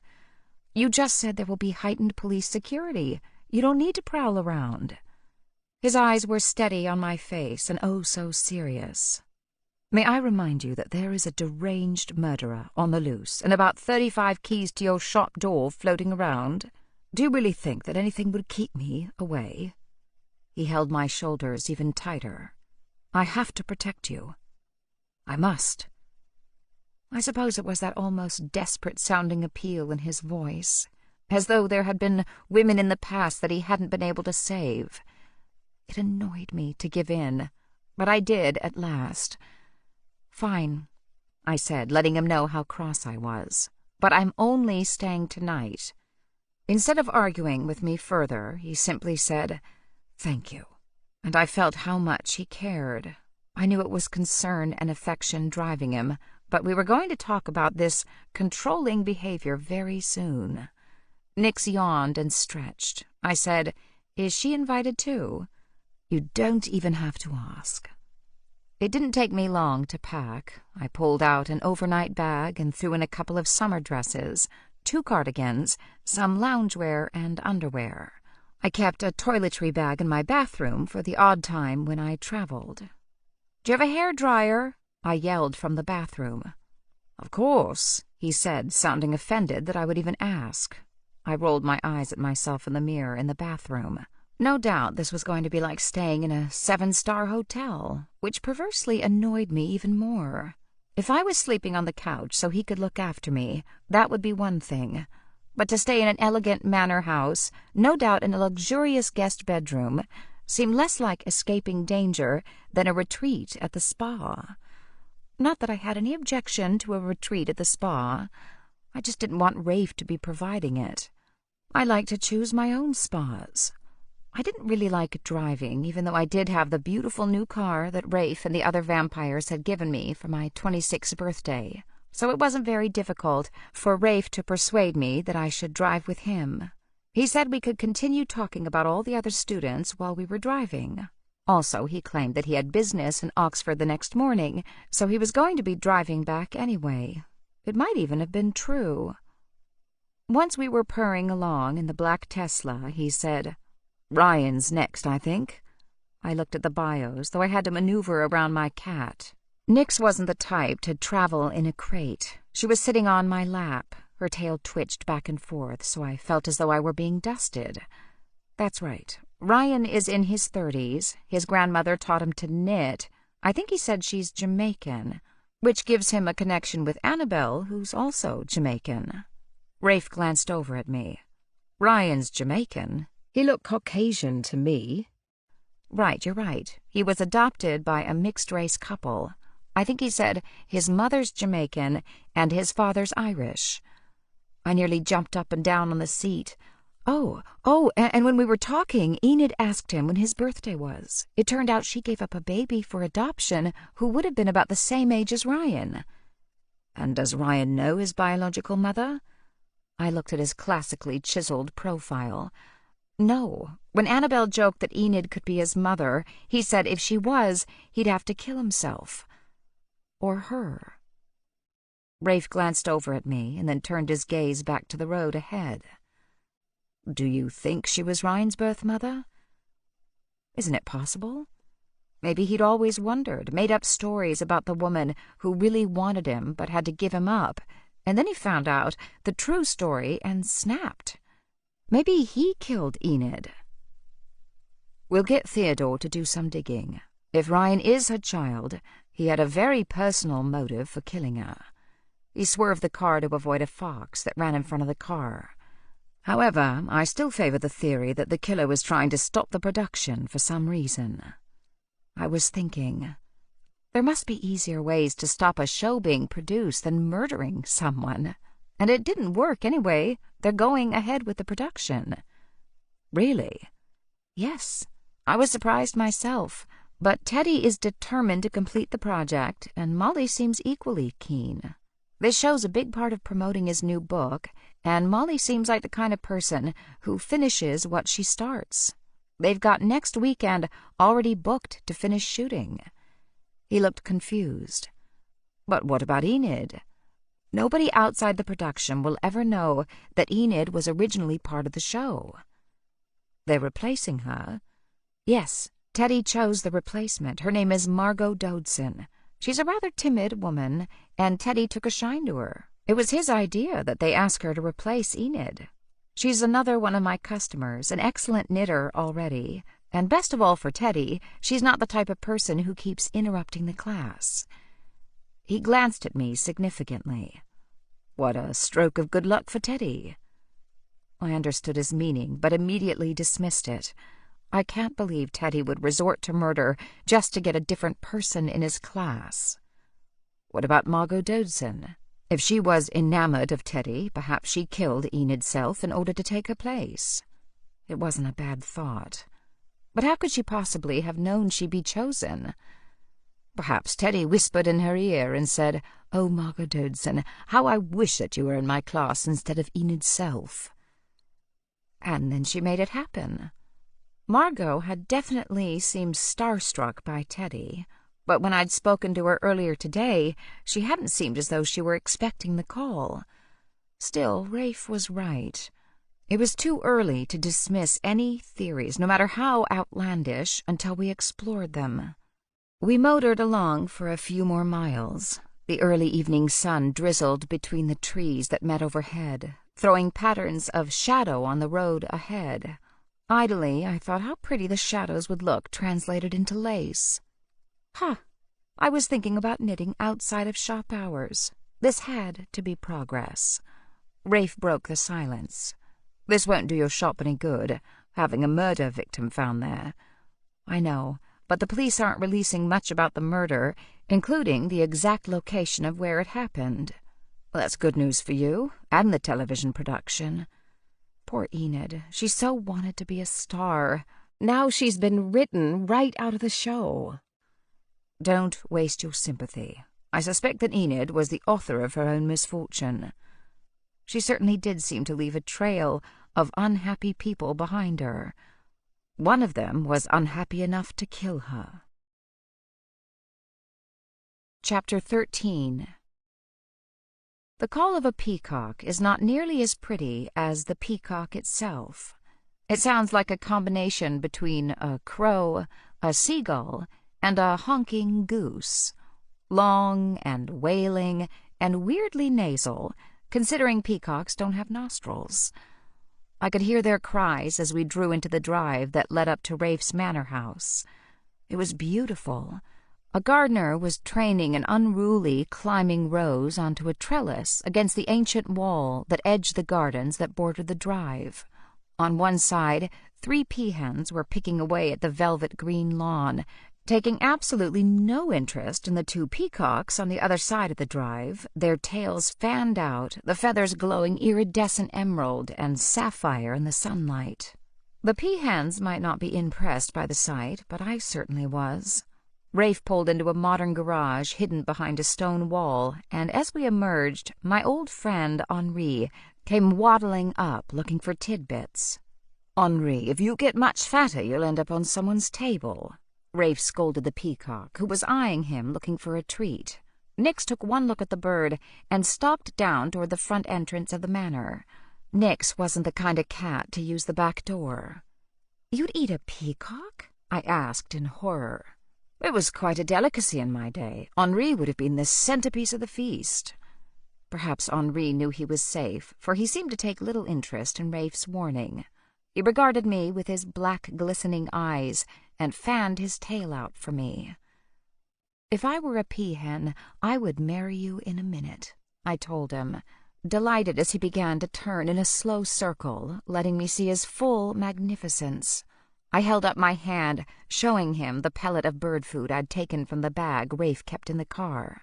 He very delicately took it from my palm. Rafe took my hand and led me toward the house. Behind me, Henri let out his very unappealing cry. I wasn't sure whether he was thanking me for the morsel or saying, "That's it? I fanned my tail and danced around for one measly pellet?" "What about my bag?" I asked, pulling back. "William will see to it." By the time we got to the front, the doors were open, and William was standing there. He looked the most correct gentleman's gentleman, apart from the chef's apron he was wearing. "Lucy," he said, giving me a smile, It's so lovely to see you. I hope you brought your appetite. Just the thought of your cooking makes me hungry, I admitted. Shock hadn't affected my appetite much. I'd eaten a huge breakfast this morning, then tucked into the coffee and sandwiches from elderflower, and now my stomach seemed to be up for one of William's scrumptious meals. William said, "I've got a surprise for you." Before he could tell us what the surprise was, we pretty much figured it out when a cultured, Oxford-educated voice called out, "Lucy, Rafe, very nice to see you. Hope you don't mind us dropping by like this. William said it was all right." I didn't know about Rafe, but I was delighted to see Charlie and Alice. They came around the side of the manor house. She had a notebook in her hand and was holding swatches of fabric, so it didn't take any use of my supernatural powers to work out that they were here for wedding planning. Rafe strode forward to shake Charlie's hand. "Not at all. Delighted to see you. Will you join us for dinner?" I couldn't believe that he hadn't checked with William first. I didn't think William kept a well-stocked pantry for humans, but when I asked him in a whisper if there was enough, he gave a soft chuckle. "I love to cook, don't worry. There's always enough. Besides, I knew they were coming. I hope you don't mind if dinner's a rehearsal for what we'll serve at the wedding." I could tell he was pleased to have people to cook for, so I let my slight worry go. Instead, I walked forward to hug Alice and Charlie. Alice held me tight. "I'm so sorry about your horrible day. Are you all right?" "Yes, but please let's talk about weddings and not murders." I was so happy to have something good to think about, like their wedding on this dark day. I told them I'd stay out of their way while they were working out their wedding details, but they both cried out in protest. Alice said, "No, I want your advice, Lucy." And Charlie just looked relieved. "Really, anything you and Alice decide is fine with me." He glanced at Rafe. "Not really my thing, wedding planning." Rafe laughed and clapped him on the shoulder. "We'll sit on the terrace like civilized men and have a drink, while the ladies sort out the details." I shook my head at Rafe. "Honestly, your attitudes about women are as old as this manor house." Naturally, he and I both knew they were at least that old, but I was trying to bring his notions more into the modern day. With qualified success, but I'm nothing if not an optimist. There was general laughter, but I hope that Rafe took my meaning. And then Alice grabbed my hand and said, "Come on around the back. We're going to have the ceremony in Morton-under-Wychwood, but the reception will be in the gardens at the back. I'll show you." I followed her around the side of the building. There was another gardener back there, and it occurred to me that keeping the grounds was almost as much work as the house itself. It was beautiful, though. In the middle distance, a lake shimmered in the sunshine. Grass fields were dotted with sheep, like so many clouds on a green sky. Since Rafe had no need of sheep that I knew of, I suspected he rented out those fields to a farmer. Maybe he just kept the sheep for their aesthetic value. They certainly were pretty. Alice followed my gaze. "This is such a beautiful spot. I can't believe Rafe's generosity." I felt warm inside. I refused to call Rafe my boyfriend. You couldn't have a boyfriend who was half a millennium old, but I had some sort of proprietary interest in him. Some things were probably better without a name. Naturally, Alice, being Alice, had sketched out a full plan of the garden and where everything was going to go. There was very little for me to do except approve, and I did. She had decided on small round tables dotted throughout the gardens so people could rest a drink or share an appetizer and then move on and circulate. I didn't want a formal sit-down dinner. I want our friends to meet and mingle. Since I knew that at least some of the guests would be vampires, I approved her plan heartily. The fewer set meals, the better. I thought her colors were beautiful. She'd chosen a sophisticated shade of pink that was so pale it was more of a blush and cream. With my coloring, I can't wear pure white, so I'm going with antique silk. The fabric swatches were for table linens, and I could picture how pretty the tables would look. She had pictures of the flower arrangements she was getting, and they were simple bud vases on the cocktail tables with a single pink rose in each, and larger floral arrangements in tubs around the grounds and on the terrace. "What do you want me to wear?" Since she'd asked me to be a bridesmaid, I'd had visions of some hideous gown, but she reassured me immediately. "I was hoping you wouldn't mind wearing something in this same pink. We'll choose the dress together, if that's okay." It was more than okay. I said, truthfully, "I'll just be happy to see you and Charlie tie the knot. You're so perfect for each other." I've always known that, but it took Charlie a little longer to fall in love with me. I didn't share with her that it also had taken a good dose of love potion to encourage Charlie's somewhat clueless heart to recognize its own needs. But Alice didn't need to know those details. She said, "I've asked Violet to be a bridesmaid too. It's funny, I haven't known you two as long as some of my friends, but when I thought about my wedding, you were the ones I wanted to stand up with me." On some level, I suspected that Alice recognized it was due to Violet and me that she was getting her happy ending, though it hadn't been a smooth ride. As someone very smart had said, the course of true love never did run smooth, especially not if there were witches involved. While we wandered around the garden deciding on the best places to hang lanterns, Charlie and Rafe settled themselves on the stone terrace. They could see us, but they also had their privacy, and for Rafe, complete shade. I said to Alice, with a nod to the folder she was carrying around, "Okay, show me your dress." She giggled. "I haven't completely decided yet. Can I show you pictures of the two dresses I'm down to?" "Absolutely." I didn't tell her, but the last time I'd been a bridesmaid, I had to accompany the world's pickiest bride to 12 bridal shops and watch as she tried on approximately 7,000,012 wedding dresses and then dictated that we, the long-suffering bridesmaids, all 8 of us, should wear a shade of green that has never been seen in nature. It was the color of astroturf. Needless to say, it wasn't flattering. However, I was a good sport, and I was prepared to be a good sport now. It was so much easier when I had some say in what I'd be wearing, and when the bride had done most of the wedding shopping on her own. She showed me 2 photographs torn from magazines of bridal gowns. Both were simple, as suited a garden wedding. One had lace sleeves, the other had pearls on the bodice.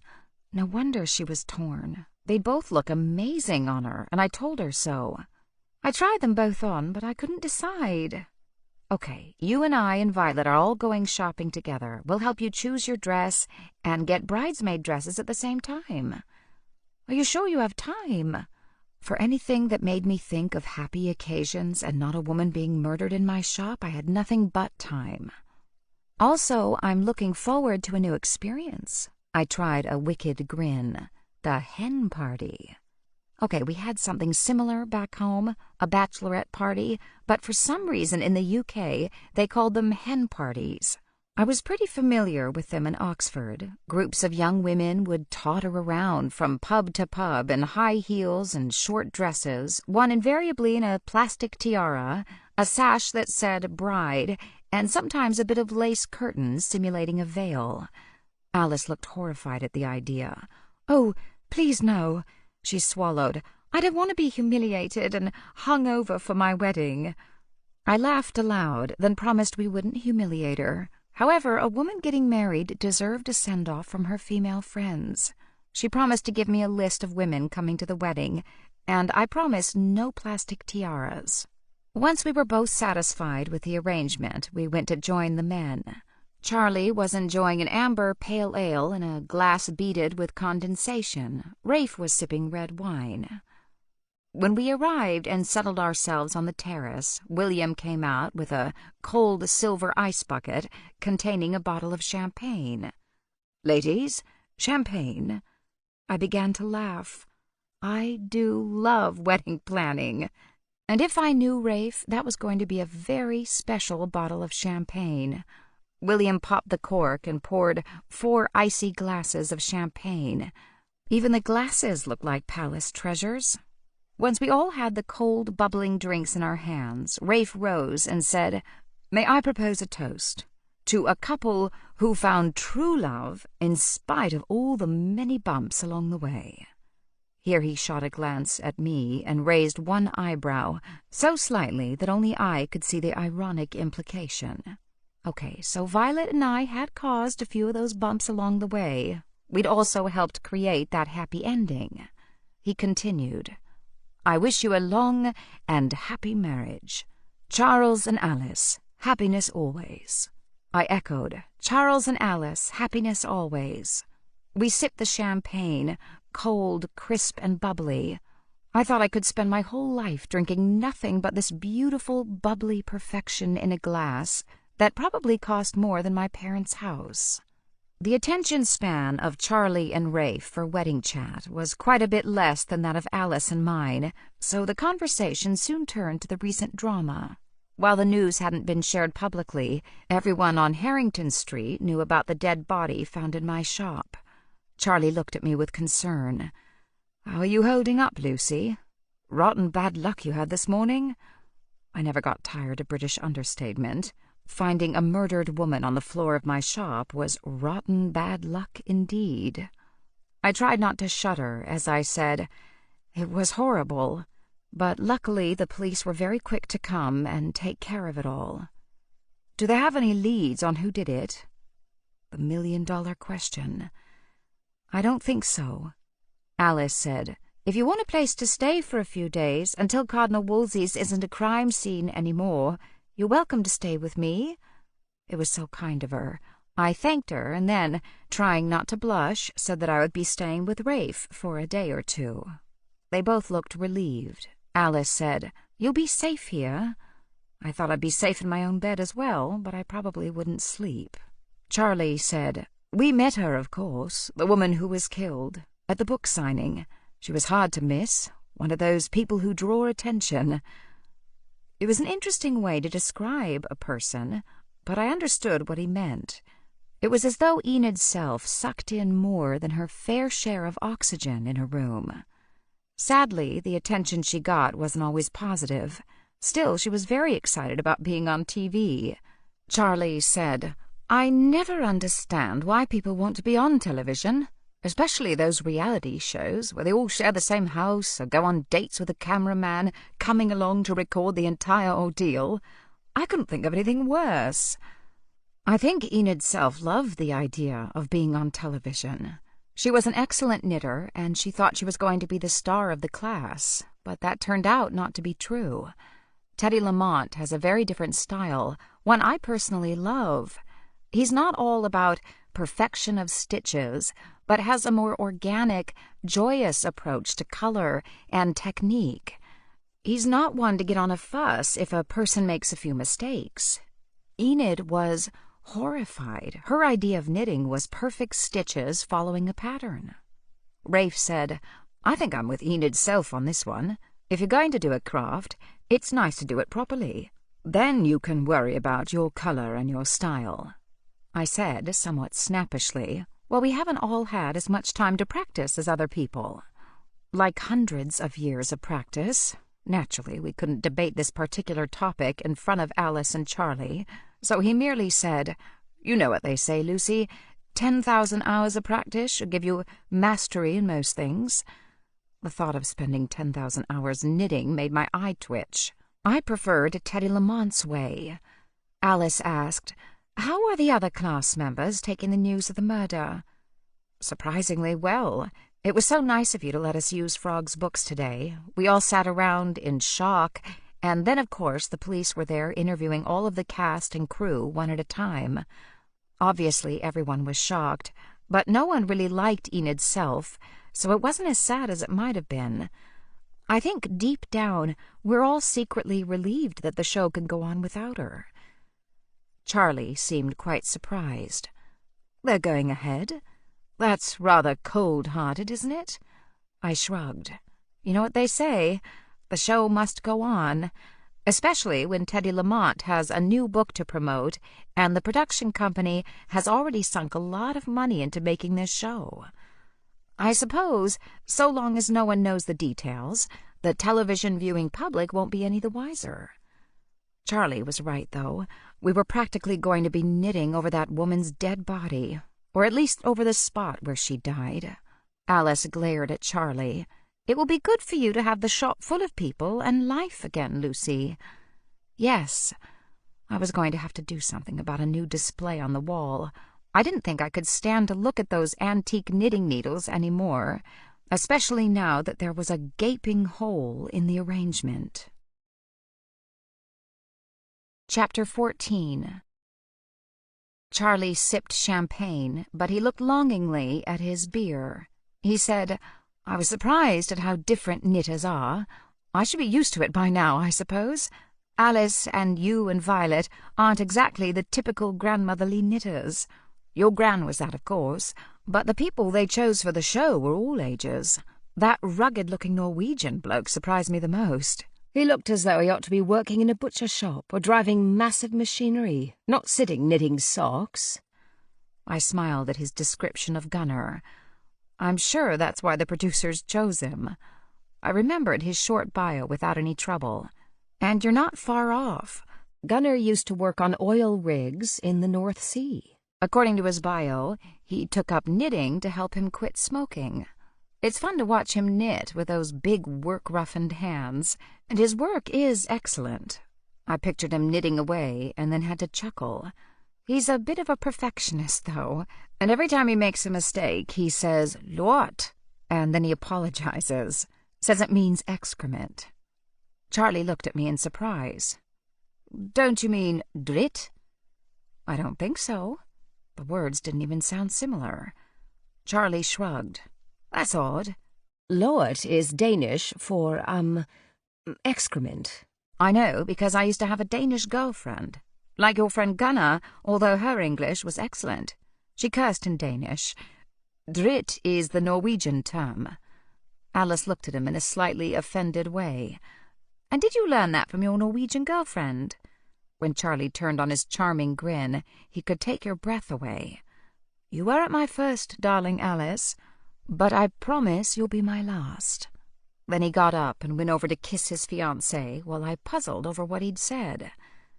"That's odd, isn't it? That Gunnar would curse in Danish?"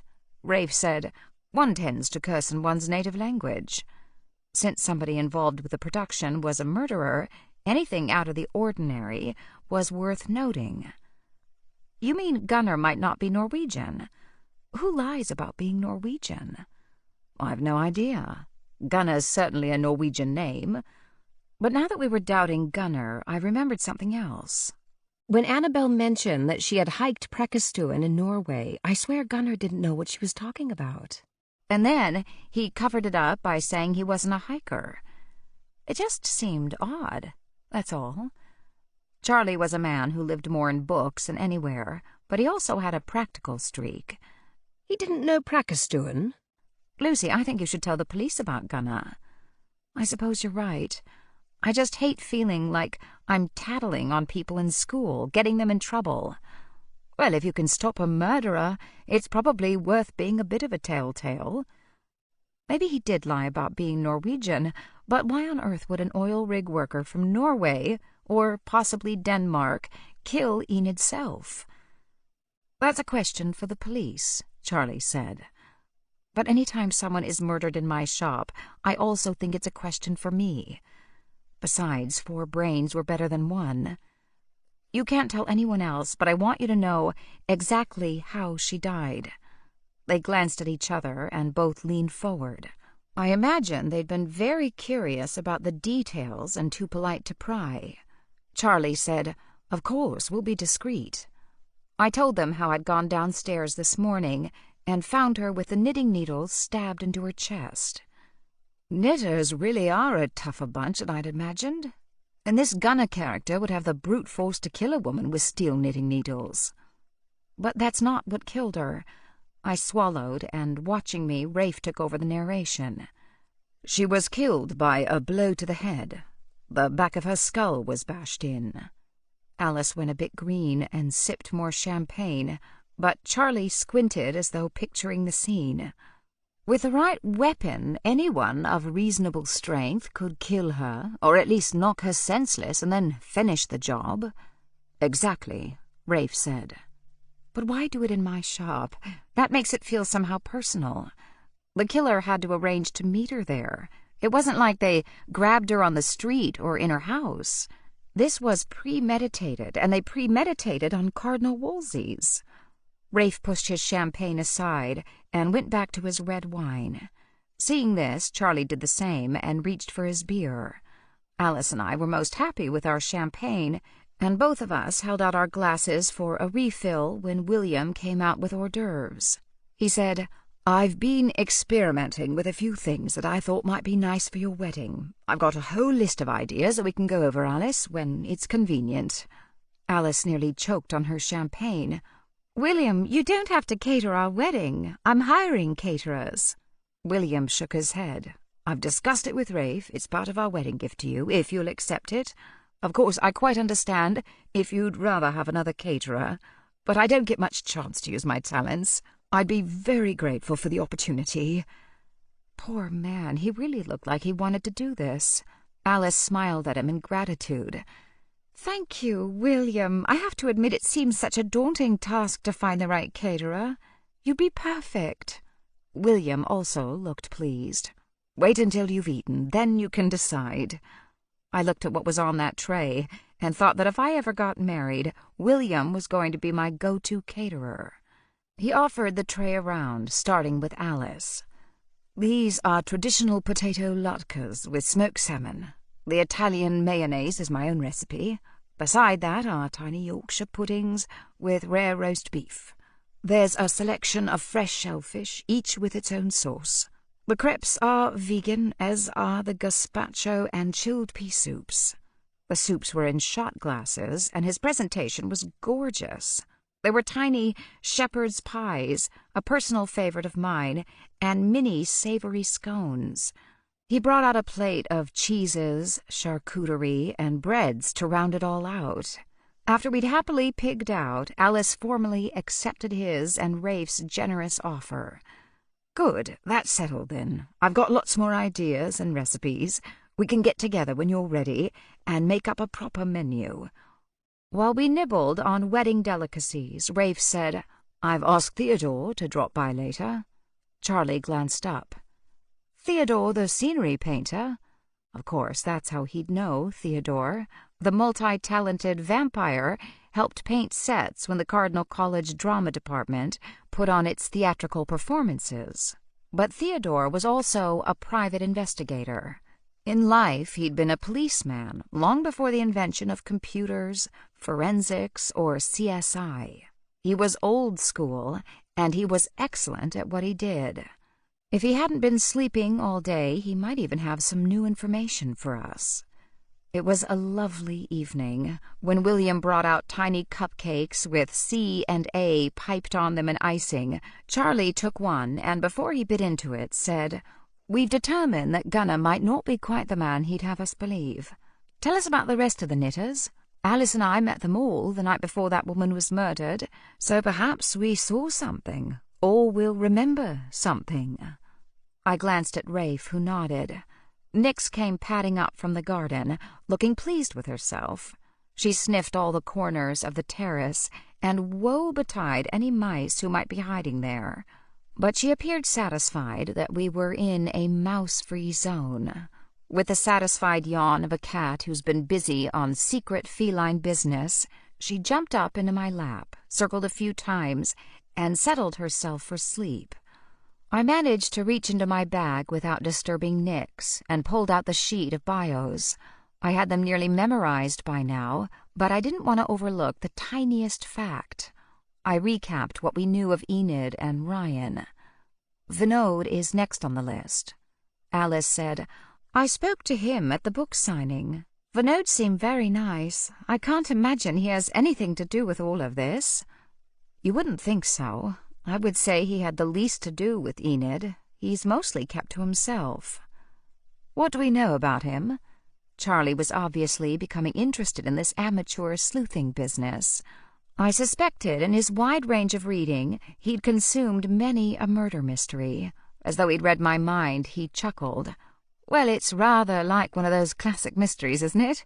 Dorothy L. Sayers, Marjorie Allingham, or even our old friend Agatha Christie. The room of suspects, all seemingly unconnected, but the deeper you dig, the more connections exist. Rather like underground roots that aren't apparent from the surface, not until you get your shovel and do some dirty digging." He was right, of course. What did I know about Vinod? I thought back on our conversations and read over the brief bio. He was born in India, but he lives near Birmingham now. He's a radiologist. Well, somebody who knows about the human body would certainly know where to maneuver a couple of needles into a person's heart. It was a good point. It couldn't be easy to bypass the ribs.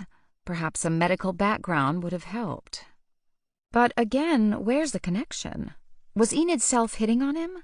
I asked. I definitely noticed her going after Rafe, but strangely, other than that, I hadn't kept up with her movements. Alice said, "I don't think so. He seems like a devoted family man. He's terribly proud of his son, his eldest. The boy's 17 and has been accepted into medical school here in Oxford." Rafe looked to me. "Didn't you say earlier that Enid Self was hoping one of her daughters would go to Oxford?" "Yes, but they live in Stow-on-the-Wold. How would they know someone from Birmingham?" Rafe pulled out the printout of the bios and said, "Not Birmingham. It says on the bio that he lives near Birmingham." Oh my gosh, you're right. I couldn't believe I'd been so sloppy. He mentioned the name of the town. I just kept reading near Birmingham, and that's what got stuck in my head. I glanced around. "I'm not from here. What towns and villages are near Birmingham?" They all looked at each other. Alice said, "Leamington Spa, Coventry?" "No." Charlie said, "Castle Bromwich?" "Yes." I snapped my fingers, making Nick start. "That one. How did I not remember that? It had the word castle in it." Charlie asked, "Really?" "I had quite a long chat with a woman named Helen. She told me she taught science for some years in a posh school in Castle Bromwich." Wow, these roots were already being uncovered, just with a casual chat over a glass of champagne and canapes. And cupcakes. I leaned forward and chose one. In the same way, these letters are piped together so they connect. Maybe Helen's connected to Vinod. Maybe she taught his son. Not that I had any idea what that had to do with Enid Self, but it was a connection. However, Charlie was already shaking his head. "Most unlikely. She taught at Castle Bromwich Ladies' College." "No boys?" "No boys." Still, it's possible they know each other somehow. She taught in the same place where Vinod lives, and Castle Bromwich can't be a big city. Undeniable. It's on the outskirts of Birmingham, I think. But what's the connection with Enid Self? Alice reached for a second cupcake, and I thought if William was angling for the wedding cake as well, he was hired. "I went to a girls' boarding school. We often had events with a similar school for boys." She had all our attention now. She blushed slightly. "Well, isn't it possible that if Vinod's son is going to Oxford, that he went to a fancy boys' school? And maybe, through the schools having shared events, Vinod met Helen." "Good thinking, Alice," Charlie said. She went quite pink with pleasure at the compliment. Then he looked at me. "And if that's true, it's very odd that they haven't mentioned that they know each other. Still, I suppose that's a bit weak to pass on to the police, isn't it?" "It is, but maybe I can find out more the next time the group gets together. There's a lot of time to chat when you're knitting. I'll simply ask some innocent questions and see what I can find out." "Excellent idea, Lucy." "Be careful," Rafe said. "Enid Self didn't plunge those needles into her own heart." Chapter 15. The amateur sleuthing didn't seem so much fun after Rafe's buzzkill of a comment. After an awkward silence, Alice changed the subject. No doubt handling difficult social situations was a subject they taught at places with names like Castle Bromwich Ladies' College. "I can picture our friends and families mingling in this beautiful garden, waiters circling with plates of food and drinks." She glanced at me. "It's going to be magical." "It will be," I promised. I knew about magical, and I was determined that I would practice up some spells in case any extra magic was needed. Charlie and Alice deserved an enchanted wedding. When William came out to offer coffee, we three mortals heaped compliments on him for the amazing delicacies he'd created. The poor man drank in our praise the way a parched and drooping plant drinks water. The engaged couple didn't stay too long after dinner. After they'd left, I said, "You need to give William more humans to cook for. It makes him so happy." Rafe raised his eyebrows. "Perhaps you should spend more time here." So not where I was going with that comment. Fortunately, I was saved from fumbling some sort of answer when Theodore wandered onto the terrace. He'd come round the side of the house, making no noise whatsoever. "Good evening, Lucy. Good evening, Rafe," he said formally. "Hi, Theodore," I said. Rafe merely nodded at him. "I'm very sorry about the death in your shop," he said. He didn't add the "again," but it was implied. "Thank you. I've made some progress in looking into this case. Not much, but a little." "You have? You're amazing. That woman is barely cold." He cast his eyes to the ground, looking bashful. "I have a lot of time." Rafe said, "Were you able to discover anything useful?" That was the trouble with sleuthing. So much of it was finding and then eliminating false clues and dead ends. Frustrating work, but necessary. "I don't know," he answered Rafe. "I've been looking into Enid Self's husbands and, other significant relationships as you asked me to. I've been so focused on the knitting class and the production crew that I hadn't really thought too much about people in the woman's personal life." "You think it could have been one of the husbands?" Rafe was leaning back on the parapet, his long fingers resting lightly on the stone. He had a way of looking relaxed and alert at the same time. "What you have to remember about murder, Lucy, is it's rarely an act committed in the heat of the moment. Or even if it is, the seeds have usually been planted long before." I thought of hot, angry words and violent deeds soon regretted. But when I thought about it, I could see what he meant. "You're saying that one of her husbands, perhaps, was betrayed by her, and over the years has just grown more bitter." "It's possible." He glanced at Theodore. "But is it likely?" Theodore carried a tablet computer with him, but he also had file folders containing notes written in pen. He opened a file folder and took out some notes, but he barely looked at them. "Enid Self was born Enid Williams, December 12, 1970. She was married 3 times. Her first husband, Timothy Fielding, was a junior clerk in a bank. They'd known each other in school, and when he returned from university, they married and had a daughter, Amelia, who was now 17 years of age. They lived a fairly modest life in London. Mr. Fielding rose very slowly in the banking world." I made a rude noise. She thought she'd married Richard Branson and found herself shackled to Mr. Bean. "I believe it was something like that, Lucy. And then she met Horace Crisfield. He was an older man and a great deal wealthier. She'd already begun social climbing. She joined a charity to promote literacy in schools. It seems Enid joined organizations in order to meet wealthy men." "She was on the board for a medical charity in the hope of meeting a doctor." "I've heard about people like that, but never really believed they were real." Rafe looked at me a little sadly. "I'm sorry to say they exist in both sexes." Theodore cleared his throat, which silenced Rafe and me. "Enid Fielding, as she was then, and Horace Crisfield, who was a married man, began an affair, and she soon became pregnant." Seriously, what was it with this woman and pregnancies?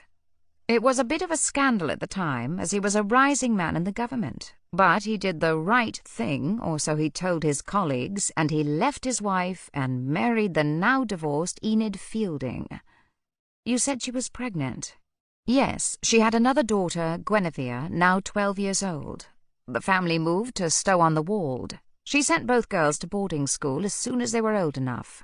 She continued her social climbing, and it seems she wasn't entirely satisfied with Horace Crisfield." What a surprise! Theodore ignored my outburst and consulted his notes. "It seemed she was dissatisfied with the house and undertook a large-scale renovation." In his dry tone, he continued, "She began an affair with the building contractor Michael Vincent. I haven't uncovered the details, but the marriage ended." I glanced at Rafe. That sounds like the seeds of a deep betrayal that could make a man violent. First, Horace Crisfield left his wife because Enid was pregnant, and then after he does the honorable thing, she does a completely dishonorable thing and betrays him with another man.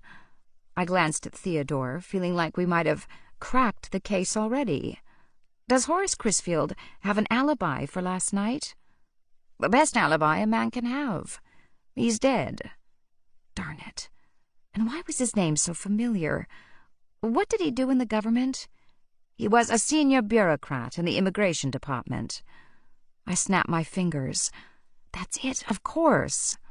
Maybe Horace was dead, but I thought he still might have something to do with his ex-wife's murder. I heard his name mentioned when Enid and Annabel arrived at the book signing together. They were having a strained conversation, the way two strangers have when they're sort of stuck together. They must have met outside on the street and walked in together. Anyway, I overheard Enid tell Annabel that her ex-husband worked for the immigration department. I closed my eyes and recalled the scene. I could see Annabel's face clearly in my mind. She'd suddenly stiffened. I'm sure that Annabel asked her to repeat her husband's name as though she might know it. She looked sick. Her people are from Jamaica, and there was that awful Windrush scandal not so long ago. Theodore watched me intently. I haven't begun looking into the class participants, but I can. Nix jumped off my lap, and following her lead, I stood and stretched. I don't know. Just because Annabel's family originated in Jamaica doesn't mean she was caught up in the Windrush scandal. Theodore made a careful note. I'll put her name at the top of the list and see if I can find any connection between her or anyone in her family and Horace Crisfield. I still wasn't satisfied. Would Annabel really have killed Enid because her ex-husband had deported her grandfather or something? Rafe said, with Horace being dead, maybe Enid was as close as she could get. Punishment by proxy. Theodore went back to his notes. Enid Self was now in her 40s and began visiting a plastic surgeon. He allowed himself a little smile. It seems she began an affair with her plastic surgeon. I couldn't help it. I laughed out loud. Of course she did. She bagged her doctor. She did. Dr. Liam Self. Don't tell me. He nipped and tucked her until she figured she could use her new looks to trade up. To a football player, Antonio Herrera. The name meant nothing to me, since I didn't follow sports in the UK. About the only thing I knew was that football in the UK was what we called soccer. How come she didn't marry him? Did he wise up to her? No, Mr. Herrera sustained a career-ending knee injury. And Enid dumped him. She did. Maybe he was so bitter and broken-hearted that he killed her. I could imagine that losing a career, a knee, and the woman you loved could make somebody crazy. I'm still trying to track down Mr. Herrera's whereabouts, but I think it's possible he returned to Spain. Who was her prospective fourth husband? There must have been one. Theodore nodded. I haven't found out too much about him. He is the newest and the most difficult to learn about. He's minor royalty with a great deal of private wealth. He seems a very private person, keeps his distance from people. I had to ask, what was he doing with her? You'd hardly call her reticent. She told all of us around the knitting table all her business, from the baby she gave up to the many marriages she's had. Theodore nodded. It does seem to be an odd match. Still, I can confirm that they'd seen each other a few times. Money and a title. She was a determined woman. I believe she was a woman who always set her sights higher. Whatever rung of the ladder she was on, she was looking to the next one up, Rafe said in a dry tone. I had the feeling he'd come across people like this in his life, probably many times. That was one thing about living so long. There wasn't much in human nature he hadn't seen or experienced. Theodore nodded. I tend to agree with you. Of course, there are the other dalliances between the marriages, but when she married up.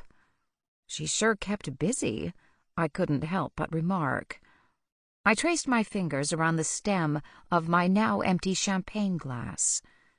She was always moving on. These men must have realized that she wasn't the sticking type, and yet they married her. Maybe there was somebody who wanted to marry her so badly that they went kind of crazy. Like if he couldn't have her, nobody could. Rafe nodded. Or it was one she did marry, who was enraged that she'd left him. Theodore looked somewhat perturbed. Lucy, I can't recall the last time I had this many suspects to investigate for a single crime.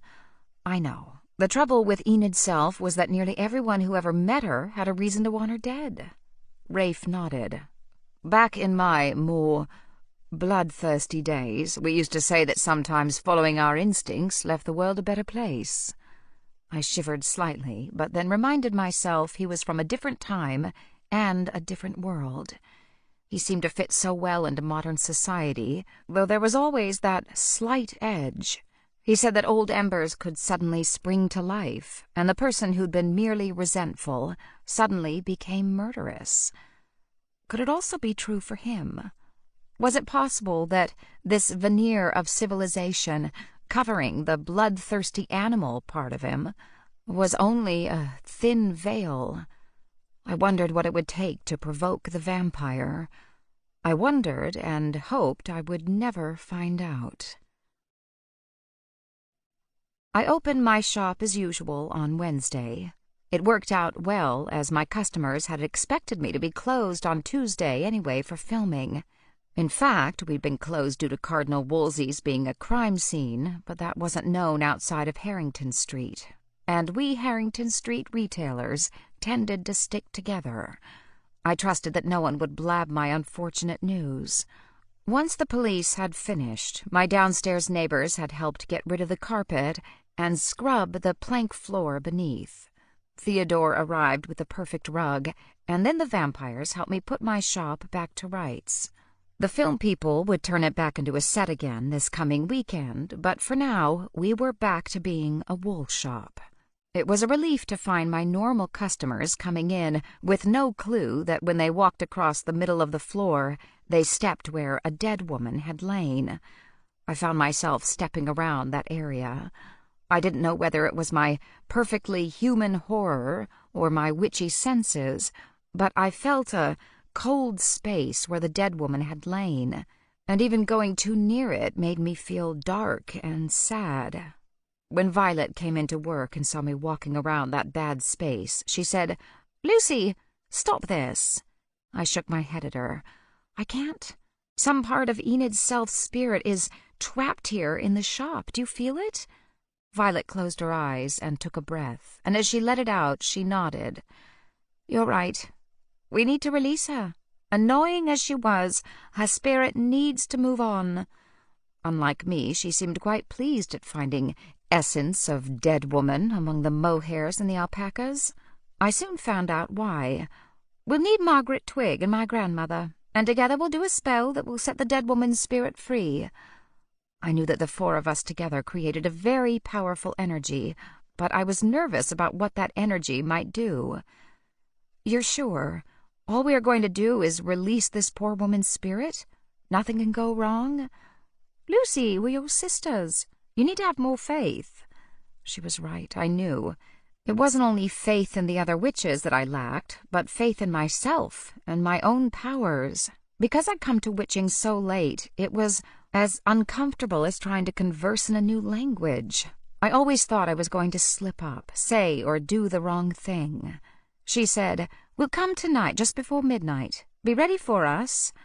I might have argued, but the door opened, and Margot Dodson walked in. I thought she walked a little straighter and stood a little taller now that she'd been chosen for the show. She'd done something different with her hair, lightened it and had it styled. Even her dress looked new. I was so pleased I'd been the one to make that phone call.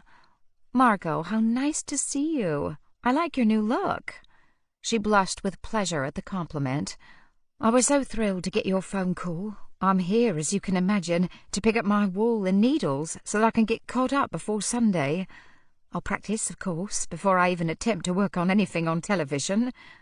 "You don't need to practice. Teddy will tell you everything you need to know." She shook her head. It is such an honor to be chosen to be on the program. I don't want to let him down. Isn't he the most wonderful man? He is. It was nice to see her genuine excitement at being part of this program. The excitement we'd all had before tragedy had struck. I gave her the new package with her name on it that would contain an assortment of wools and a guide to lace knitting. However, she insisted she wanted to start something else before opening her kit. Since she had her proof copy of Teddy's book, she had already chosen the pattern she wanted to make. It was a beautiful lace sweater, and she chose a lovely shade of teal, which fortunately I had in stock from Larch Wools. She walked straight to the side wall where the wools were kept, not bothering to browse the shop. She went away so happy that I thought she'd bring some genuinely nice new energy to Teddy's class. And we needed new energy quite badly. But first I needed to get rid of that bad energy that was making my shop so depressing. Chapter 16. When we closed, I went upstairs and opened the glass case where Gran had kept some of her special books. I'd added a few of my own, and tucked away in its accustomed spot was the family grimoire. I kept it spellbound at all times now, since the Book of Magic had almost been stolen. Once I released the book from its spell, I sat on the couch and opened the cover. As soon as Nyx smelled it, she jumped up beside me. I knew she was my familiar, but she was also my pet and my comfort. We need a spell to send poor, dead Enid's self on her way. Too much of her essence is stuck in the shop. Nyx's head bobbed up and down. It was easy to imagine she was agreeing with me when she was just doing regular cat behavior. Then I realized she hadn't been in the shop all day. You felt it too, didn't you? We're going to try and release her tonight. I flipped through the book until I found the spell that I wanted. Then I made a list of the ingredients we needed: sage, black and white candles, a lot of herbs I knew Gran had grown in the garden. Since it was summer, most of those herbs were fresh for the picking. I had always assumed she had such a well-stocked herb garden because she liked to cook, but what she liked to cook up was spells. And now it was my turn. Nyx wandered out with me as I made my way into the herb garden. I picked them fresh and then carried the herbs upstairs with me. I picked fresh sage, but really it should be dried and bundled so it could be burned to smoke out bad energy and spirits. Both Gran and Margaret Twig had encouraged me to keep my supplies stocked and ready at all times, and I felt bad I hadn't listened. I hung the sage to dry, even though it wouldn't be ready in time. I needed to up my game, I realized, as I looked through Gran's stash of candles. I needed pure beeswax candles and black candles. I dug out the last of the black candles and began making a shopping list. I was a witch. I had to start acting like one and be more prepared. Before Rafe could show up to drive me back to his place, I texted him to let him know what was up and that I'd be spending the night here. He texted back, "I'll wait downstairs until you're ready to leave." I might have argued, but while I'd been sitting here with Nyx, I'd felt the cold, bad feeling start to creep upstairs and into my home. It reminded me of the time a rat had died in the walls of our house in Boston, and we'd only known about it as the smell began to permeate the whole house. Enid Self's remaining spirit was the psychic equivalent of a decomposing dead rat. Until I was certain she was gone, I really didn't want to stay here. Besides, William had cooked me breakfast this morning. Eggs Benedict on a savory scone with coffee from a fancy machine that ground the beans fresh for each cup. It wasn't exactly a hardship to stay at Rafe's. With no William to cook me dinner, I looked in my fridge and cupboards, which were distressingly bare. I had half a dozen tins of the tuna Nyx liked. I opened one for her, and then, with a shrug, opened a tin for myself. I had half a loaf of bread in the freezer, so I toasted a couple of slices, spread some mayo on the toast, and tried not to compare the uninteresting tuna fish sandwich with the gourmet fare of the night before. Then, with a sigh, I decided to catch up on paperwork. In spite of murders, television shows, and a rather complicated love life, I still had a business to run. Just before midnight, I headed down to my shop with all the supplies and my grimoire, feeling unaccountably nervous that it was so late and I was once more alone in the shop with Enid. Well, Nyx was with me, but her eyes were wide, and she was so skittish she made me worse. I really wanted Enid out of my shop. I hadn't liked her in life, and I didn't like her any more in death. Even though her death was tragic, her aura was sticky and unpleasant, like an oil stain on the driveway or gum that catches on the bottom of your shoe and won't let go. I couldn't wait to get rid of her. One thing I will say about my local witches, they were prompt. At exactly 11:50, Violet, Margaret Twig, and my great-aunt Lavinia knocked on the door. I'd contemplated asking Gran to join us, but I was worried that her energy had changed too much when she had moved from witch to vampire. I had a feeling that for this kind of a spell, we needed pure witch power. Margaret Twig entered first. She tended to do that, as though she were the queen and everyone else should fall back in line. Naturally, since she could turn you into something unspeakable at the snap of a finger, we tended to let her go first. She walked in holding a small cauldron and a black bag that bulged. I didn't entirely trust Margaret Twig. The last potion she'd brewed for me had been a love potion that went terribly wrong. Still, it hadn't completely been her fault, and at least we couldn't do harm to someone who was already dead. Could we? She no sooner stepped in the shop than she recoiled as though she smelled something horrible. "Oh, dear, I can see why you need us. That murder victim has not moved on." I was pleased that she could feel it too, and it wasn't overactive imagination on my part. She walked unerringly to the exact spot where Enid had died and looked down, almost as though she could see the poor woman lying there dead. "Right. You'll make sure we aren't disturbed?" I'd spoken to the vampires downstairs and could assure her that we'd have the place to ourselves. She nodded briskly. "Good." Nyx stayed right beside me. Margaret had catnapped her once, and my cat was wary of her, understandably. I discovered that everything didn't have to be magic. Margaret Twig had brought along a small camping stove. On it she placed the small cauldron. From her capacious black bag she pulled out a bottle of what I assumed was distilled water and poured it into the cauldron. I showed her the herbs I'd brought in from the garden. The bundle of sage looked like greens that had been in the bottom of the fridge too long. She looked at the floppy, sad bundle and shook her head. "Really, Lucy, you must always be prepared." Then she pulled out 2 fat bundles of dried sage and 1 of lavender and 3 small bottles. However, after dissing my fresh sage, she looked at the rest of the herbs carefully. "Are these the ones Agnes grew?" "Yes." "Harvested today?" I nodded. "Fine." She nodded. "Clover, asafoetida, we just want a little, and some nettle, and perhaps a pinch of the rosemary." She took the herbs and threw them into the cauldron with the liquid. She added several drops from the tiny bottles, and I smelled basil, then the licorice scent of anise. "The steam will help cleanse the space. Everything we do is about taking solid and turning it to air, light enough to float away." I arranged the candles in a circle around where Enid's self had died.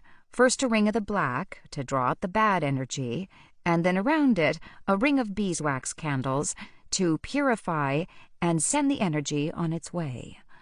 I watched Margaret Twig carefully.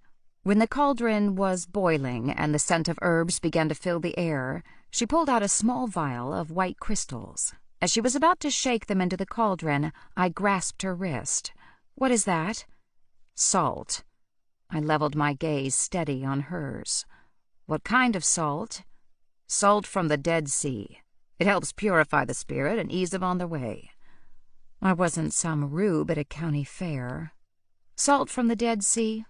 Are you sure you didn't buy a 1-pound sack of table salt from Tesco's?" Her lips twitched, and I could see her trying not to laugh. "All right, probably ordinary table salt would do just fine, but I use the best. Now stand back." She glanced down at my hand, and her voice went steely. and let go of my arm." I did, and stepped back. Luckily, I did, for the second she shook the salt into the pot, the boiling became furious. "Lavinia, the candles, if you please." Lavinia focused hard, and then snapped her fingers, and the candle wicks all sprang into flame at once. It was so cool. I was determined to start practicing that spell on my own. She said, "Now, witches, we join hands." We circled around the space where Enid's self died. We stood outside the ring of fire, which I knew from my grimoire was to protect us from the negative energy.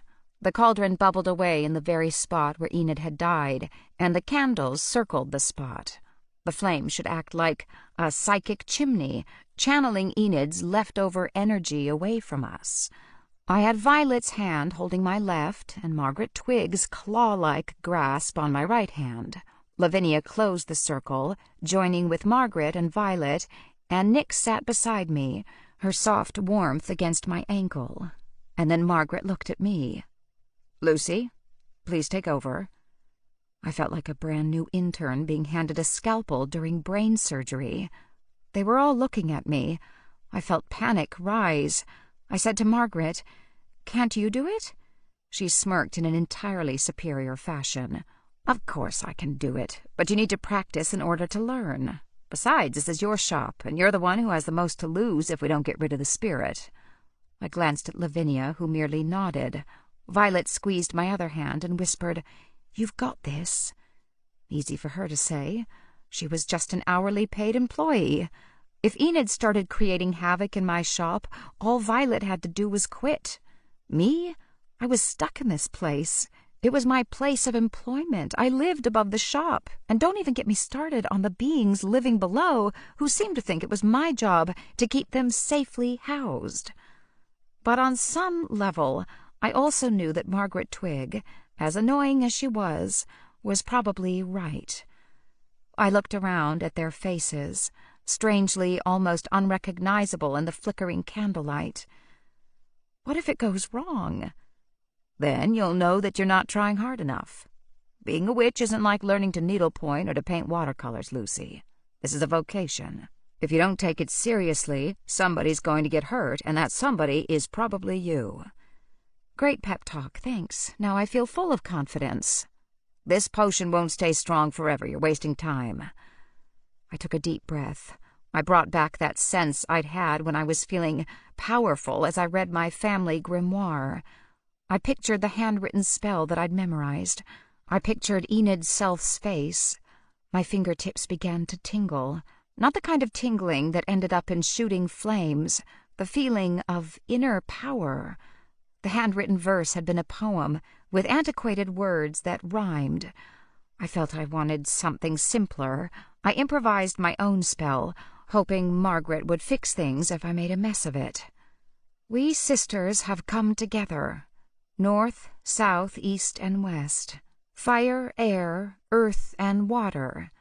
As 4 elements, 4 directions, 4 sisters. Together we exhort you, spirit of the departed, to rise and go on your way. Your time here on earth is done. It is time for you to rise and go on your way. I couldn't think of anything else, so I added the words that ended the spell. So I say, so mote it be. I felt a kind of electric current running between me, Margaret, and Violet.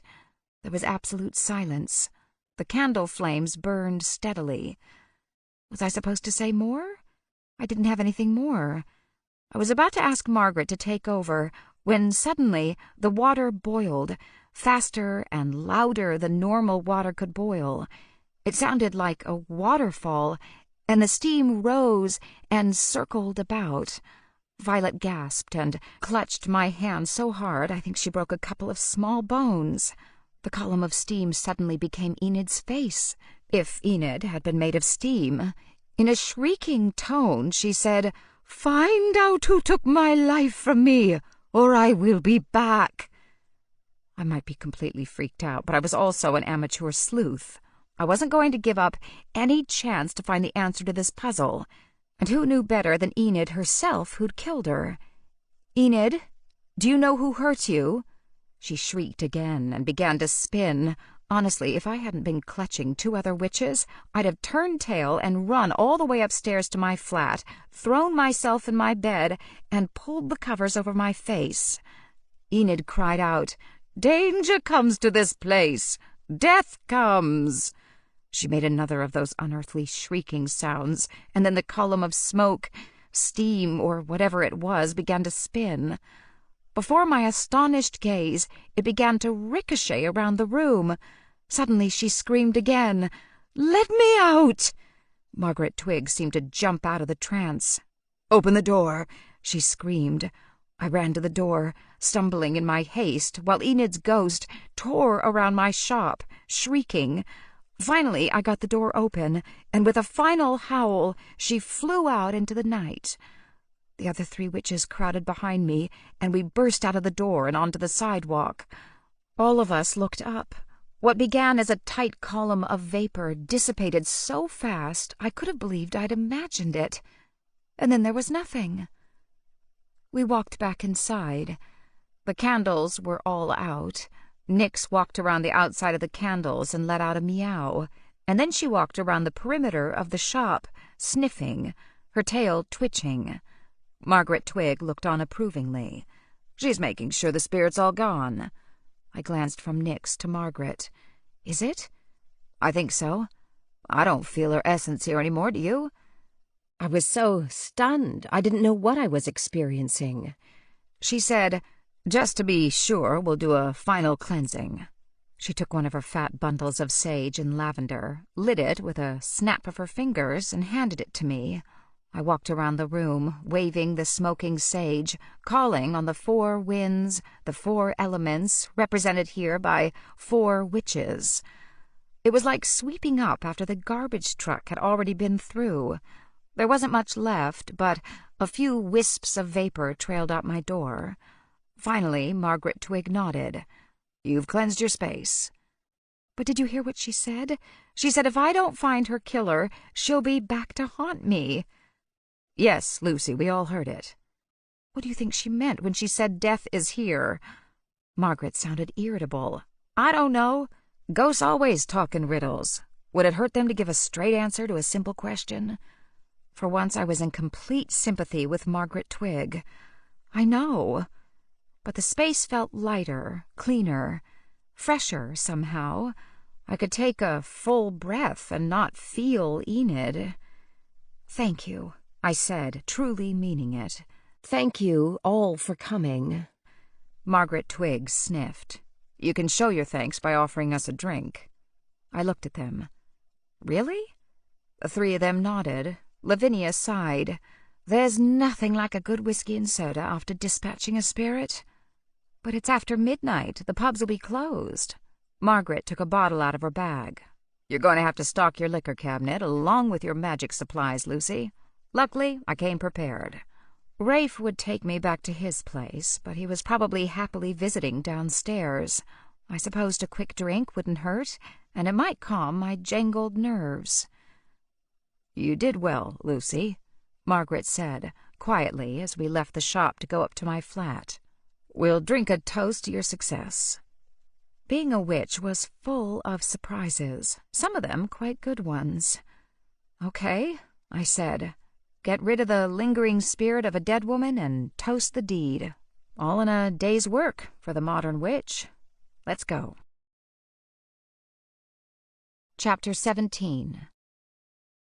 The second class that Teddy Lamont hosted was understandably more subdued than the first. There had been some discussion as to whether we should inform Margot Dodson about her predecessor's unfortunate demise, and wisely, I thought, Molly decided that we should tell her. Not the gory details, of course, but simply that she was replacing a woman who had unfortunately passed away suddenly. When I'd invited Margot to join us, I'd only said that someone had to drop out. I left it to Molly to tell her that drop out in this case was a euphemism for dead. Everyone in the class was warned not to say anything more than that. We were once more in my shop. The set people had reinstalled the same table and chairs and moved my stock around once more. The only thing a sharp-eyed viewer would notice was that the rug had been changed. Margot Dodson couldn't have been more unlike Enid's self. Before taking a seat, she looked around and asked where we all liked to sit. Teddy beamed at her and insisted she sit in front, where Enid had sat. That made it easier for the rest of us, as we assumed the same seats we'd sat in the last time we were in this class. Under Margot's adoring gaze, Teddy became almost as happy as he had the first day when we'd started this class. The shop was so much lighter without Enid, either alive or dead, and I think we all felt the difference. Naturally, we'd had a head start with Teddy, and after he gave a short talk on technique, he said, "I want the rest of you to continue with your knitting. I'm going to take this lovely lady next door. We'll have coffee, and I'll give her the short version of the first lesson." I thought Margot would die of happiness. "Oh, you don't have to." He patted her hand. "My dear, you have saved us all." And as he led her away, I thought that he was treating her the way Enid had longed to be treated. If only she hadn't been so awful. As soon as they were out the door, and Molly stopped the filming, the rest of us could gossip in comfort about the topic that was topmost in all of our minds. No sooner had the door closed on them than Ryan said, "Well, are there any leads? Does anyone know who killed that old crone?" "I can tell you one thing, the cops will think it was you if you keep talking like that," Annabelle warned him. She turned to me. "Lucy?" I shook my head. "No, I haven't heard anything." Well, officially, I hadn't. Vinod said, "I've been watching the news. There is nothing about the poor woman's demise." Annabelle replied, "I imagine the police want to keep the details quiet. They don't want everyone knowing as much as the murderer does. That's how you catch murderers." Ryan finished a row and flipped his work to start the next. "Look who's been watching too many police dramas on telly." We all laughed, which let off some tension. Gunnar said, "I would never have come on this show had I known I would become involved in a murder investigation." I thought to myself, is your name even really Gunnar? I wished I knew Norwegian so I could trip him up. Annabelle said, "I bet it was one of her husbands. She's had enough of them. Did you notice she never even talked about them?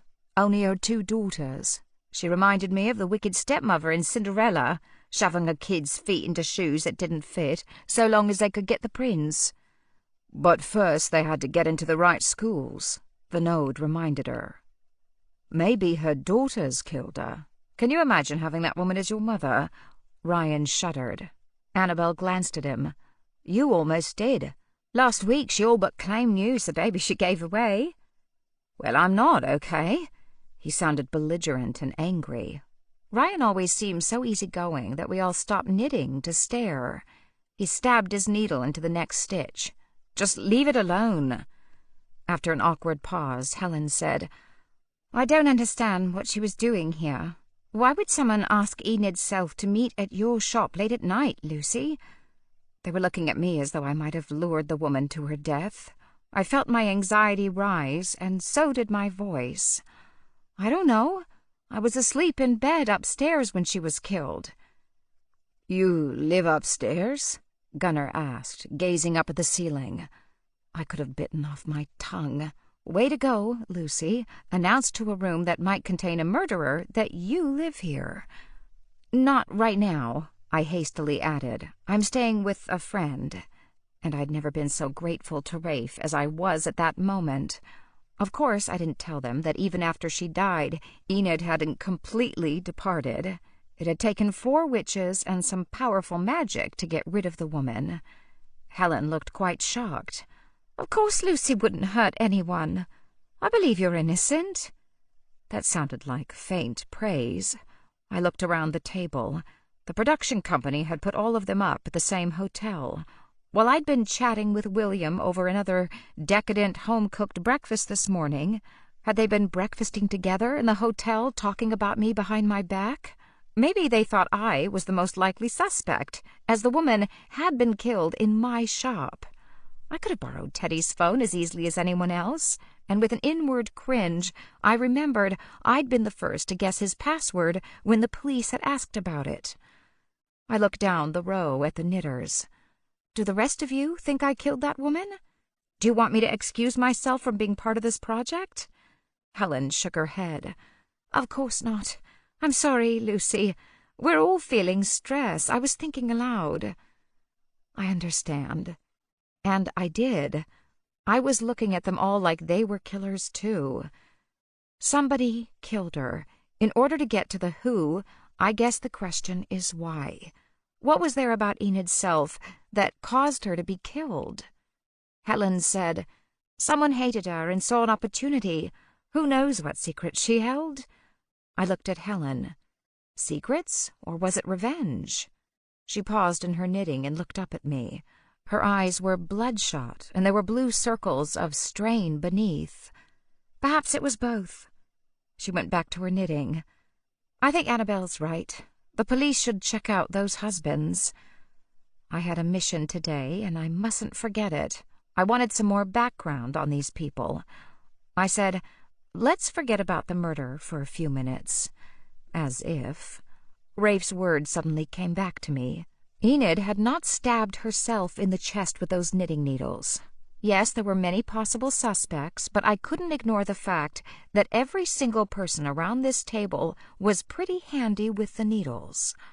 I glanced around the shop. There were Molly and Bex, both in the corner with laptops, chatting softly, and the cameraman, now munching an apple while checking his phone, and the sound guy, who heard everything. Helen rose to stretch out her back. "Lucy, if it doesn't work out with your friend, you'd be more than welcome to come and stay with us." I thanked her, but I wondered if it was a bit like the spider offering the poor unsuspecting fly a nice place to stay for a few days. I would be glad when Enid's killer was caught, and I could stop suspecting everybody who came into the shop of being a murderer. It was fatiguing.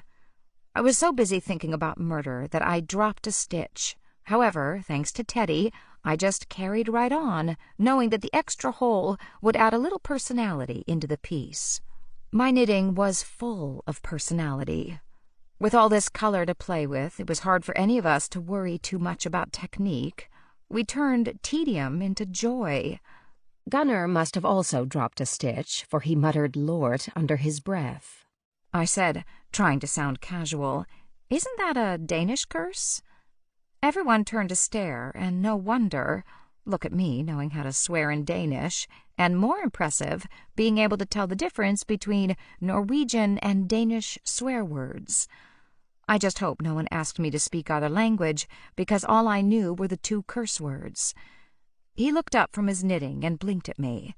His eyes were a cold gray-green, like the northern sea, and they certainly chilled me when he stared at me.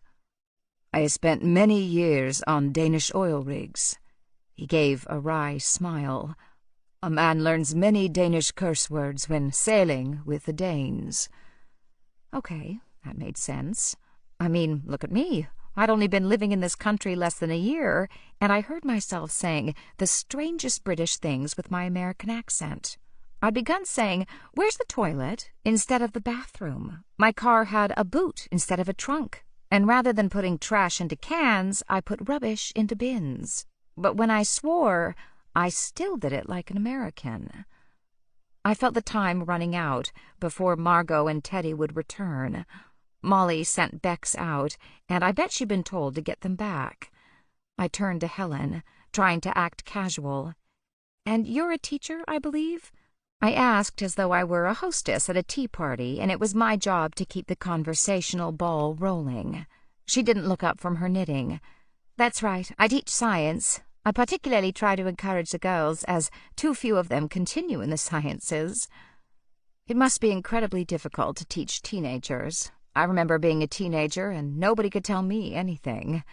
She chuckled. "I think that's why I enjoy my job so much. If you can take a stubborn teenage head and force some knowledge into it, you're doing an acceptable job. But when you see that moment a student gets it, when they begin to ask questions, the right questions, you can see that thirst for learning, and you can guide them. Well, then I remember why I became a teacher. Once again I found myself running against a brick wall. I didn't like to pry into these people's lives, but if I didn't, Enid's self might haunt me, and I was going to do anything I could to prevent that from happening. even if it meant interrogating perfectly innocent people around the knitting table. "I think I heard you say that you had left a fancy school where the parents pay high fees for a state school. Did you just get tired of all the snobs?" She kept knitting, but her fingers went rigid. "Something like that. I was getting sick of this British stiff upper lip nonsense. We should move this interrogation to California, where everyone loved to spill their guts." "What about inheritance?" Ryan asked out of nowhere. There was dead silence for a second, and then Vinod said, "I beg your pardon?" "Money." Ryan glanced up and around the table. "Isn't that why most people kill? For money?" "But Enid had daughters. Her children will inherit her wealth," Helen said, and then her eyes widened. We all stopped knitting and stared at Ryan. What if he really was Enid's self-son? I was fuzzy on the laws here, but might he have a claim on her estate if he could prove he was her firstborn son? I had no idea how rich she'd been. Was her estate large enough to tempt a forgotten son? But what about those girls that were her pride and joy? Could they be in danger from a brother they never knew they had? He looked around, puzzled. "Why are you all staring at me like that?" And I saw the second he caught up to us. He shook his head and laughed. "Oh, no. Oh, no. You are not pinning this on me. Enid Self couldn't be my mother. At least I hope not. And if she was, I wouldn't want anything from her." Easy words to say. Annabel had seemed quite sympathetic to Ryan, but she was also a strong woman making her way in the tough London job market. She didn't waste time being nice. Now we all turned to stare at her. "Well, I'm not saying Ron killed the woman, only that the police should look into whether he's really her son. We were all here when she said he might be." She turned to him. "And we all heard what you said." He stared at her. "I can't believe you. I thought we were friends." Her face was hard. "Matey, if you put the needles in that woman's chest, we'll consider the budding friendship over."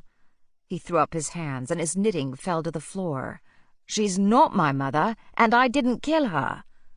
"Maybe you didn't mean to kill her. You arranged to meet her here so you could talk, but she enraged you so much that you temporarily lost your mind. It could happen." "Well, it didn't bloody happen to me." I felt awful for Ryan, but impressed with Annabel, who was doing the job I'd intended to do, figuring out who among us had a motive for murder. Chapter 18. Before Ryan and Annabel started stabbing each other with knitting needles, I took the conversational ball back, determined to learn from Annabel. "Helen," I said with false cheer, "what was it like teaching at a fancy boarding school with all those rich kids?" She looked cornered and harassed. I felt really bad grilling her, since she seemed like a very nice woman. Unless she was a killer. She looked around as though someone might come and rescue her. No one did. Finally, she said, "Not much to tell, really. I had some very good students and some not so very good students. I taught there for 8 years, and then it was time for a change." "Why?"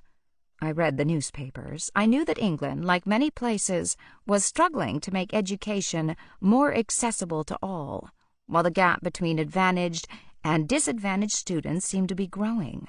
Rich people, as they always had, were sending their kids to very expensive schools. Those kids were groomed for the top universities. Boarding schools had prescribed homework times. The kids were expected to excel and offered every possible enrichment to make sure they did.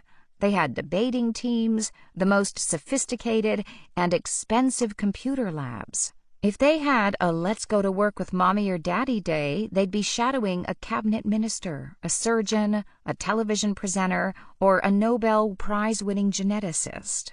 Meanwhile, funding for state schools was being cut, and teachers' salaries weren't rising, so good teachers were leaving the system, and fewer young people were going into teaching as a profession. Kids in state schools were falling further and further behind. Helen patted her colorful lace as though it were an exotic pet.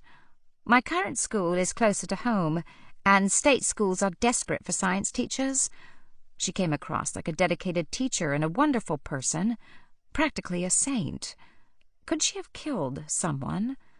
Playing a sudden hunch, I asked, "Which fancy, posh boarding school did you teach at?" She shook her head at me like I was that annoying kid at the back of science class who always asked stupid questions and forgot to do their homework. "Lucy, stop calling it that. My school had a proper name. Castle Bromwich Ladies' College. What about that sounds posh or fancy?" She said the words in such a deadpan way that had I not seen the flash of humor cross her eyes, I never would have believed she was making a joke. But joke or no joke, she and Vinod must know each other. Indeed, he turned to her with amazement. "You taught at Castle Bromwich, but I live there." She seemed genuinely surprised. "No, do you really? Obviously you don't have a daughter in CBLC or I'd have met you by now." He chuckled. "I hope my daughter will one day go to that fine school, but she's only 7 years old. My son goes to Bromwich Grammar School." "That's an excellent school. How old is he?" 17. I could almost see his chest swell with pride. "He has been accepted to medical school here at Oxford." This wasn't the first time he'd shared this news with us, but Helen was too nice to say so. "That's wonderful. Some of the girls I taught would be about that age now. I wonder what's happened to them all." I thought it was sweet that she cared. Also, neither she nor Vinod seemed furtive or guilty. In fact, I really believe they didn't know each other. Or they were great liars. The sleuthing business was never simple. Teddy and Margot Dodson returned, and for the next hour he went around to each of us inspecting our designs, offering suggestions, and generally treating each knitter as though they were a budding fiber artist. Thankfully, since I was supposed to know what I was doing, he just patted me on the shoulder as he went by and didn't comment on my work. We broke for lunch at 1 o'clock. The crew left first while we packed up our knitting. Molly and Beck said they had to return to the hotel for a conference call with London and asked Teddy if he'd be all right. He assured them he would. The knitters all turned to me expectantly. "Well, Lucy, where should we go for lunch?" I liked that the group wanted to be together, but if I'd known that would happen, I could have booked somewhere. I thought rapidly. There were plenty of good restaurants in Oxford, but we didn't have all day. "There's a pub at the top of the road. They've got a nice garden out back. There's quite a range of food." We looked at Teddy, who was clearly the star of our show. He said, "Yes, fabulous idea. All right if Douglas joins us." When everyone agreed, I ushered them out of the front of the store, hanging back so I could lock the door behind them. Vinod, who had the same kind of good manners as Rafe, said, "I'll walk up with you, Lucy." I imagined he didn't like the idea of leaving me here alone in case the murderer came back. Unless he was the murderer. I gulped, but knew that all I had to do was call out, and some very protective vampires would be here before I'd finish the scream. Instead of attacking me, Vinod browsed the walls while I turned off the lights and retrieved my bag with my keys. When we left, a young woman was hovering to one side of the doorway. I'd never seen her before, but there was something vaguely familiar about her. She came forward when she saw me. Her eyes looked swollen and tear-stained. I hoped she wasn't looking for help with a knitting disaster. I'd plenty of my own. I was about to tell her we were closed, but then Vinod asked, "Amelia, what are you doing here?" "Mr. Patel." She sounded astonished to see him here. "My dear, I'm so sorry for your loss." And then I knew why she looked familiar. She resembled her mother, Enid's self. "I needed to come here, Mr. Patel." Her eyes filled with tears. She took out an already wet and crumpled tissue and wiped her eyes. "The police told me it happened here." I was filled with compassion. "Oh, you poor dear. I'm so sorry. You're Enid's daughter?" She nodded. "I've just been with the police. They told me where it happened, but not much else. I just needed to see—" "Of course." Vinod stepped forward and took her hands. "Amelia, I'm so very sorry." Whoa, he knew Enid's daughter. "Thank you." She sounded stunned. "I'm so happy to see you. I never wanted—" She inhaled and exhaled a quick breath, and some color returned to her face. How is Ashvin? He's fine. He's fine. She shook her head. Mummy only wanted the best for me. She didn't mean to be cruel. You know she threatened to take me out of boarding school and bring me home to finish at our local state school. It would have ruined my chances of getting into a decent college. He nodded solemnly. I know, it's all right. She looked from him to me. I was so angry with her, and now she's dead. She began to cry. Vinod and I looked at each other. Since they obviously knew each other, I said, "Would you come in, too?" She looked like she could use a friend. He nodded, and the three of us went back into the shop, and I turned the lights back on. I didn't want to tell this poor young woman anything the police hadn't already shared. "What have the police told you?" She looked around as though she might find her mother hiding in the corner. She shook her head. "They didn't tell us very much. A blow to the back of her head killed her, and it happened in your shop. Of course they aren't releasing that information to the public, but I assume you know." "I do." I didn't tell her that I was the one who had found her mother, and it didn't seem that she knew about the knitting needles, or maybe she couldn't bear to talk about it. "Your mother was working on a lace cardigan for you. She was so proud of you and your sister. She talked about you a lot." Her eyes spilled over again. "That's nice. I can't believe it. It just seems impossible that I won't go home for the weekend and find her there.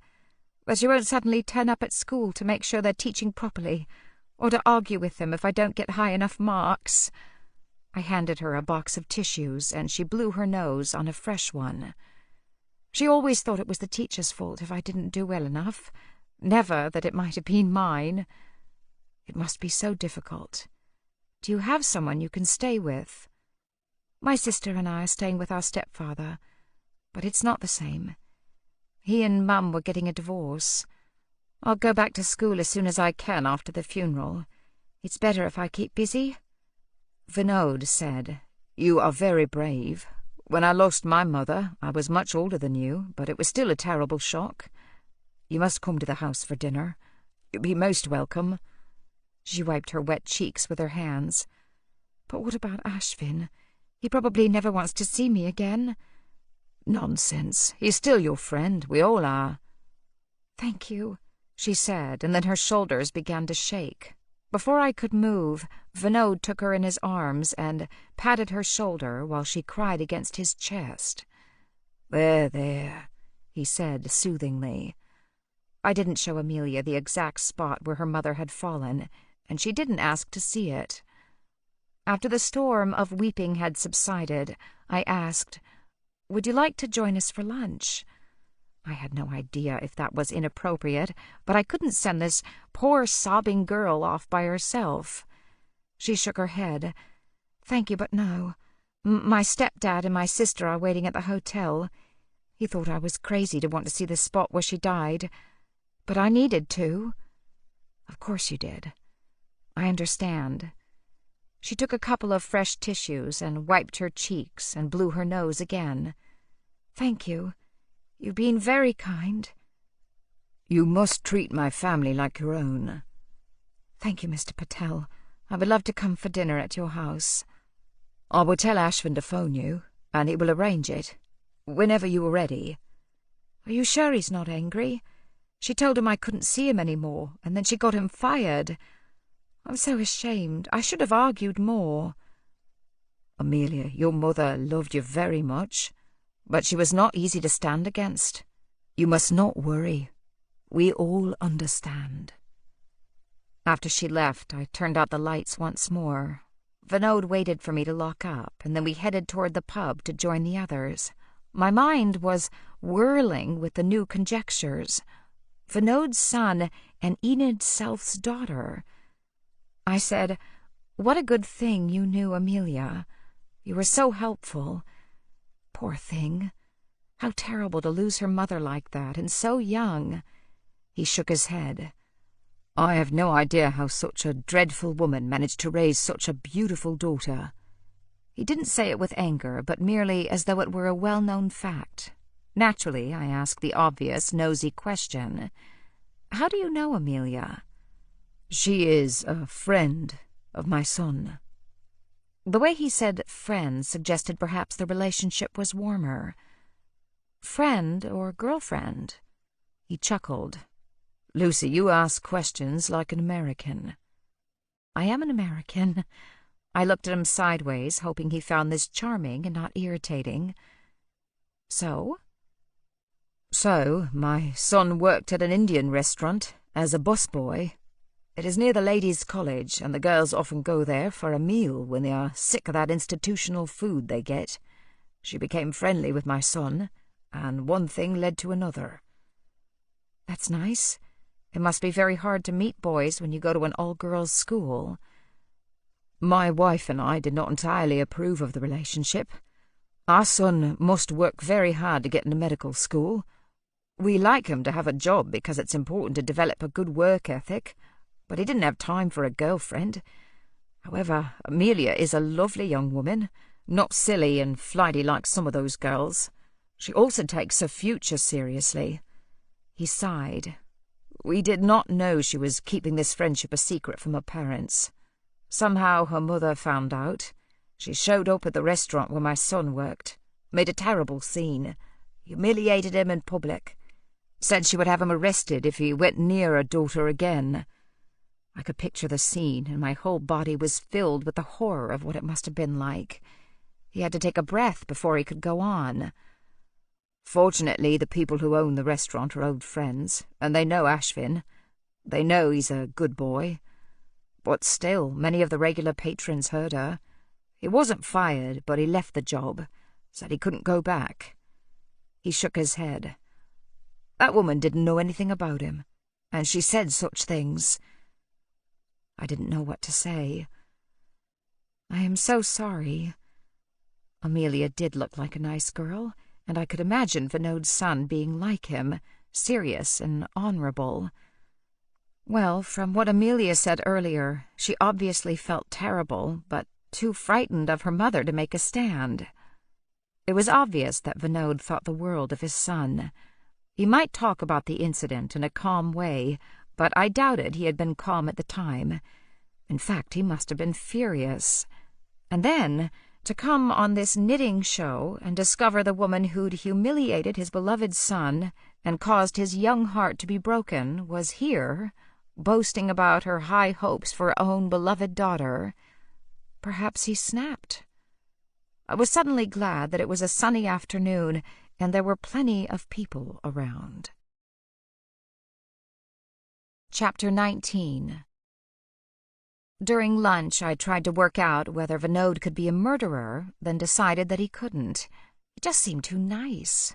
Then I looked around the rest of the table, but none of them seemed the type. However, I should have known by now that there really wasn't a type of murderer.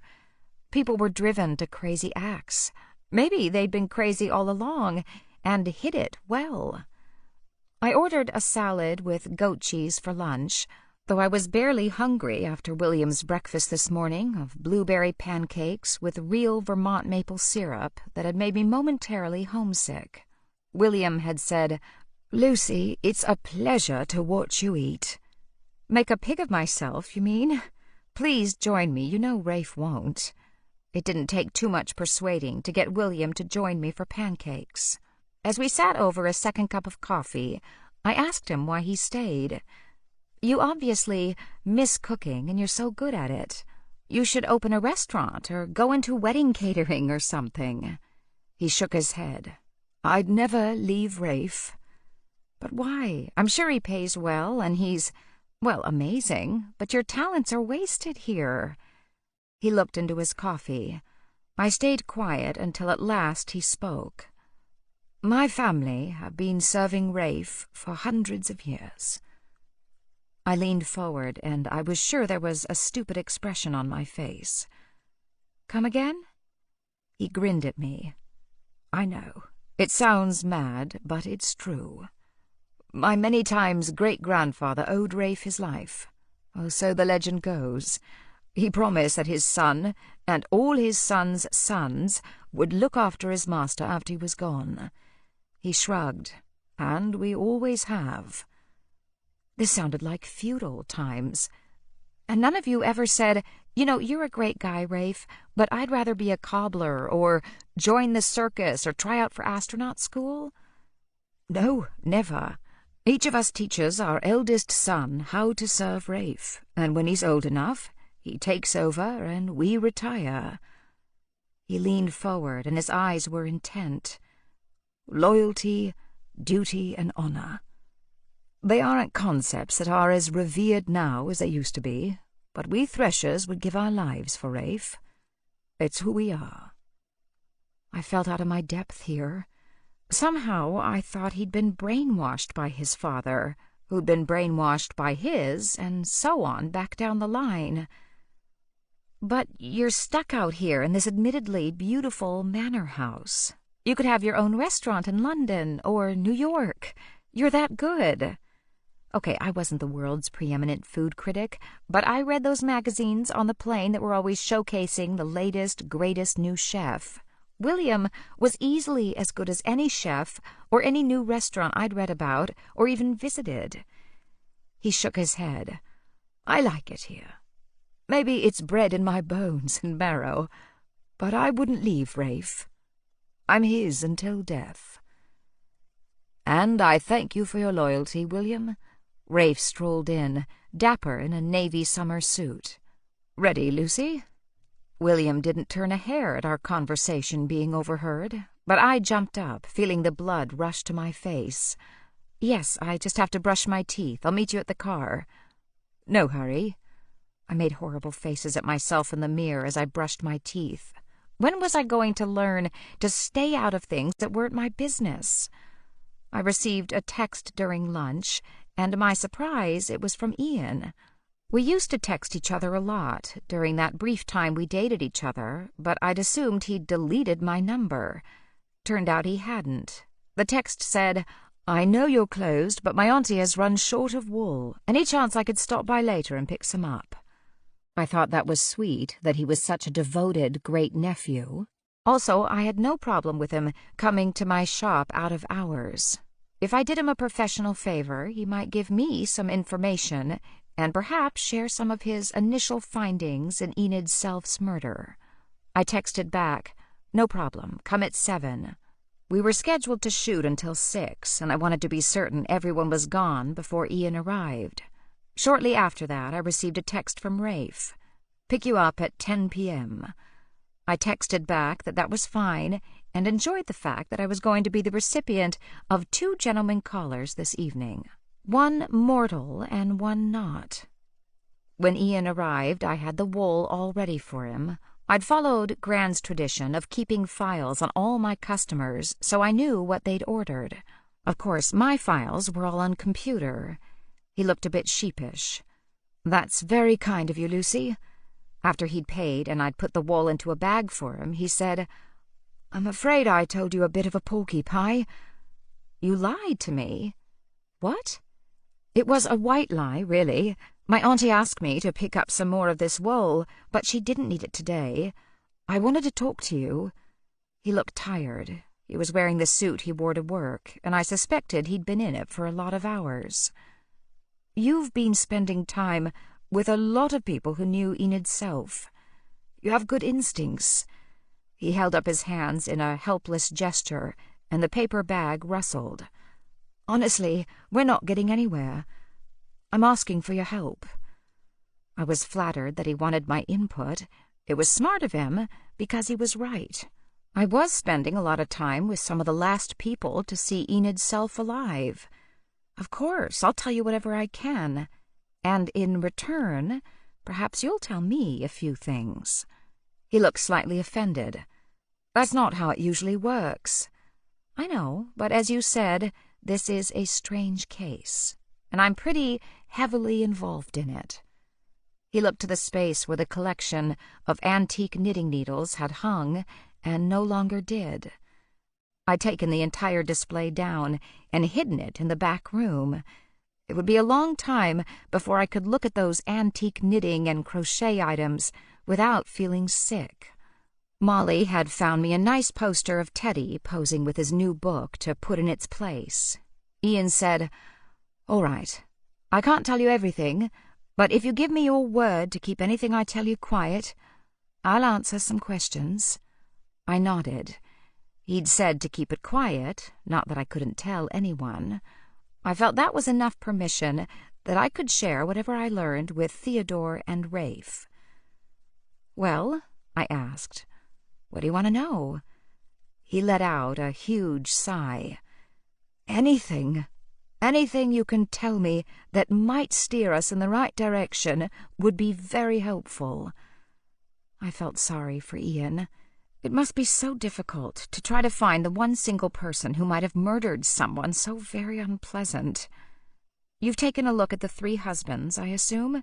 Yes, he said rather testily. "What I want to know from you is more about the students in this class, even the tech people behind the cameras.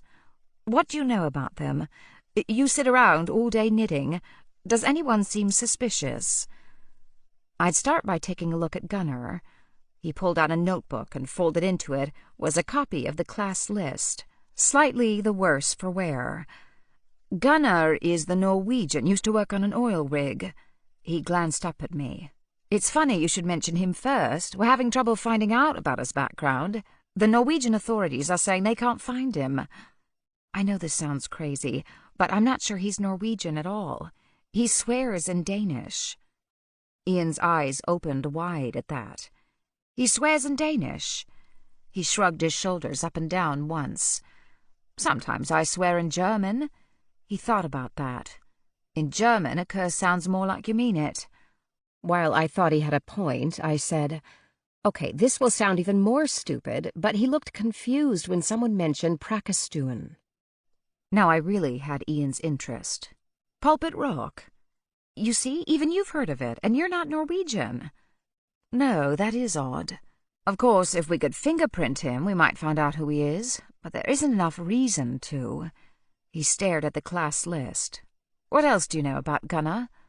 "Almost nothing. He listens more than he speaks. Maybe that's why I noticed it when he would fumble a stitch and then swear. It was unusual to hear his voice." "Right. Anything else?" "He said he wouldn't have agreed to go on this program if he'd had any idea a woman would be murdered, but I expect we all feel that way." I didn't know how much to tell. I didn't want to get nice people in trouble with the police. On the other hand, we did have a dead woman to find justice for. "I'm just throwing out some things for you. I have no idea if any of this is relevant, but Ryan was adopted. He told us all in class the first day. Enid Self said she gave up a child about his age. She joked that she could be his mother, like it meant nothing to her. He never tried to find his birth mother, and she never tried to find her son. He said that if she turned out to be his mother, he'd have to kill either himself or her. He said it in a sarcastic way, so I know it's a stretch, but I think it's worth checking out." I could tell he thought it was a stretch, too. "All right, I'm willing to grasp at straws here. I'll look into it." "While you're grasping, Annabelle's family originally came from Jamaica, and Ryan has a Jamaican grandmother. Enid's second husband was with the immigration department. When his name was mentioned, I got the feeling that Annabelle had heard his name before." "More straws," he said, but he made a note in his notebook. He was right. I had enough straws to weave a basket. And today Enid's daughter came to the shop. He didn't look surprised at that. "The older one, Amelia?" "That's right.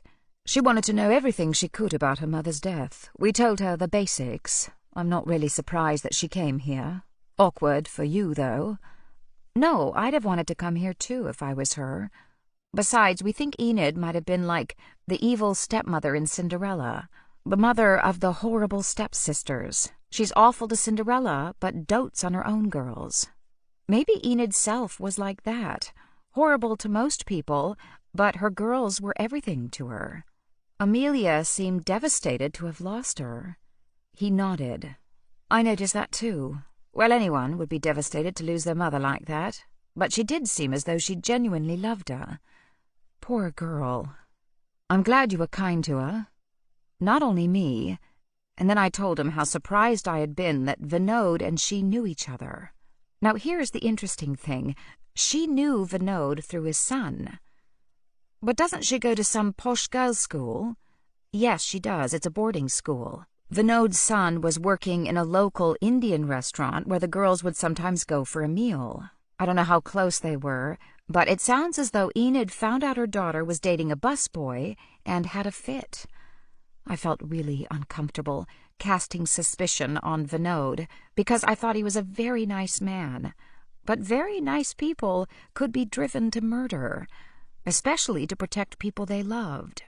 When Vinod talks about his son, his whole face lights up. He's that proud, and he seems like a genuinely devoted father, one who'd do anything for his son. Ian caught the slight emphasis I'd put on anything and said, "Including murder?" "I don't know. I'm just telling you everything I've observed. Do I think Vinod's a murderer? No, but I don't think any of them are. Speaking of people who do anything for the people they love, what about Douglas, Teddy's partner?" I shook my head. "Him, I don't know. I haven't spent that much time with him, but he's definitely someone who would do anything for Teddy." I looked at the spot where Enid had died. But as annoying and obstructive as Enid was, I bet Teddy and the filmmakers would have found a way to recut the footage so it wouldn't seem as bad as it was. Why murder her? He nodded.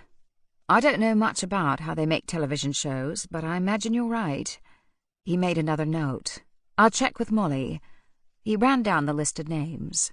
"What about Helen Radcliffe? Know much about her?" "She's a science teacher, a beautiful knitter, seems to be enjoying the class. She and Enid didn't have much to do with each other." He tapped his pen against his notebook. "And then there's the new woman. Margot Dodson. Yes, she's certainly thrilled to be here and hangs on Teddy's every word, but I don't think she'd murder a woman just to get a spot in Teddy's class. Seems unlikely. And then there's all the crew," I reminded him, not wanting suspicion to fall only on the knitters. "Found out anything interesting about them?" "No, only that Molly's under a lot of pressure to bring this in on time and on budget." He looked at me seriously. "This is one of those things that you keep to yourself, but the rumor is that she's skating on thin ice. She was involved in a disastrous production that cost a lot and never got made. One more failure and she'll be out of a job." Wow, she seems so confident. But I bet TV is the kind of industry that once your name is blackened, it's really hard to find another job. And Enid Self was putting this whole production in jeopardy. It's another straw. But is it the one that broke the camel's back? Chapter 20. Ian left, but I couldn't get that phrase out of my head. The straw that broke the camel's back. That one tiny thing that, after a load of other things, finally makes a person crack. I had an idea. It was like the moment when all the different colored yarns came together in a pattern. If I was right, I knew who'd killed Enid Self. I glanced at my watch and, making sure Ian was all the way gone, went into the back room. Swiftly and furtively I pulled up the trap door and climbed down into the tunnel. Rafe hated me coming down here alone, but I didn't have far to go. I made my way quickly to the vampire's lair and knocked the special knock. Gran and Sylvia were all dressed up and ready to go out. "Thank goodness I caught you," I said. Gran hugged me. "How lovely to see you, dear. But whatever is the matter?" I shook my head. "Nothing. But I want you to look at this list and tell me if you recognize any of the names on it." She looked puzzled. "All right. Is this some kind of a quiz?" Alfred was sitting in the living room, but of course he heard every word. "I love quizzes. I'm very good at pub quizzes, especially anything to do with history." He chuckled. "Well, I've lived quite a bit of it." "I like quizzes too," Sylvia added. Gran shook her head. "You can't touch her on movies and theatre." Cold horror gripped my chest. "Gran, you're not going to pub quizzes, are you?" She waved a hand in front of her face. "Not in Oxford, dear, but in Dublin. No one knows me in Dublin. It's such a pleasure to get out among people." And Sylvia and Rafe were working to get her there. All that stood between her and the weekly pub quiz in Temple Bar was me and my selfish desire to keep her here. She couldn't come to much harm in Dublin. The chances that one of her customers from Cardinal Wolsey's in Oxford would end up in a pub quiz in Dublin were extremely slim. And I thought it was far enough away that she could brazen it out and pretend to be someone else if that ghastly possibility ever became a reality. Anyone would believe they'd seen someone who looked like Gran rather than jump to the conclusion that my beloved grandmother was undead. At least I hope they would. We'd talk about her moving to Dublin, and soon, but right now I had other things on my mind. This isn't a quiz. You knew most of your customers by name, didn't you? She looked quite indignant. Not most of them, all of the regulars, and I hope you do too. Individual customer service is what sets us apart from any old wool merchant you can find on the internet. I had heard this argument before. I assured her that as much as I was able, I was following in her footsteps with customer service. Or at least I was trying. I handed her the paper, and she ran her gaze down the page. It was still strange to see her without her glasses, but of course she didn't need them anymore. She nodded and pointed to a name. That one, of course, an excellent customer and an excellent knitter. I pointed to another name. What about that one? She shook her head. No. I went over to the super-powerful computer that sat on a priceless Regency desk in the corner. I pulled up the file of class participants, including photographs, and showed Gran. Oh, yes, of course, I know that one. As she said the name, suddenly all those straws made themselves into a basket to catch a killer. We were gathered together for the last time, those of us who were taking part in Teddy Lamont's lace class for larch wools. We were more subdued than we might have been. Enid Self's death hung heavy over us. Margot Dodson had stayed up most of the night, she said, to finish her cushion cover. It was beautiful.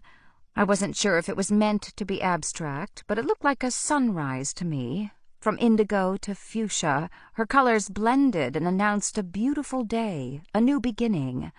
Everyone clapped. She was a much more pleasant class participant than her predecessor. She was quiet, eager to please, and easily pleased herself. Teddy had taken quite a shine to her. It was ironic. Enid had hoped to be the class pet by virtue of her superb knitting skills, while her replacement, the mild and meek Margot, had become the class pet by being the opposite of her. Margot was an excellent knitter, but she was humble about it, and obviously felt that it was a much higher talent to be good with color and design than to execute perfect stitches. Since Teddy absolutely agreed with her, they got on well.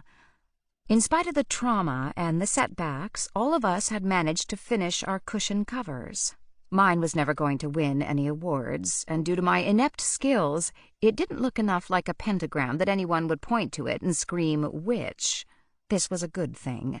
And yet I knew what I'd created. I planned to display it on the couch upstairs in my living room, a reminder of my heritage. Like most witches, my cushion would be hiding in plain sight. I'd called and left a message with Ian, but he didn't call back until we were about to break for coffee. I excused myself and stepped outside to take the call. "Ian, I think I know who did it," I said, trying to whisper but still be heard as a cyclist rode by singing opera, only in Oxford. "Well done, Lucy. Yes, we've got there too. Don't let anyone leave. I'm on my way." "Okay." I would have liked to share my information, but it seemed I didn't need to. We only had time for a quick coffee break at Elderflower before Molly was hurrying us all back. "We need to get all our filming finished today. The budget can't extend to overtime. Come on." Teddy was in the highest of spirits, and even though my heart was heavy with dread, even I managed to smile and laugh at his antics. All the cushion covers were beautiful, and as individual as the knitters. Helen received so much praise. Teddy made her a star alongside Margot as he talked about their finished pieces on camera, using words like imaginative and daring. The lace would be backed by silk, and he suggested much brighter colors than Helen had planned. But for Helen, I thought this class had been a genuine breakthrough. She hadn't exactly colored outside the lines. She'd done an electron shell configuration of the elements, but her circles were precise. However, it was gorgeous and vivid. Teddy said to her, "How does it feel to put some color in your world?" "I'm quite pleased with it. I'm really very pleased." She sounded relieved, too, that taking chances had paid off. He patted her shoulder in today's muskrat-colored cardigan. "Helen, promise me that you will start knitting some of your sweaters in color. I want to see you bold and beautiful." She ducked her head, looking shy. "I'll try." There was a knock at my front door. Molly looked annoyed and went to answer it. There was a huge sign saying the shop was closed due to filming and please not to knock. However, when she saw who was doing the knocking, she opened the door. In came Ian Chisholm with 2 uniformed officers. 2 uniformed officers? This looked serious. My heart began to thump. Teddy went straight up to them. Molly made cutting motions to the cameraman and the sound guy. Teddy said, "Detective Inspector Chisholm, please tell me you have my phone. My life is on that thing." "We'll get it back to you as soon as we can, sir." Teddy looked at us and opened his arms wide. "If he doesn't have my phone, then why is he here?" We all looked at Ian. He said, "We need everyone's help. Enid Self's murder has been a particularly difficult case to solve." Annabelle turned to Ryan. "Does that mean they know who did it?" "How should I know?" He wasn't being as friendly with her as he had before she'd suggested he might have killed Enid. Ian continued. "Enid Self was not a popular woman, and yet she married 3 times.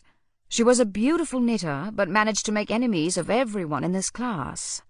I thought that was a bit brutal, but I wasn't about to argue with the detective, who seemed to be going somewhere with this line of argument. "Normally, in a murder investigation, the first thing we do is discard the leads that don't go anywhere. But in this case, every one of the leads has directed us to a possible murderer." Someone gasped. I wasn't sure if it was Annabelle or Helen. "Gunnar." Gunnar started to rise, then seeing 3 police officers between him and the door, sat down again. He looked like a caged wild animal. "Me? But I didn't even know the woman." "You didn't know Gunnar Amundsen either when you assumed his identity." There was another collective gasp, and this time more of us joined in. "Your real name is Sven Henningsen, and you're not Norwegian at all, but Danish." Gunnar went very red in the face, or I guess Sven did the blushing. He stood up as though he were going to leave, but of course there were still police at the door. He said, "I have paid for my crimes." Ian continued as though he hadn't spoken. "You weren't in the North Sea when you learned to knit, were you? You learned to knit in prison." "You have no right." "Oh, I have every right." Ian glanced around the table. "Tell your fellow knitters what you were in prison for." The Dane sat back down, looking defeated. "I killed a woman, but it was an accident." "According to the evidence at your hearing, you killed a woman in a jealous rage." "You don't know what it was like. You weren't there. We fought all the time. I pushed her. I shouldn't have done it, but I pushed her, and she tripped and hit her head. I didn't mean to kill her." That's not what the prosecution thought. "I have done my time. I only want to live quietly and put the past behind me. That is why I changed my name." "But your past followed you. Enid Self flirted with you at the book signing. Several people commented on it." Really? I'd only noticed her with Rafe, which showed where my interests lay. Ian continued. "She made you think she was interested, and then she went cold, moved on to other men. You sent her a message from Teddy's phone, knowing that she would come and meet him. Did she reject your advances? Is that why you killed her? Did she also trip and have an accident?" The man we knew as Gunnar shook his head. "This is a fairy tale. You have no proof." "So this is the killer?" Vinod asked, staring at Gunnar. "Not so fast," Ian replied. "You kept some things from us too, didn't you?" Vinod looked at the detective with dignity. "I answered all your questions." "You said you hadn't known Enid Self before you met her here in Oxford," Ian said. He reached for his notebook. "Shall I read you back your own words?" Vinod shook his head. "What I said was true. I never met that woman. For the rest, it was not my story to tell. Fathers, mothers, beloved children, that's a story that's played out here." I felt bad that I had been the one to start Ian down the path where Vinod, his son, Enid Self's daughter, and Enid herself converged.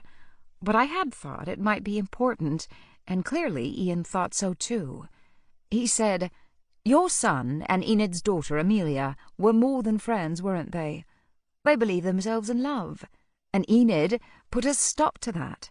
She humiliated your son in public, broke his heart, and nearly got him fired from his job."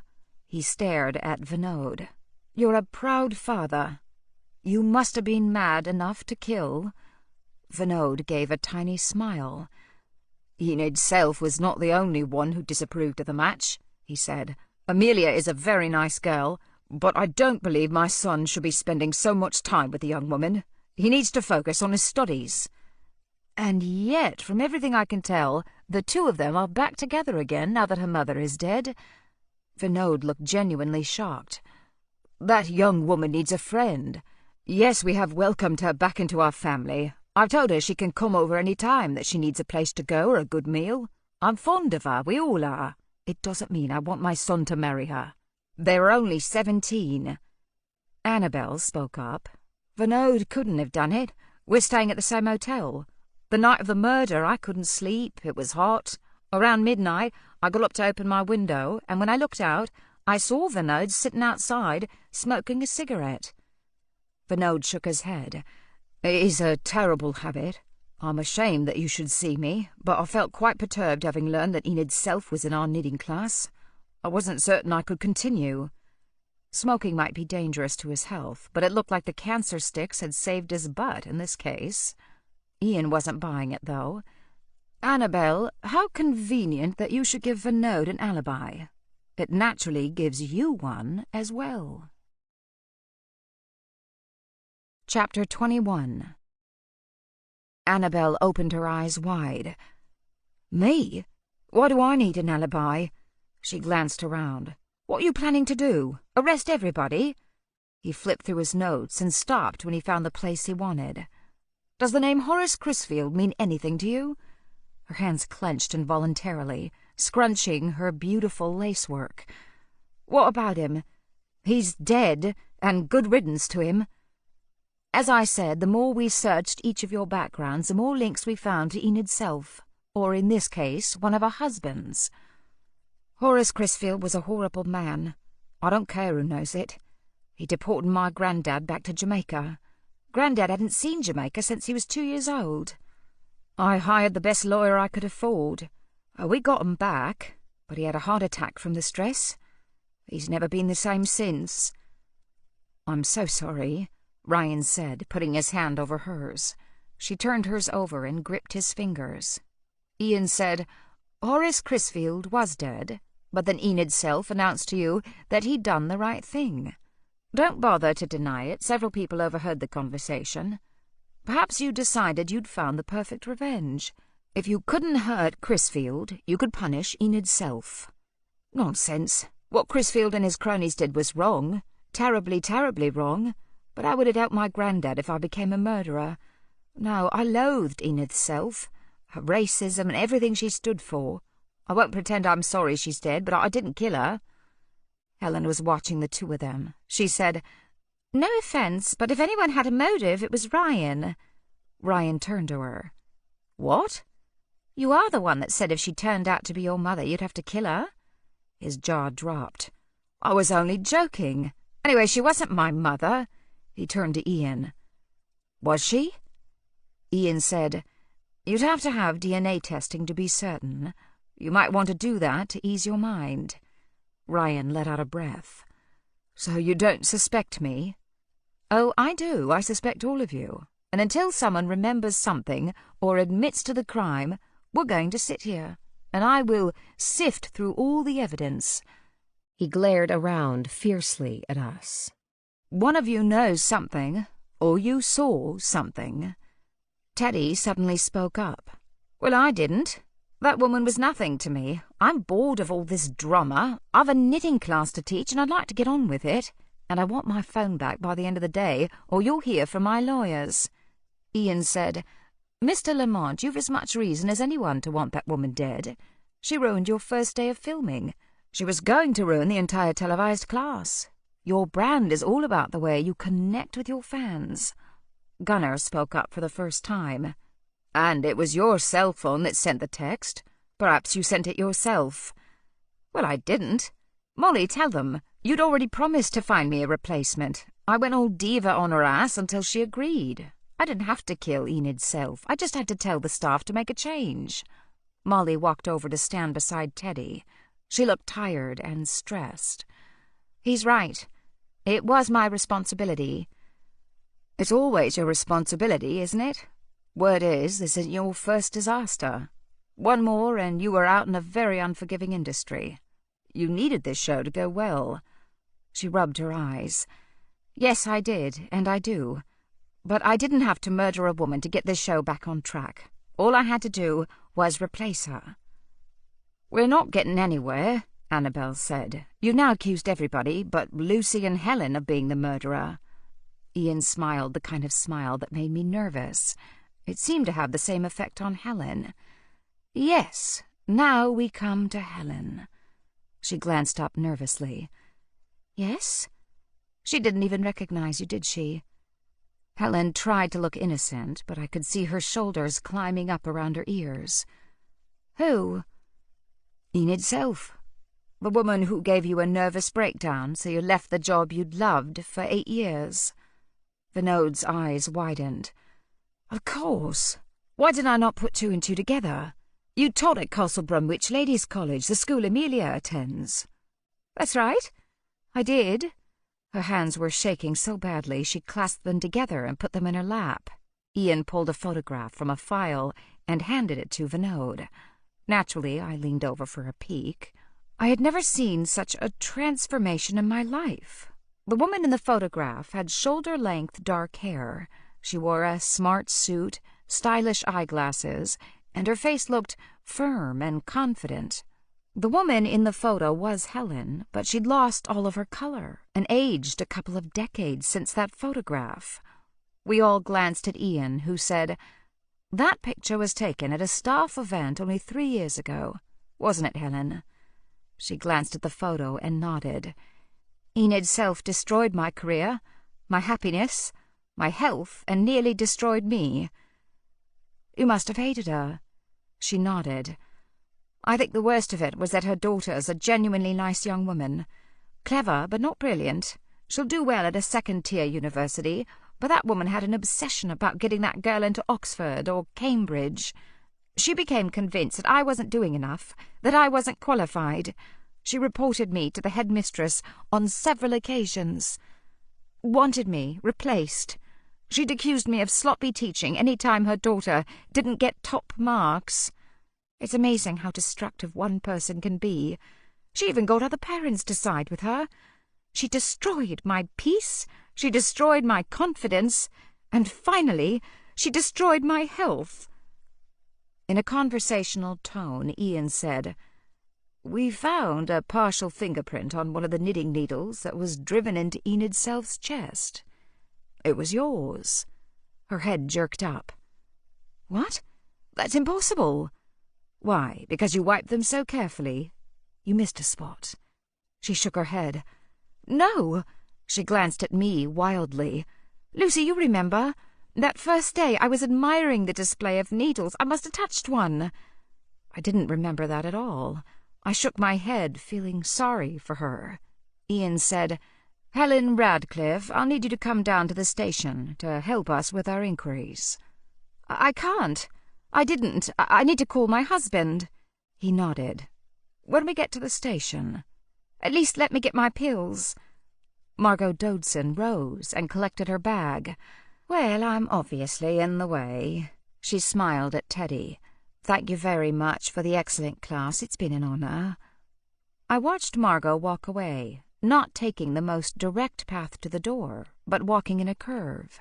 I said, "Margot, Why wouldn't you walk straight to the door?" She turned, looking startled, as did everyone around the table. "I beg your pardon?" I stood up for the first time. I'd been quiet until now. Like Ian, I had seen too many suspects and no obvious murderer. Until last night.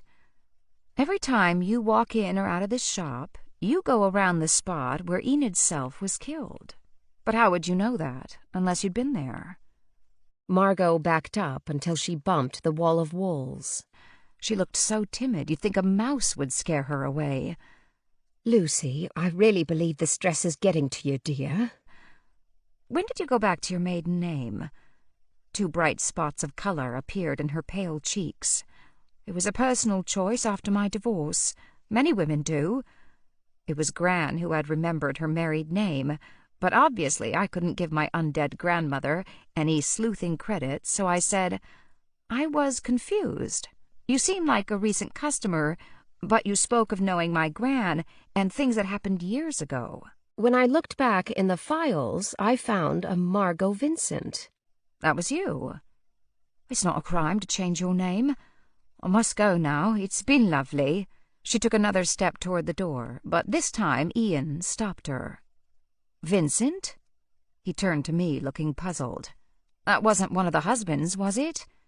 "No, it was one of the boyfriends. Enid's self was not a nice woman. She seemed to need every man she met to fall in love with her. It was kind of an obsession with her, wasn't it?" I asked Margot. "I've no idea," she said primly. "Your husband wasn't rich or titled. He was simply unavailable. He was a married building contractor who worked on Enid's home. While he was working there, they began an affair." Margot put her hands over her face. "No," she said in a strangled voice. I felt sorry for her, but the truth had to come out. Maybe she was bored. Maybe she thought she'd get a better price if they were lovers. Maybe she just wanted whatever she couldn't have. Who knows why she went after your husband? But she did, and he left you, planning to marry her. I made myself deliberately cruel. He dumped you, his boring but faithful wife of, 20 years, and ran off with Enid. Just up and left, after all you'd done for him." "I wouldn't do something like that." But her voice was wavering. "You still wear your wedding ring. That's why I didn't realize you were divorced. I bet you hang on to all sorts of things from the past. I bet if the police got a warrant to search your home, they'd find something heavy, something that had meaning for you." I was making this story up as I went along, but Margot was becoming increasingly agitated, so I thought maybe I was close to the truth. "One of the tools your husband left behind, perhaps? Something heavy, like a hammer, that he could have used in Enid's self's home renovation? You wouldn't have thrown the murder weapon away. You'd have kept it, as a reminder. She took everything from you, but you got your revenge, in the end. The police will find traces, of her blood. That's what will convict you." Suddenly she dropped her hands and faced me fiercely. "He was all I had. He was my life. I wasn't only his wife. I did the books for the business. We were a team. And she took him away. And then, when he wanted to marry her, she said no. She took him away from me, and she didn't even want him." Her voice was rising now. "I'd have taken him back, I would. But she'd done something to him. He didn't want me any more, even though he couldn't have her," she wailed. "She took everything from me, and she didn't even want him." I glanced over at Ian to see if he wanted to take over, but he motioned me to continue. "When you came into my shop the other day, you didn't know she'd be here, did you?" I remembered now how overwrought Margot had been. I'd assumed she was starstruck by Teddy, but that wasn't what affected her. She'd recognized Enid's self, the woman who'd destroyed her marriage and probably her life. "No, it was a terrible shock to see her there. And I watched her pawing at Teddy, and then at that book signing, fluttering around every man there. She was like vermin. She had to be destroyed." "How did you get the key to get into my shop?" "They were lying about everywhere, neatly labelled too. "I took the cameraman's key," the burly cameraman said sheepishly. "So that's where the key went. Blimey, I thought I'd lost it." The glance Molly sent him suggested there would be retribution later for his carelessness in not reporting the key missing. I saw Bex make a note. I continued. "And then you followed Teddy, waiting for your chance to steal his phone." She shook her head. "No, I was going to slip a note under Enid's door at the hotel. That was going to be the most difficult part, getting her to believe Teddy had written the note, and then making sure I got it back again, so no one would suspect me." She seemed relieved now that she was talking. "But when I got to the hotel, Teddy was there, in the bar having a beer." She glanced over at him. "You didn't even notice me there. I watched until you went to the toilet, and then it was easy enough to slip your phone out of your pocket." Teddy looked very disappointed in Margot. "I trusted you. You were my star." "I'm sorry. I sent the text and put the phone back in your pocket before you even returned. No one noticed. No one ever does notice me." Ian formally arrested Margot Dodson. As she was led away by a female officer, Gunner said, "At least she knows how to knit. It will pass the time in prison." Ryan let out a breath. "I don't know about the rest of you, but I need a drink. Let's go to the pub." "Perhaps it is better if I do not come," Sven said. Helen put her hand on his shoulder. "We all have parts of our past we'd redo if we could. Come on, Sven." Once more everyone headed for the pub, minus Margot Dodson. Chapter 22. The film crew had cleared everything from my shop, and I was putting things back in order before opening in the morning. The fate of the TV show was in limbo. The producers needed to decide whether to go ahead, knowing the behind-the-scenes drama would draw viewers, or whether to cancel. Teddy was all for going ahead, of course. He was firmly in the no publicity is bad publicity camp. Molly agreed with him, but it wouldn't be her decision. I didn't really have an opinion. My shop was a normal knitting and yarn shop once more, and I was happy to have it that way. I liked Teddy, but I'd replaced the poster. Bex had come by with a thank you gift for me. They'd blown up one of the stills of Nyx curled up in her basket, surrounded by colorful wools looking particularly adorable. Nyx was happily snoozing in the front window, even now in a similar pose. The Oxford newspaper sat on the cash desk. The sensational murder and arrest were front-page news. Margot would have a trial. She'd confessed to the crime and would be sentenced soon. I'd been partly right about the murder weapon. She hadn't used one of her husband's tools to kill Enid, as he'd taken them all when he moved out. Instead, she'd taken an ornamental stone frog from the garden.